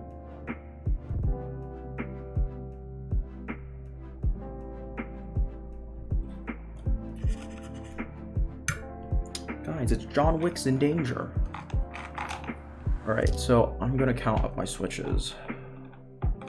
See how many we have left. 1. Let's see here. So, I think these are the remainder of my good switches left. So I need 1, 2, 3, 4, 5, 6, 7, 8, 9, 10, 11, 12, 13, 14. 1, 2, 3, 4, 5. 4, 5, 6, 7, 8, 9, 10, 11, 12, 13, 14, 15! Shit! Am I just off a couple? Oh no, I thought I had all the... Oh no. The fucking travesty, bro. Alright then. Maybe I'll supplement it with some fucking Halo Holy Pandas or something. I don't know. I got tons of those. So, maybe just go with that. That's tough. That's raw. I don't have enough switches to finish this. Wild.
Alright, we've reached the critical juncture. I gotta figure out what the placement of the next couple switches are before we can continue.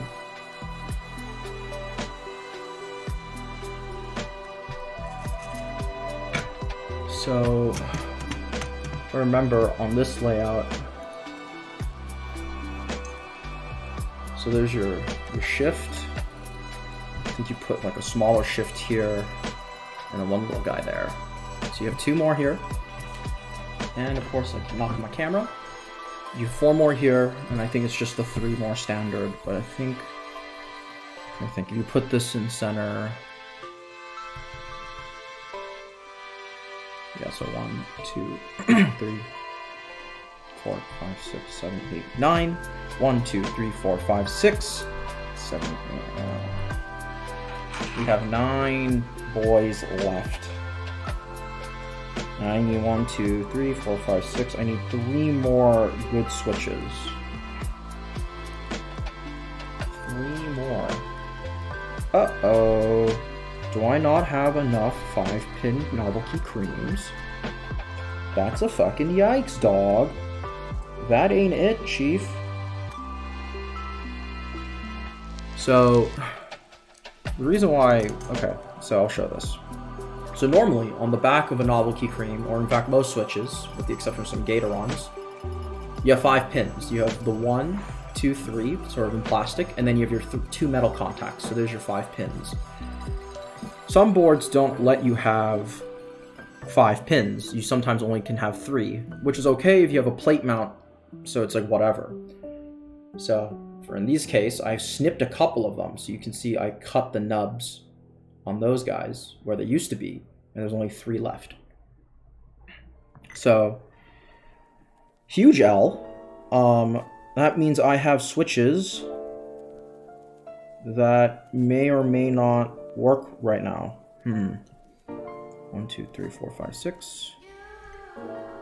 And I know the snipped ones are definitely lubed, though, because I did use them on a previous build. Do I just eat it? Take the L? Maybe I do. Well, actually, well, since we're here too. So this one here, I did not lube this switch compared to this one that is lubed. So first is a stock, and then lubed. We can compare the sound difference if we turn down my fucking music. So, versus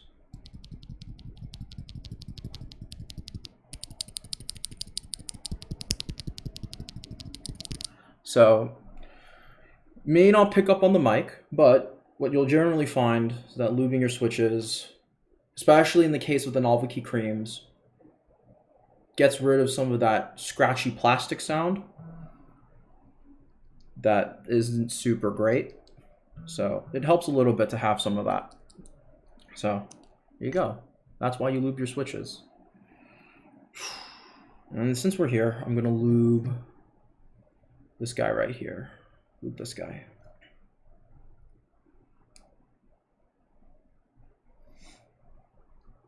Honestly, the smart thing might be to make one of the 3 pins the space bar, because at least you can align it with your stabilizer.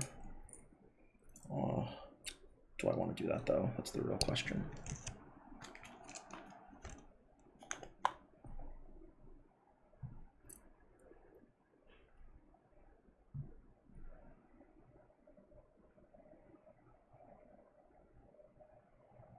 If I don't overlube.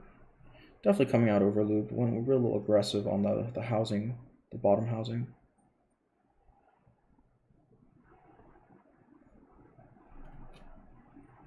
Normally I would probably have a better view of this, but I am just doing a quick extra key in a pinch, so I don't feel that it's the end of the world.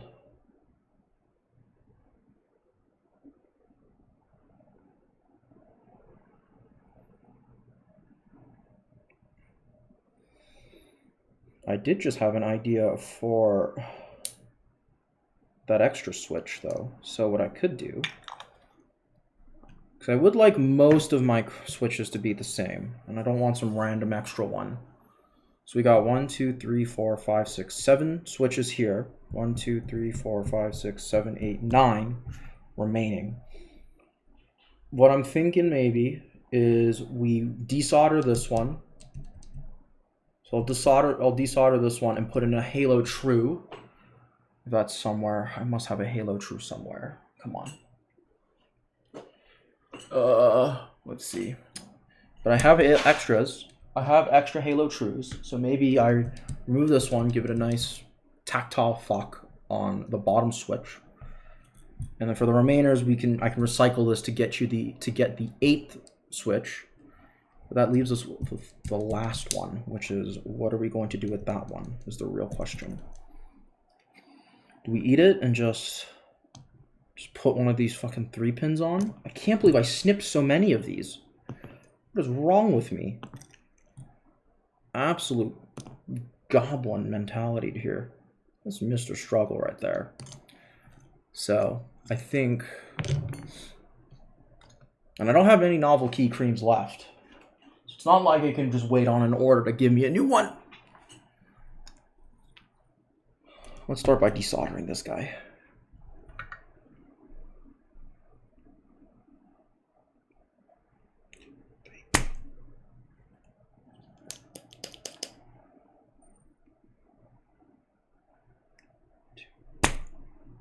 Ah, that didn't work that time. Of course it didn't.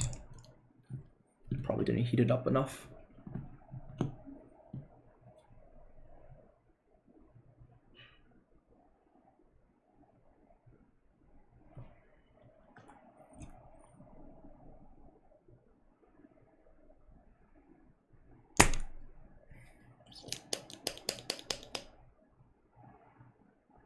Get it off me.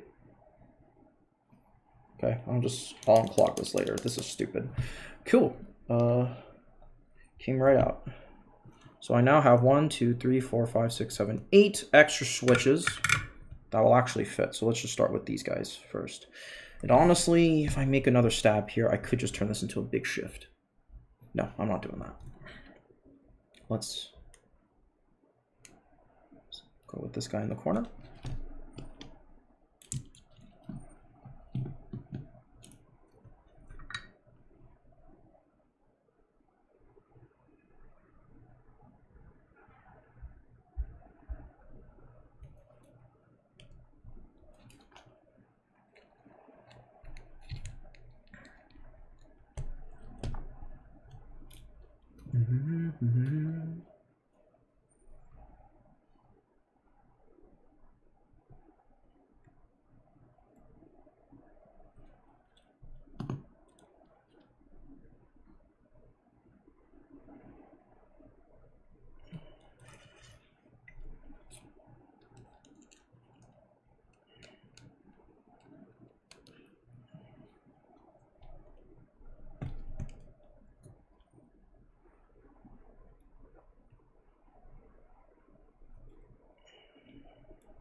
Now, the real question is, do I have extra lubed?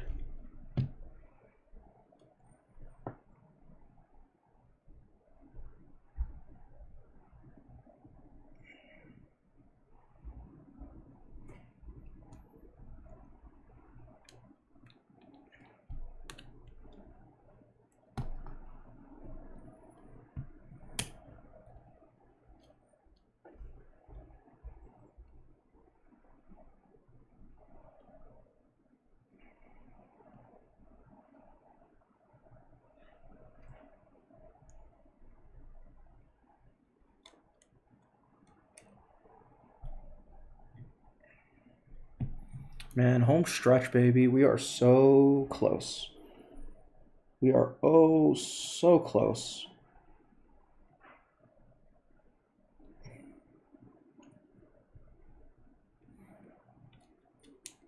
Just on the last couple of switches here. Feels good, man.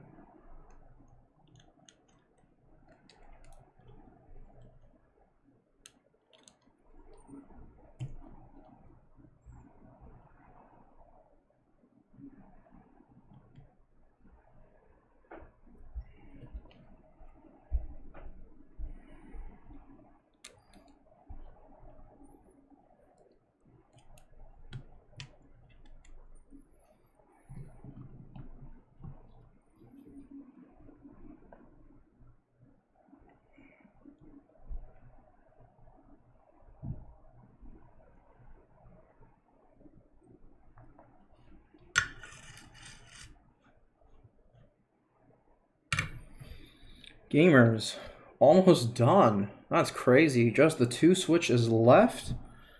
We're nuts.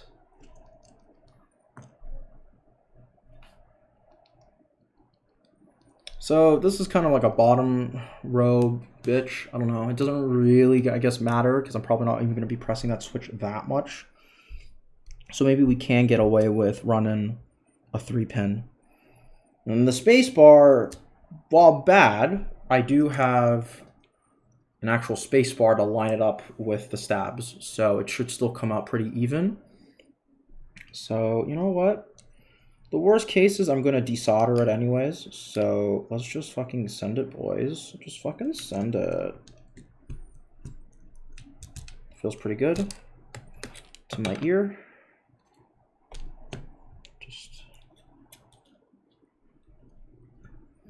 Anyway, solder's pretty strong. That will hold most of it, I think.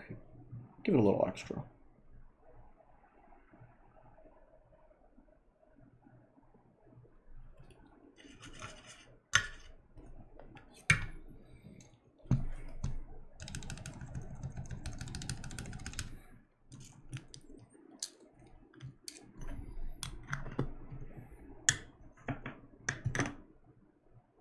Poor Kirby's.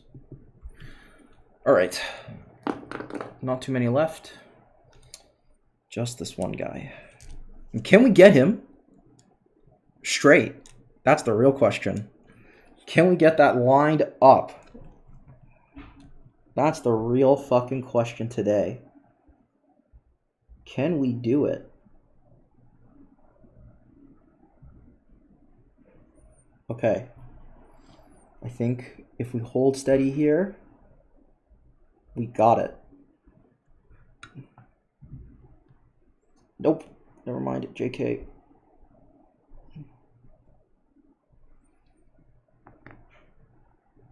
Fuck my life.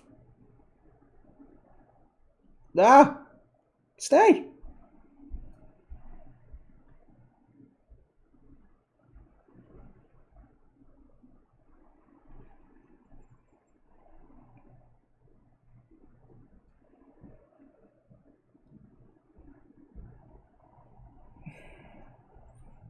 I think that's okay. We're about to find out.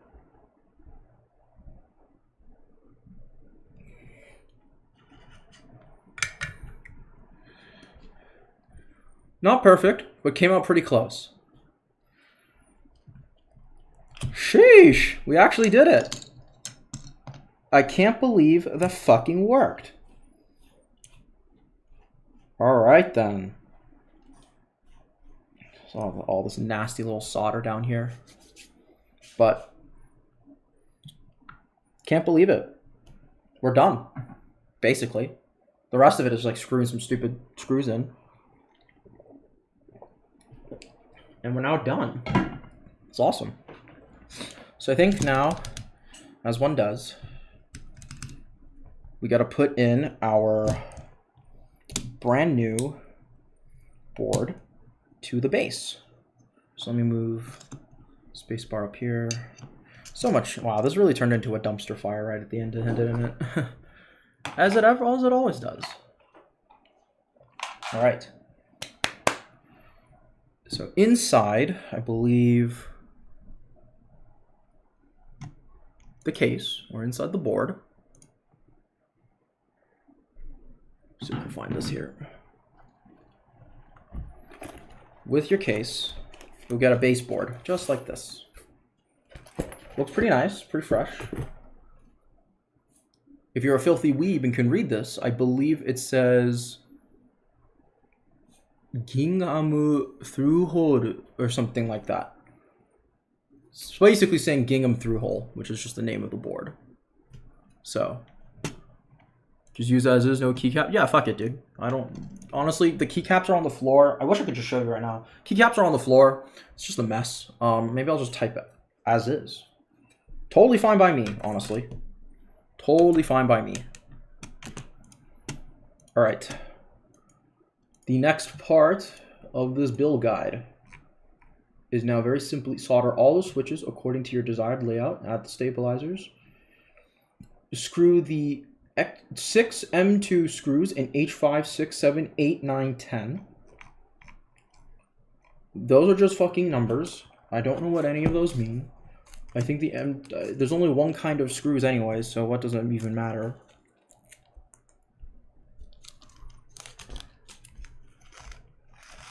We're gonna use all of these anyways, so let's go. So, this is a pain. What a fucking hell. Okay. So what do they want you to do here? So they want you to screw the M2 nuts on each of the 6 screws from the bottom. All right. And how? Do they expect me to do this?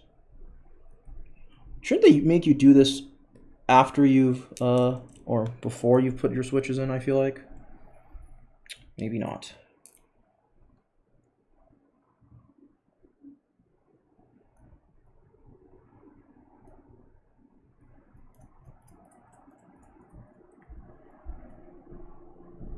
Screw 2 of them onto each of the 6 screws from the bottom. Oh, interesting. We need 2.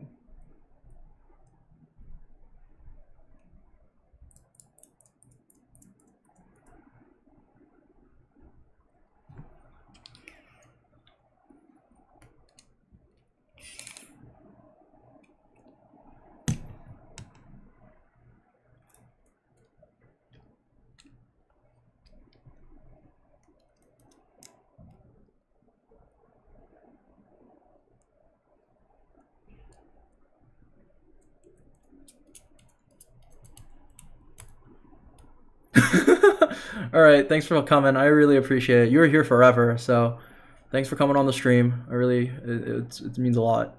Thank you so much.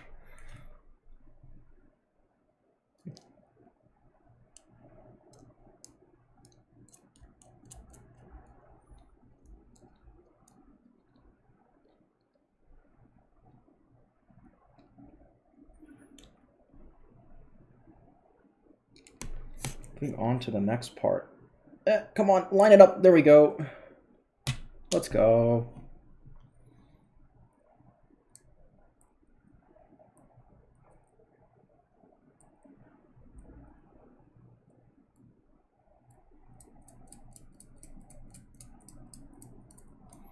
I don't know if you're supposed to use a tool with this. I just don't. It's whatever.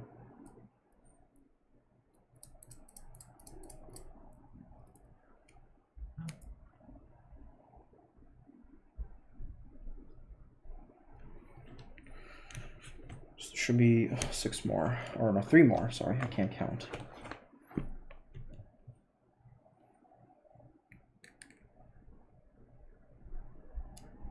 Cool.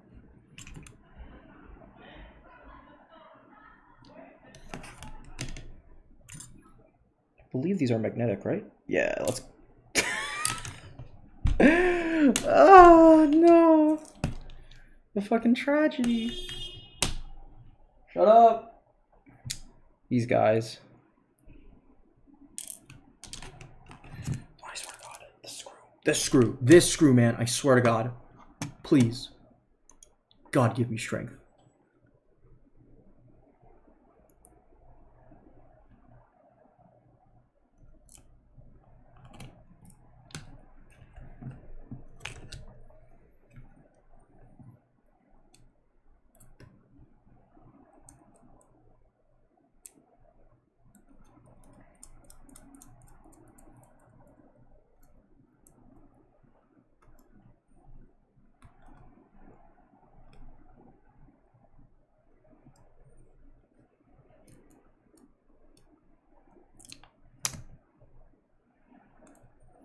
This is actually probably my least favorite part of the build, actually, because this is just not fun. This is just quite unpleasant, especially with all the switches in already. It's like, I'm losing my will. I'm losing my will, man. That ain't it.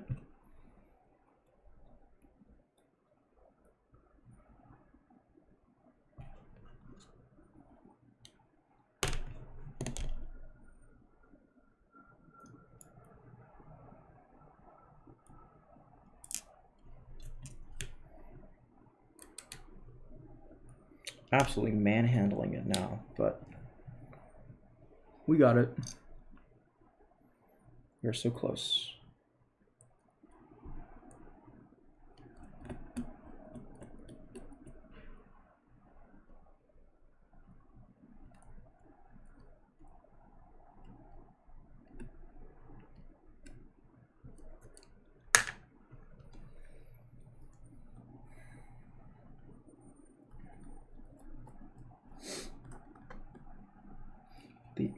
Put 4 M2 screws in the bottom of the bottom PCB.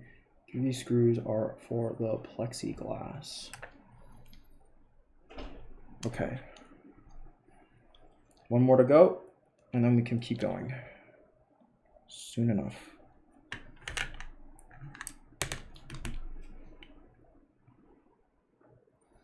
I guess these are effectively being used as spacers, right? Just visually speaking.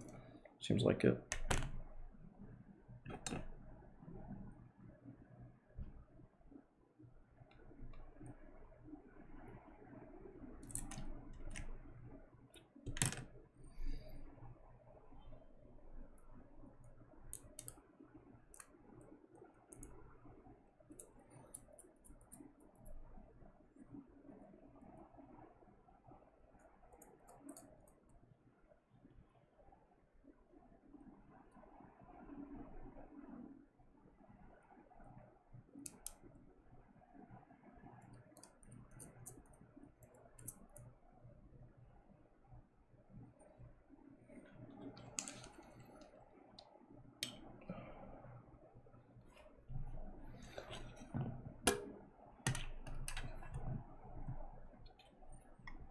Put from the bottom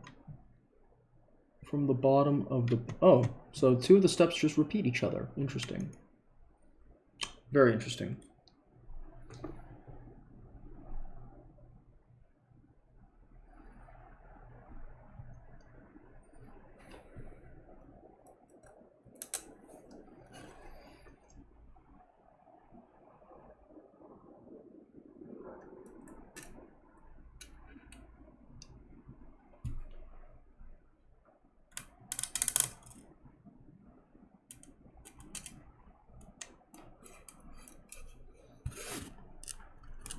Shit. Whatever.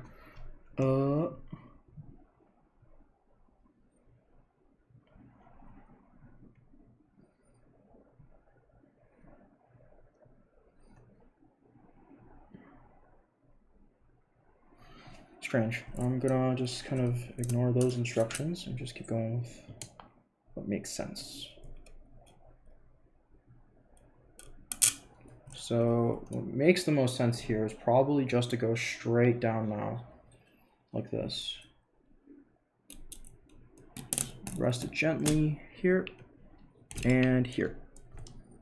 And then I guess those, oh, I didn't do that. I didn't do that right. I'll just do these 2 sides first and then worry about the rest later.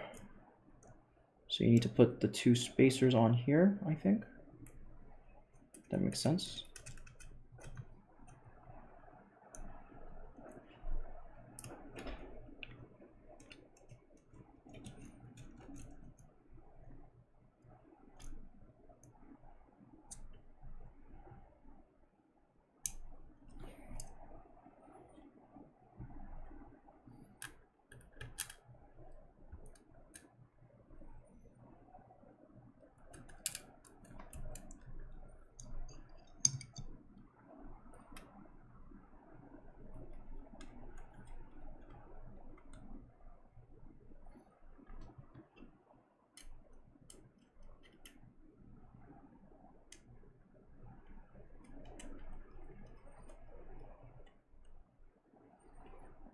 Let's go.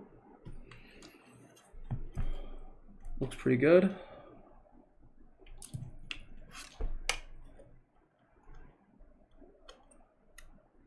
I guess maybe not too tight. That would be a bad idea.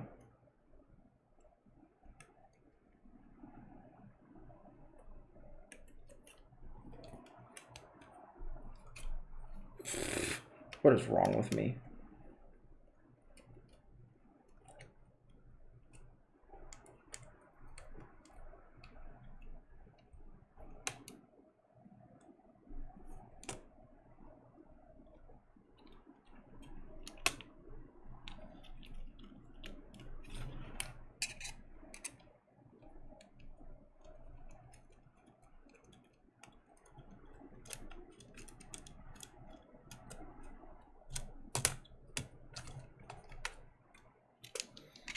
These guys are here.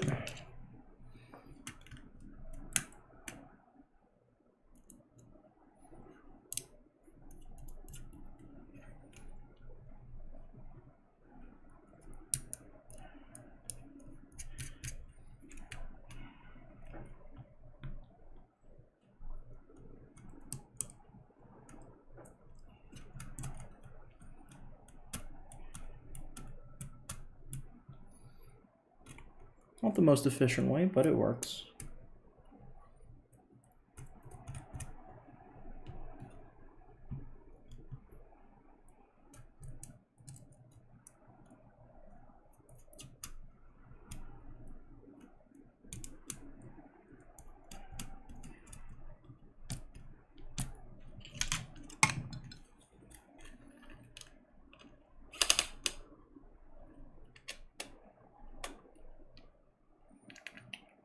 Nice, nice. It's coming together. It's coming together.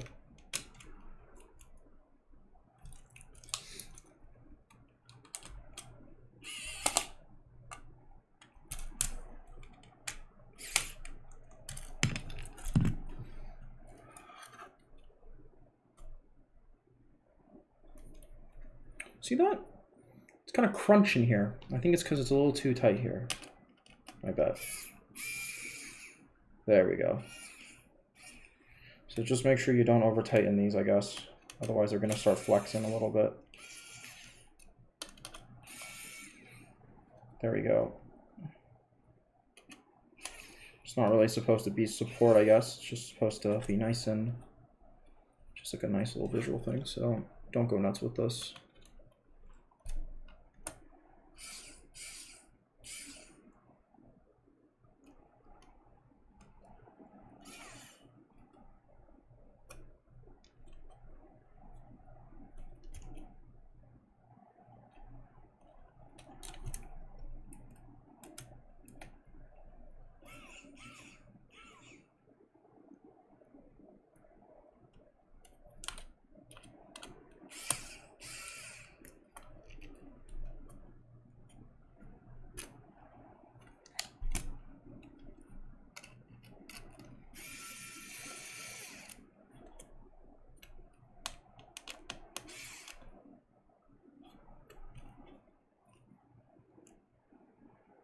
Pretty hard to imagine. It all came together right at the end like that.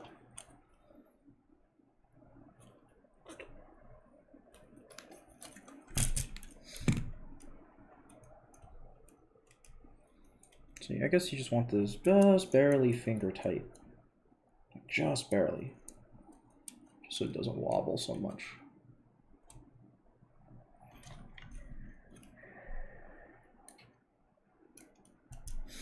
All right. Place the plexiglass, secure it with.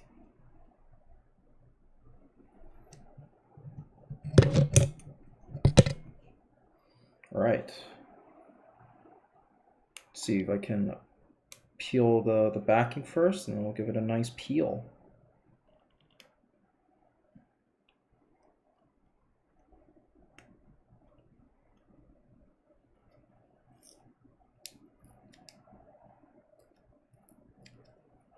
Ready? All right, let's just keep going. So, it's not peeling as nicely as I like to, but we'll peel the rest of this off here.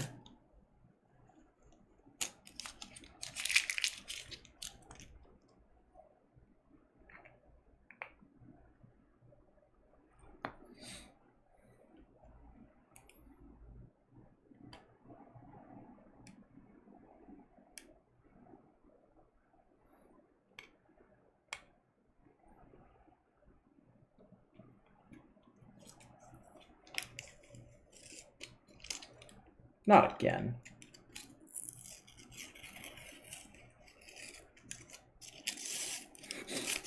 Man, this doesn't want to come the fuck off at all, huh?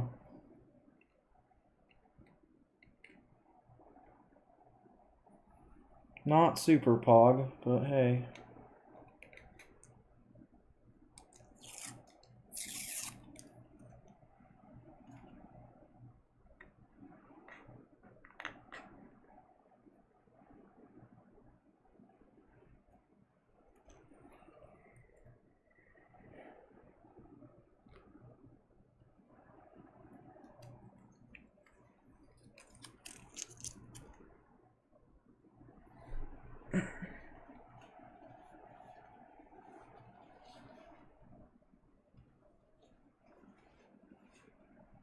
Sure it's clean.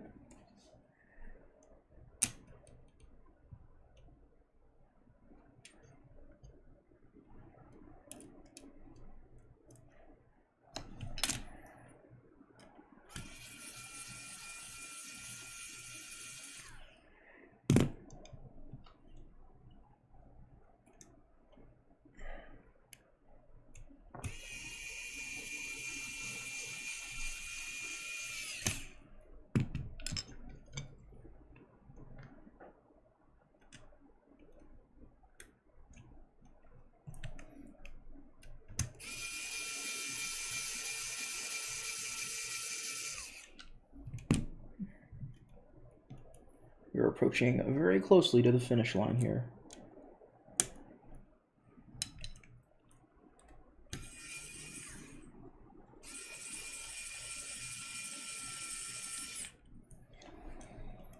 What would make a ton of sense is if you use those spacers to attach to the board. So I'm going to go do that now. So RIP me, I guess.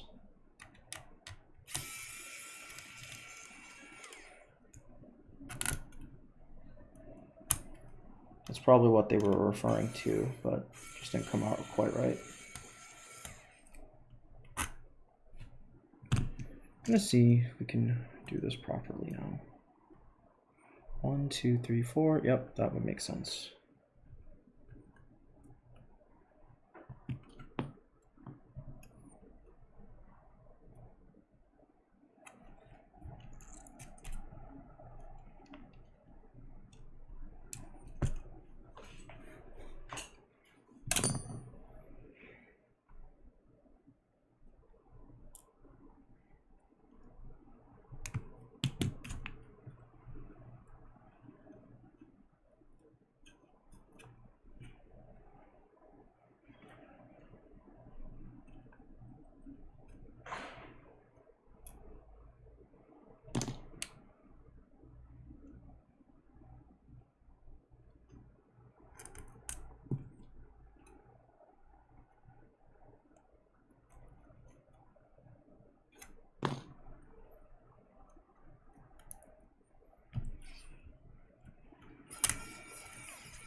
All right, that ain't working, Chief.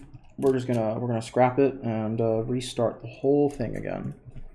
Just get this whole guy off first.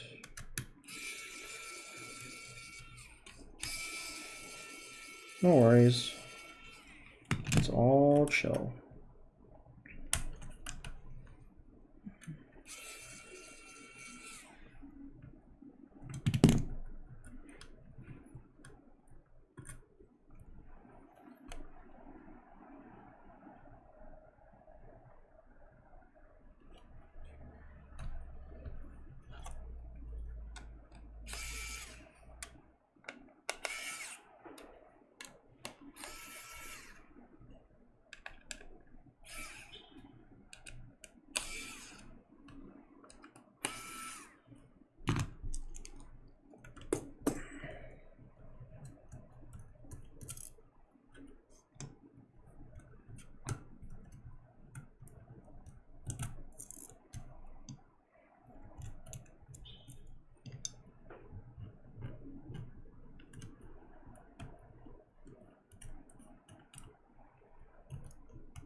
make sure that's tight. What's it that why? That's why you check.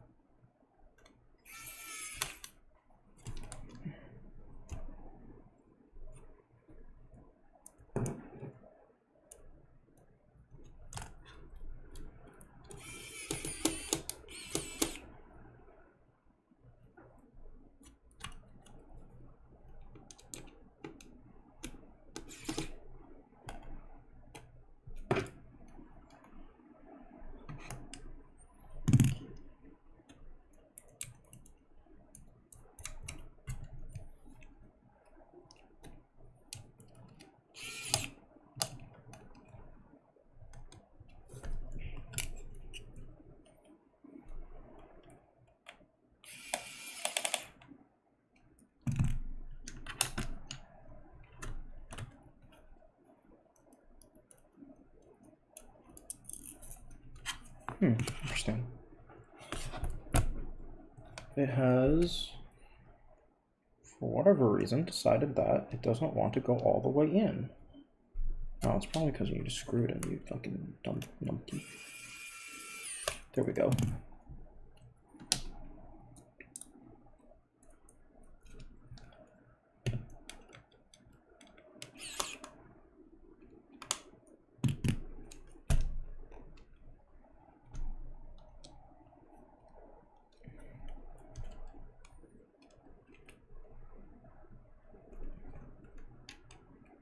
I think it's basically good as it is. I'm just going to tighten everything down. Call it done and done.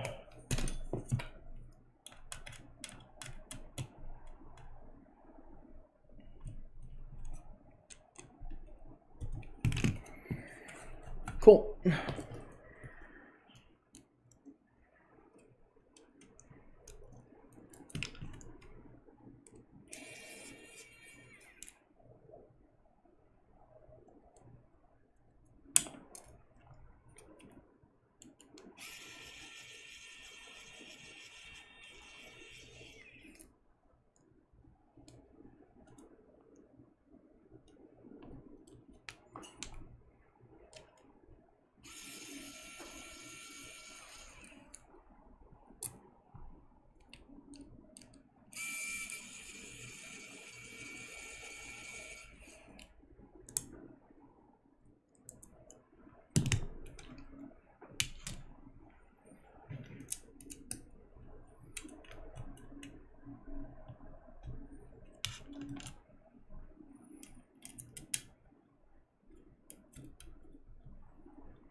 Give it a nice wipe.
I think that's it. Pretty much, yeah. I think other than that, we just got to put the feet on and the keycaps, and then we're ready to go. Put on your favorite set of keycaps, I guess.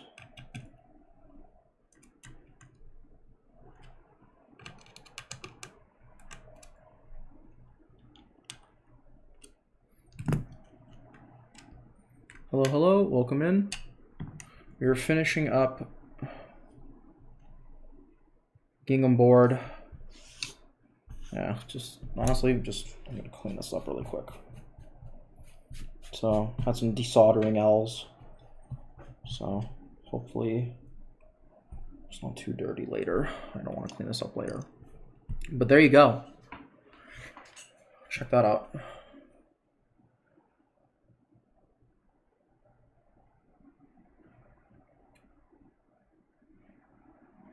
There's your Gingham board with all in its glory. Finishing touches. We put on our rubber feet. Out there. Not a science to this one, just kind of wherever it feels right.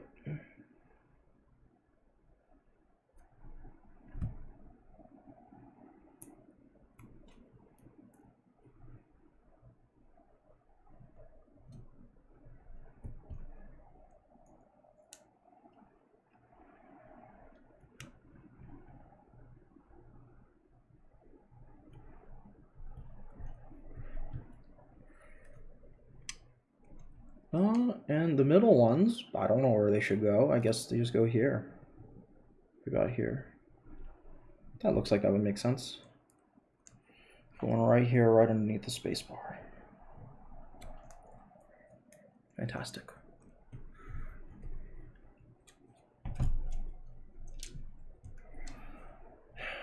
We are done here, pretty much. And honestly, because we've come so far, I'm just going to test the board with all of the keycaps in. So let's do that really quick. Just want to at least have a nice picture to look at.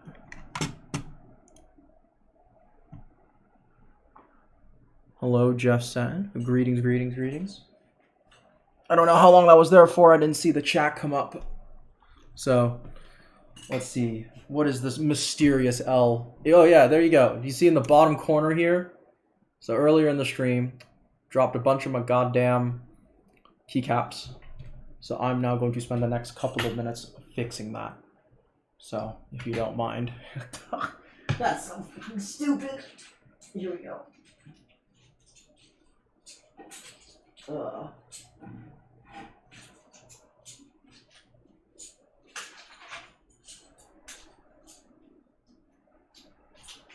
Alright, so a lot of these keys probably are not going to be used because they're F4 and this is a 60% board.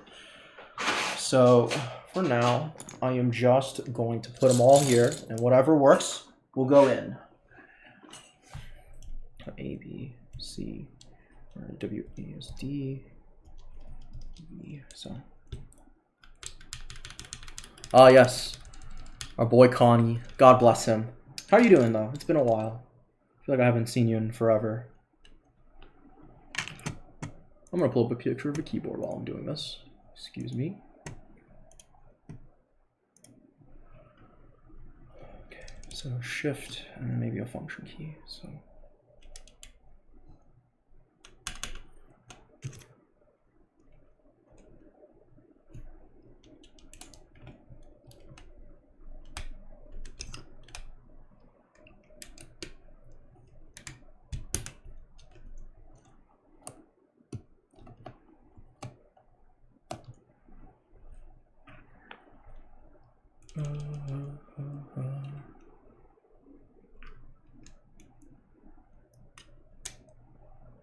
Come on, there we go. Man, I am kind of hyped to see how this sounds because supposedly with no plate and a board like this, it's probably unbelievably bouncy. So, should be pretty good. B. So, if you're joining the stream late, the keycaps we're using are from Drop. They are these guys are oh my god, Brown, brown, brown. Ezra Pound. What a fucking iconic moment. What an iconic fucking guy. If you don't know what we're talking about regular car reviews. You should definitely check them out. They're on YouTube.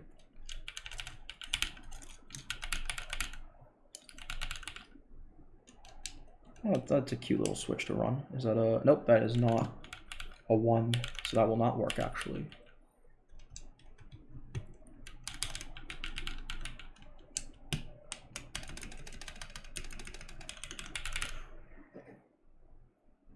F12. Fuck off. 1, 2, 3, 4. I can count.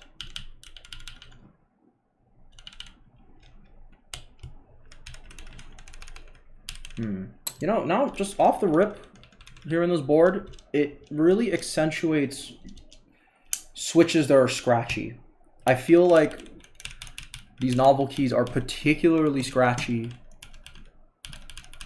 which is quite, I don't know how to feel about that. I mean, creams are always pretty scratchy, so that is to be expected, but I was kind of low-key hoping it wouldn't be, but it is what it is.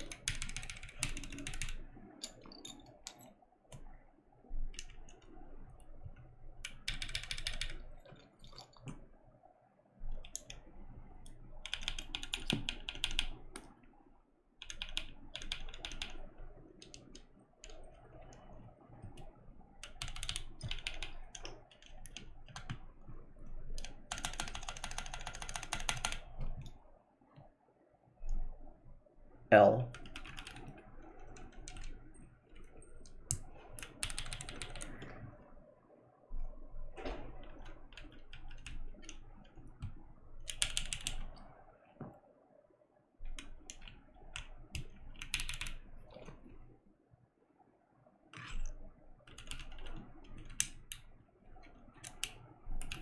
That does not look right. You definitely reverse that.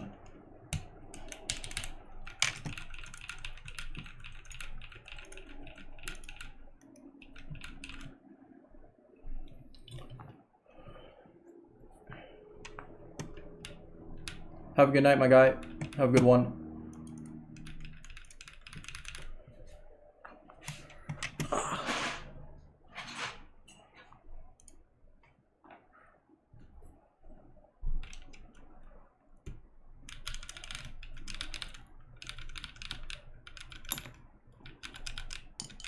Ooh, control. I need that one.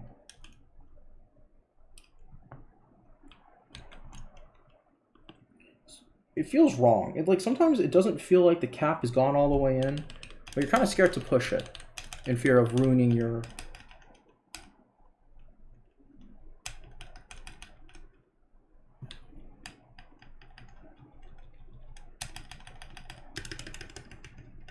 So far though, it is sounding not too bad, so that's a good sign. Mind me.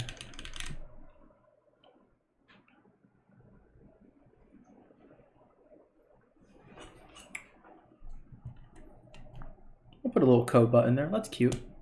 Why not? Man, this would be a pretty decent one to put down here, but if it wasn't for the profile.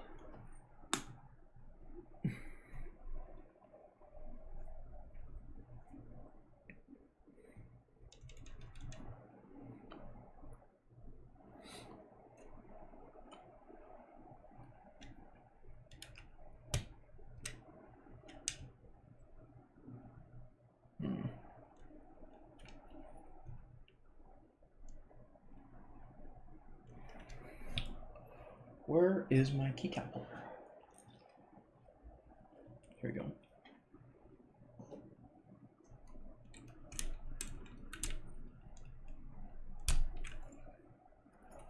Pull this guy out for now.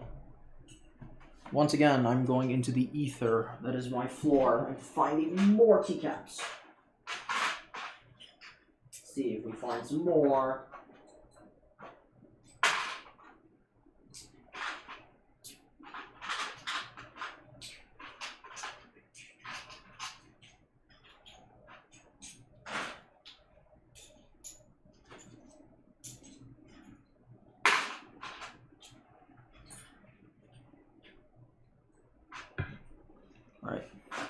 What's up, nerd? I've returned.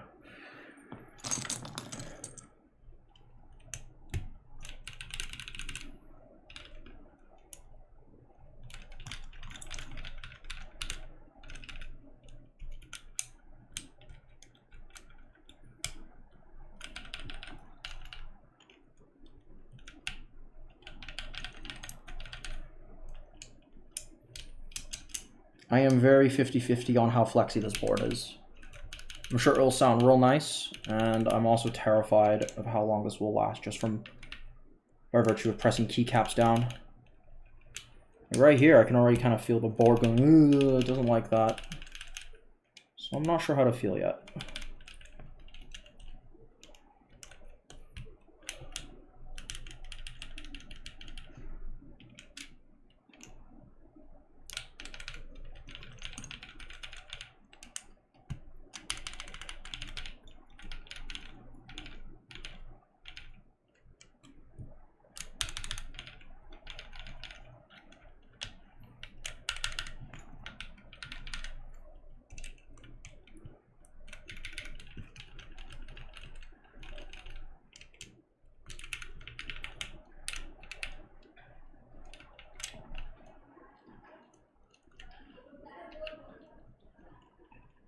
That switch does not feel good.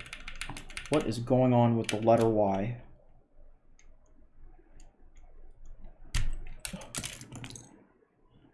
Is that just housing wobble? Yeah, that's just housing wobble. That one's not doing so hot. All right.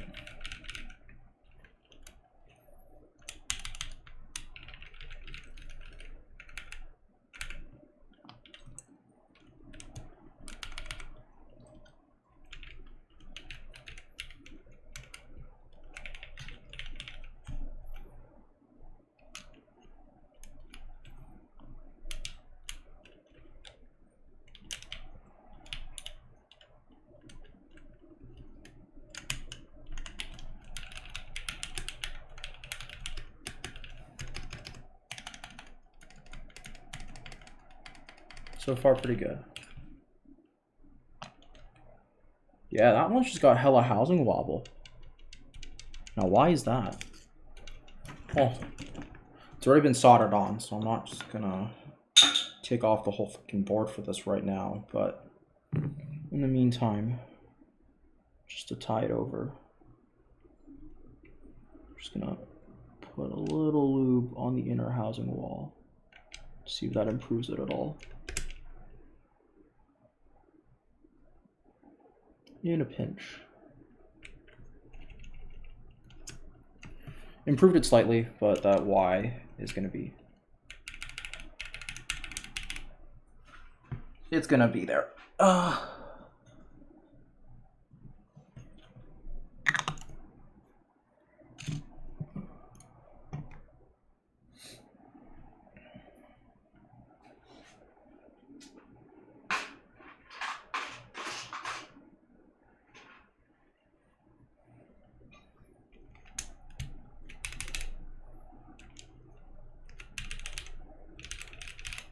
That is actually feeling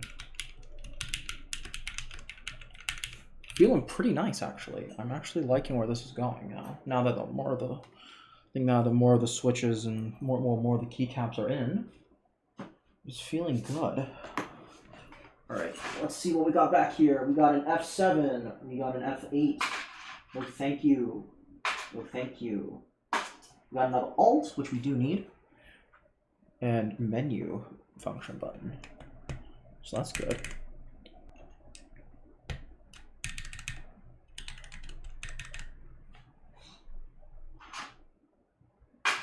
And most importantly, we have an escape key now. Thank God.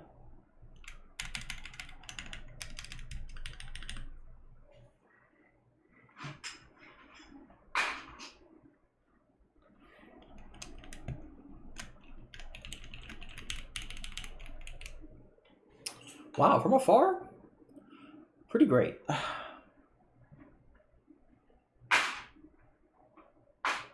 All right, now here's the extra pile of switches or keycaps that didn't run away from me.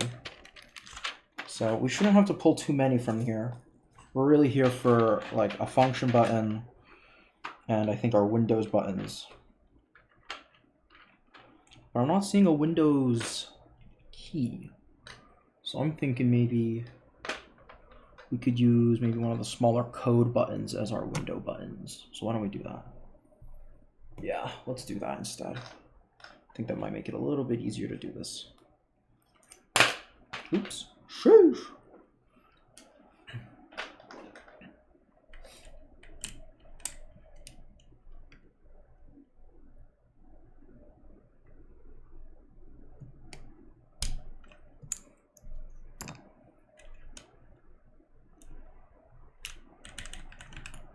So the alignment looking actually pretty good for the most part on most of the keycaps. Nothing screams to me that that it's totally fucked. Maybe this one here, but that was definitely the 3-pin one, so that's okay. Alt menu.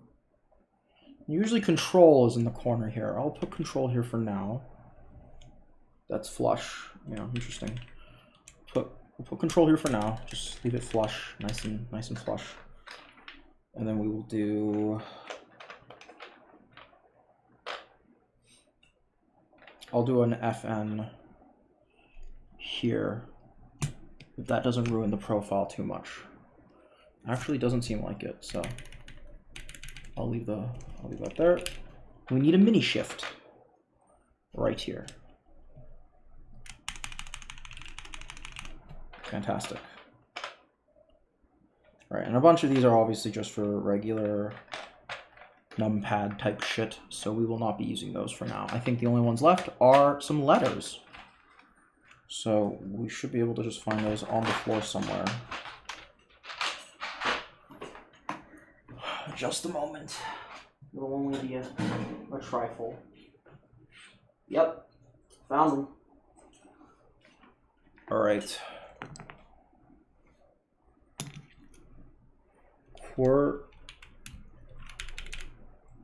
T. So we're missing a W still. Somehow, somewhere, there is a W. Somewhere, there it is. I completely fucking missed it. It's right here the whole time. All right. Thank you for whoever's here, the one viewer, because you get to see the finished product.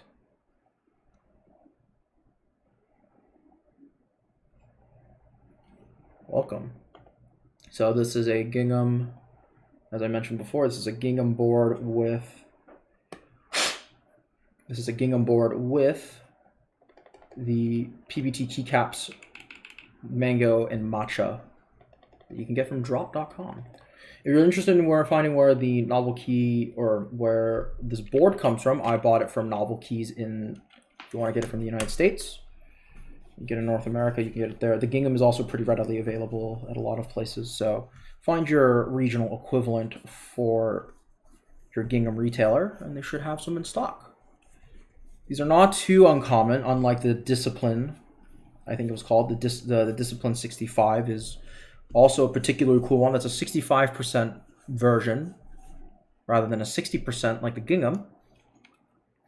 So if you need those arrow keys or a little bit extra versatility, that is not a bad way to go. So it's cool. So enjoy the look a little bit. I'm gonna clean up and I'll give a type test in a second as I clean these up. So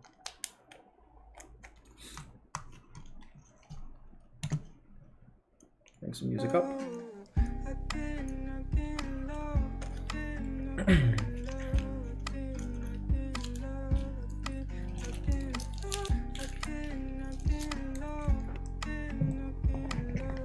Should not to turn off my soldering iron.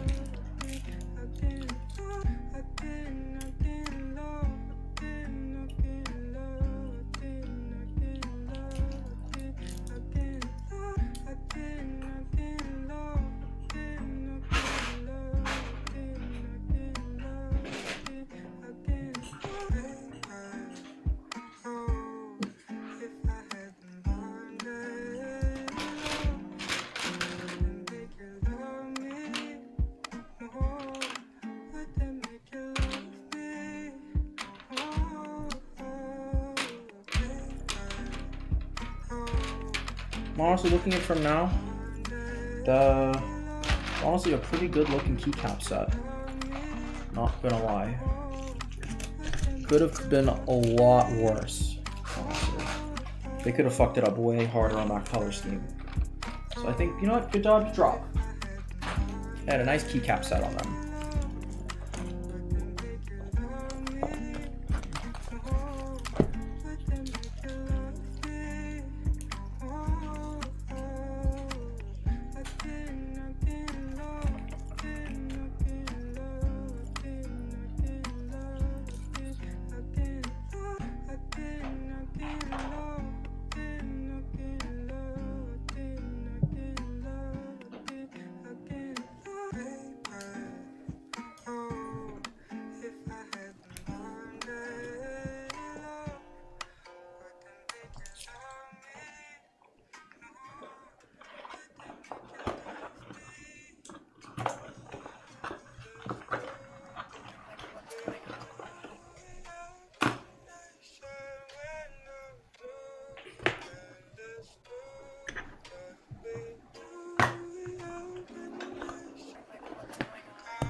Move our little boys off to here. Get our keyboard out of the way here for just a moment.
Cool.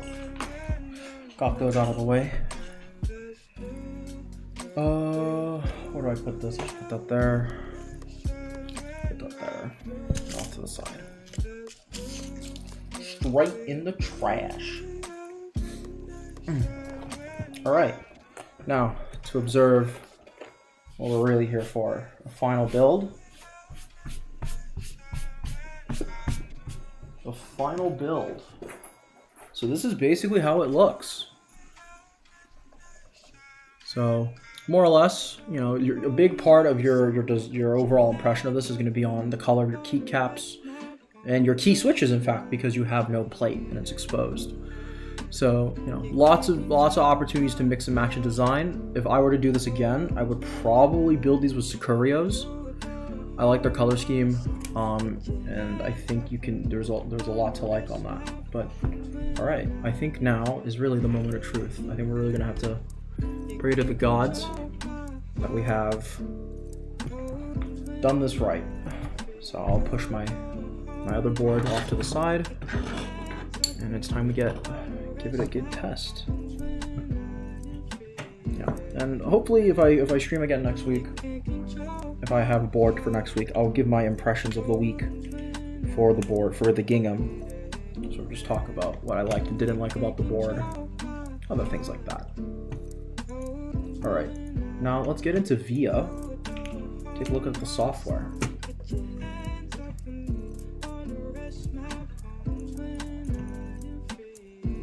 Let's see what we got here. Let me open up display capture.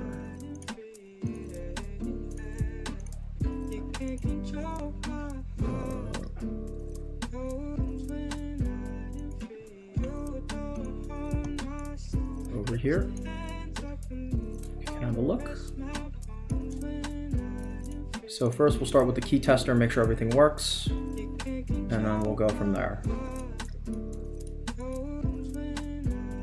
So, you'll have to take my word for it.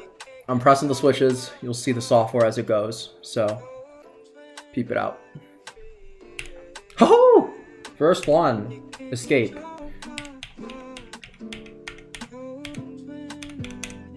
Fantastic. All of them work. All I have to do is just push some of the keycaps down because some of them are not playing too nice. But awesome. Backspace works. We don't have a tilde, that's fine. Tab, caps lock, and there's a caps lock indicator, in fact, over there with the green light. So I think red usually means power, green is regular caps lock. Left shift. We have a board QWERTY, UIOP.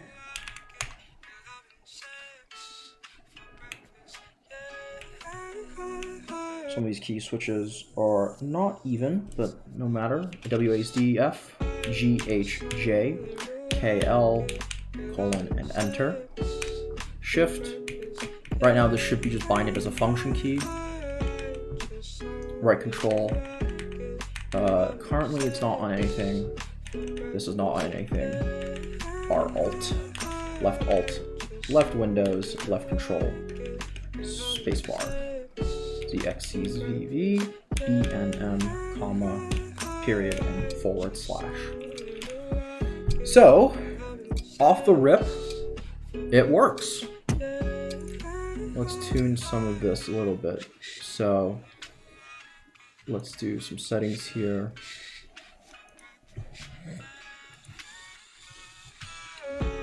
Split right shift. So I want this to basically be a layer. I'm just gonna make that a FN layer. For now, I will make this a Windows key, but I will probably tune this right win. And this will probably be menu.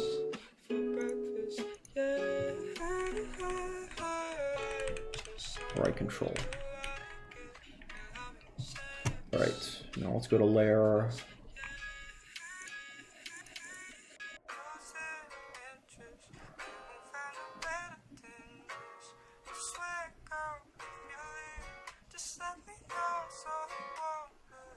Bold is layer 1. Cool. So, in theory, so that works as it is. You can even mute,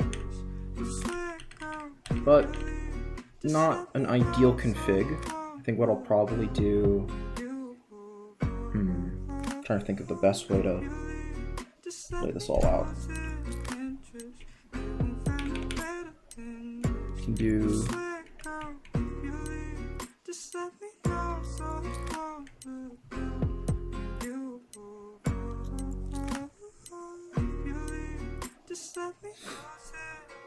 And we have arrow keys here for WASD. Okay, no, actually, no, for now, I'll allow it. I'll allow it as is. But that also probably means I should be able to code. And never understand what menu does, but it exists. So, all right. The board is finished, guys. It is officially done. If you want to sort of see it here, enjoy it in its glory. For scale, so this is a 60% board. For scale, I will bring in my Canoe, or my percent Canoe Gen 2. So this is a 65% board where you get your arrow keys and you get a nice little row here. So it's only a little bit wider. Obviously the Gingham being basically just keycap edged, it is quite small, with just aside from the top chin, all of your hardware. So this is honestly pretty nice. I'm happy with the way this came out. Let's give it a type test, I guess. See how it goes. So first off, pull up monkey type, for the gamer's choice. So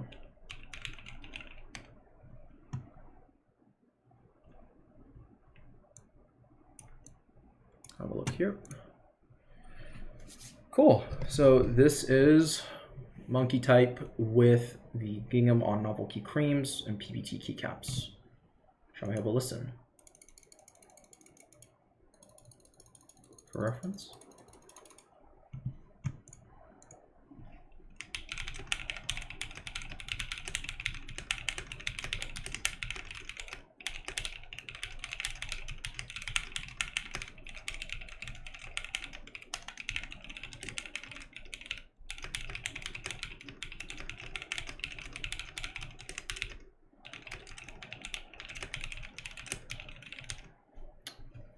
Easy, dude. 119 words per minute. If you can just barely make that out from the top. Let's fucking go. All right, so off the rip, pretty quiet actually, surprisingly. You get the usual Novelkey Cream clack.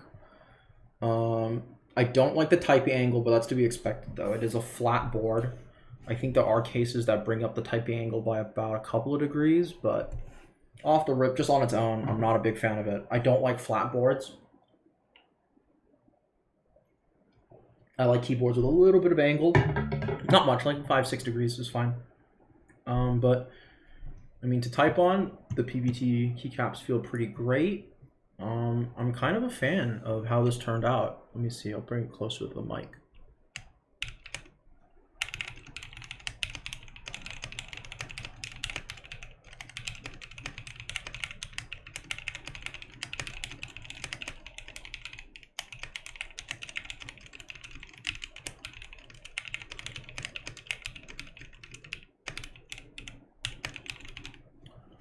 102, much slower. But hopefully that came up a little bit more clearly on the mic since it was closer. Do a modifier test really quickly. So 1, 2, 3.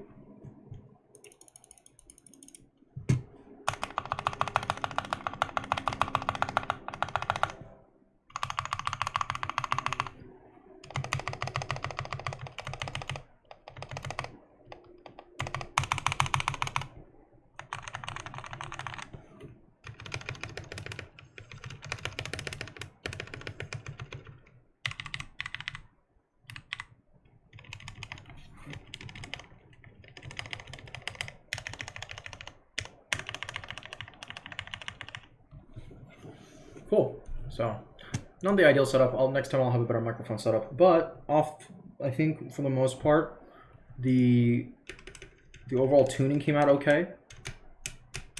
There's a little bit of top return clack on the keyboard, on the spacebar, but there's no rattle as far as I can tell.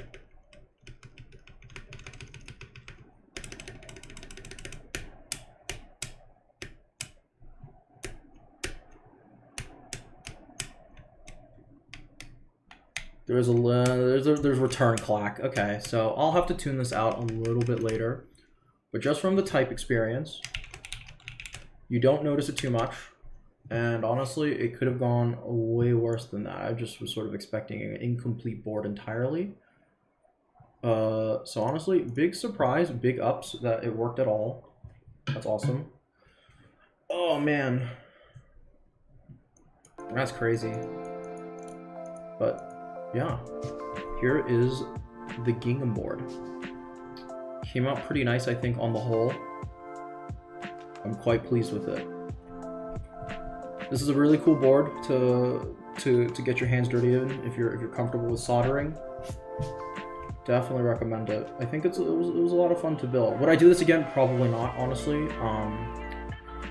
If I had someone commission me to build this particular board, I probably wouldn't do it again. Mostly because just the sheer soldering effort was pretty extreme. Right, like half the stream was just doing the top modules, which admittedly look extremely cool. But it is also one of those where I'm not sure about how I feel about it acoustically yet. Right, I'm sure you're hearing a lot of the clack, and I don't really like the way it bounces. It doesn't feel right to me. Also, that is some of the fact that I come from a board that is basically 80% aluminum. It's super thick. So it could just be that. I like a poppier, clackier sound than this, usually. But, pretty good.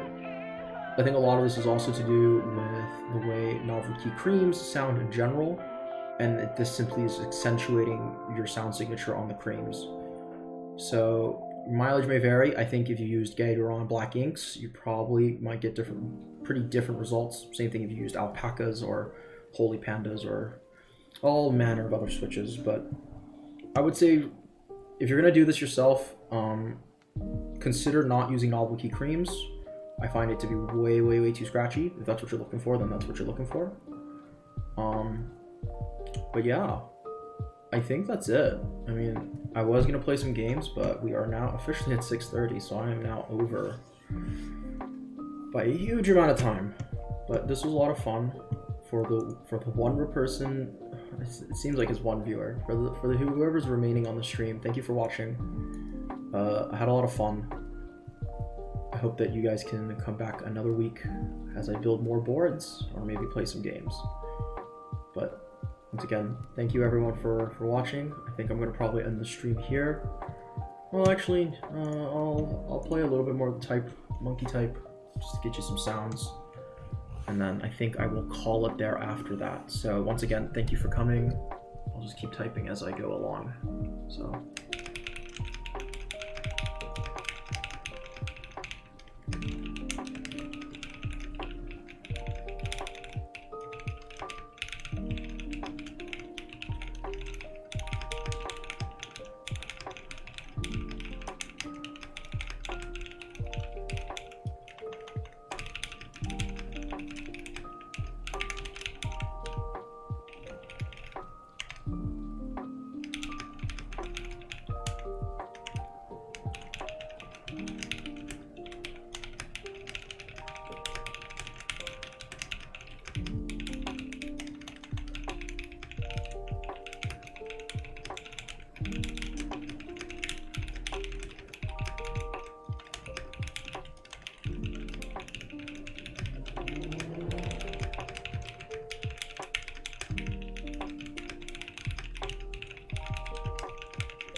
No, it came out really good, I think. Hello. Yeah, no, it came out really good. Honestly, not too bad at all. So, I don't know. Novelkey Creams always sound pretty good to me. There's not a lot of switches that sound quite like it, other than maybe Atelios, and even Atelios is quite different. Or maybe, what was the word? Durock palms. Durock palms are pretty nice. Yes, this is a plateless build. So on Gingham boards, they're actually usually plateless. So you can see right there, no plates. I'm not sure how I feel about no plates yet. It's a really bouncy feeling board. There's kind of that weird, you can feel the PCB rebound under you as you type, especially with switches that aren't crazy heavy. I'm not sure how I feel about it yet. I think it sounds pretty good, and thankfully my tuning hasn't been total garbage. So, try this again.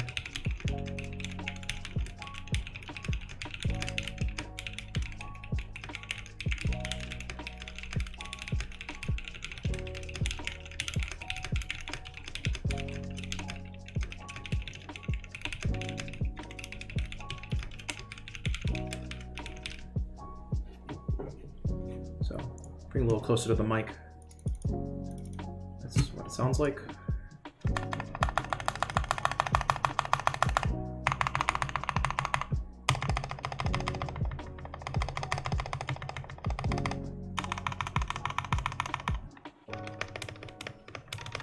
So you can kind of hear on the space bar, there's a little bit of return clack on the right stabilizer, which again, tuning space bars is my hell, but I'll figure it out eventually.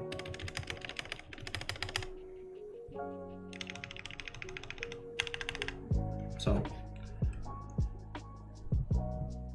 you know, it's a real struggle, and it's weird too, because you would think that after doing not only just a bunch of builds, but you do a bunch of you're doing all these other stabs, right? You do your backspace, your enters, and your shifts, and they're totally fine. Thank you for the follow, my guy. But Yeah, I mean, I don't know. Spacebar stabs in particular are a real struggle for me, and I've been trying to tune out with a bunch of different like lubes and using foam gaskets and things like that. It just never really quite works. I'll show you this other board I have. So this is my Canoe, and so this board's real nice, but because it is a full metal board with a unbelievably thick plate, the clacks and rattles of the spacebar really get accentuated here. So hearing this one, and also this is Unholy Pandas, so it is a little bit louder. So it's a pretty standard enter, pretty standard. But then you hear the spacebar, get ready. I don't know. I can tune an enter and a backspace perfectly good, not a spacebar. Maybe with more time, it will get better, but it does help using a quieter switch. Seems to hide that really nasty noise a little bit. I will also say that that one's using Durocks, and this guy is using GMK stabilizers that I clipped. Definitely clip it, it makes a big difference. But yeah.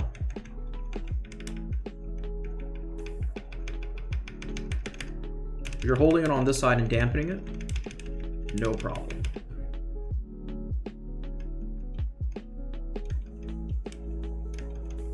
It's weird too, because you know, a big test for me, at least when I'm testing these switches or these stabs, is I kind of just gently tap the edges, and off the rip, you don't think it's a problem until you start clacking at them.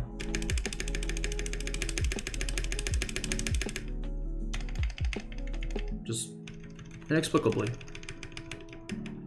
Feels a little hollow. And it could just also be the spacebar too, feeling a little hollow. I might try some Flex Seal or something and see if I can fill up the spacebar, see if it improves that at all.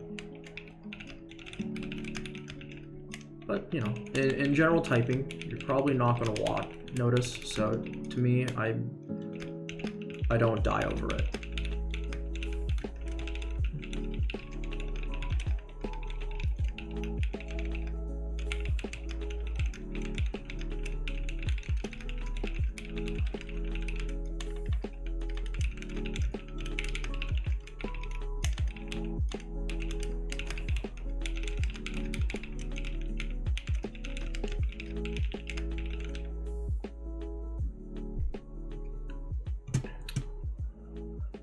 Yeah, stab wires hitting.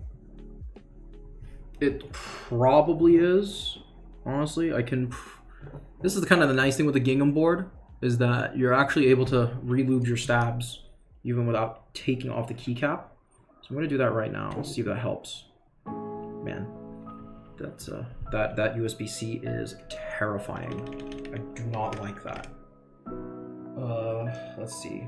Got an extra brush.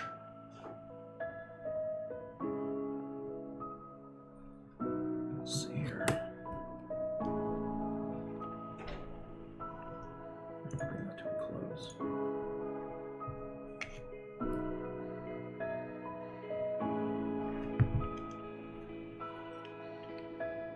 Yeah, so you can kind of see there. You can actually get access to the stab hole if you're too lazy to take off the keycaps like I am. So, certainly one of the easier boards to tune for me recently.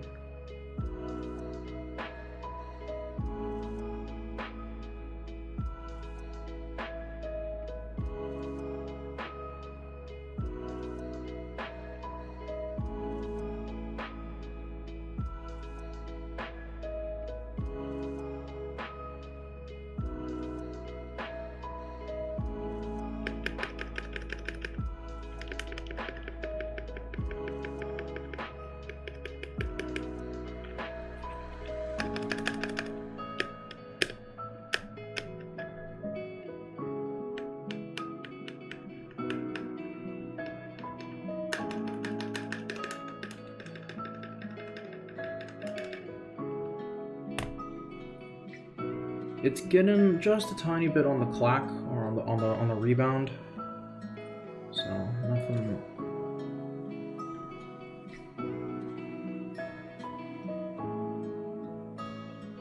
This is where the stabilizers clips. Oh, yeah. No, that makes sense. You know, I thought so maybe, but it's kind of weird because there's... We'll just rip off our spacebar and have a look, I guess. So let's try to figure this out. Now that I'm here, once again in tuning hell, I will figure this one out. Let's see. Here is mine.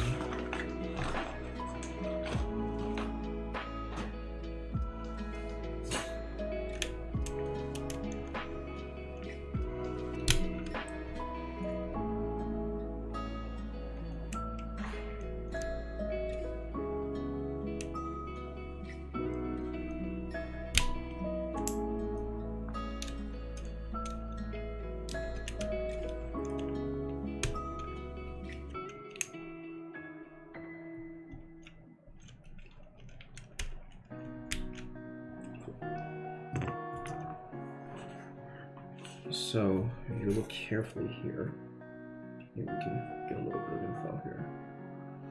Yeah, that lube looking bone fucking dry down there. That's looking dry over there. Yeah, that's not a good look. Let's try adding some lube there. That might help. I don't know how much it's gonna do now that it's already on the board, but you know, you can try.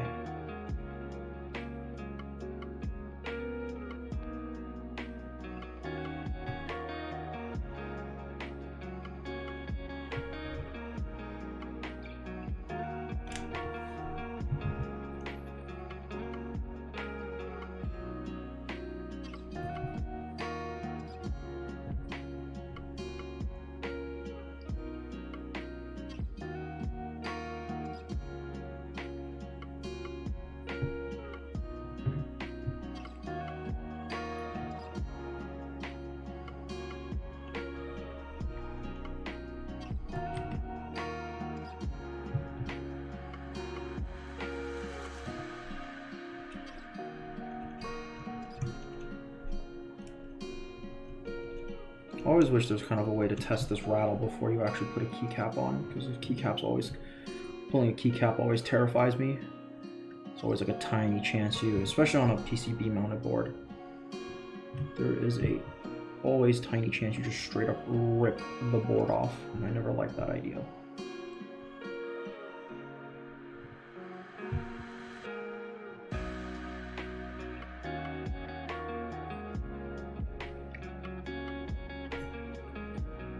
Alright, attempt number whatever this is now. It must be like third time I've been tuning this.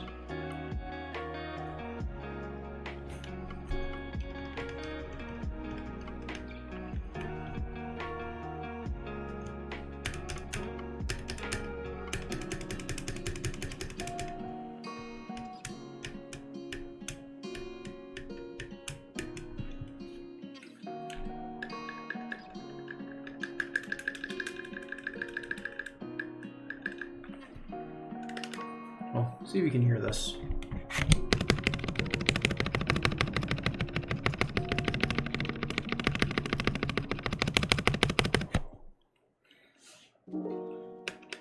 At least to my ear, that sounds a lot better.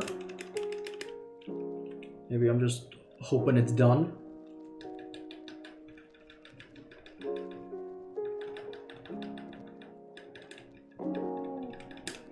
I think you're mostly hearing most of it's that return clack.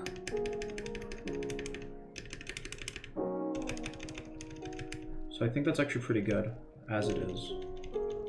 I might revisit this on another day, but I think for now, it does come out quite well.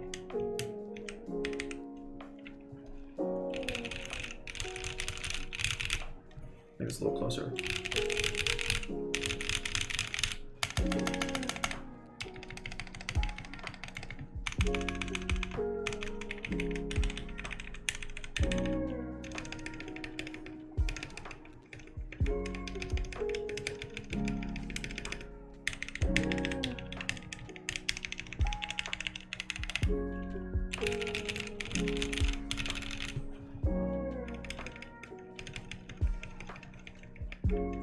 Cool. Man, that's hard to believe. So it's been 6 hours? That's crazy. Can't believe I was doing this for so long. All right, I think it is time to end my stream here now, officially, now that everything's kind of died down. It's first big keyboard stream. Thanks guys for everyone who's come once again. I really do appreciate it. But anyways, have a good weekend, everyone. Have a good one.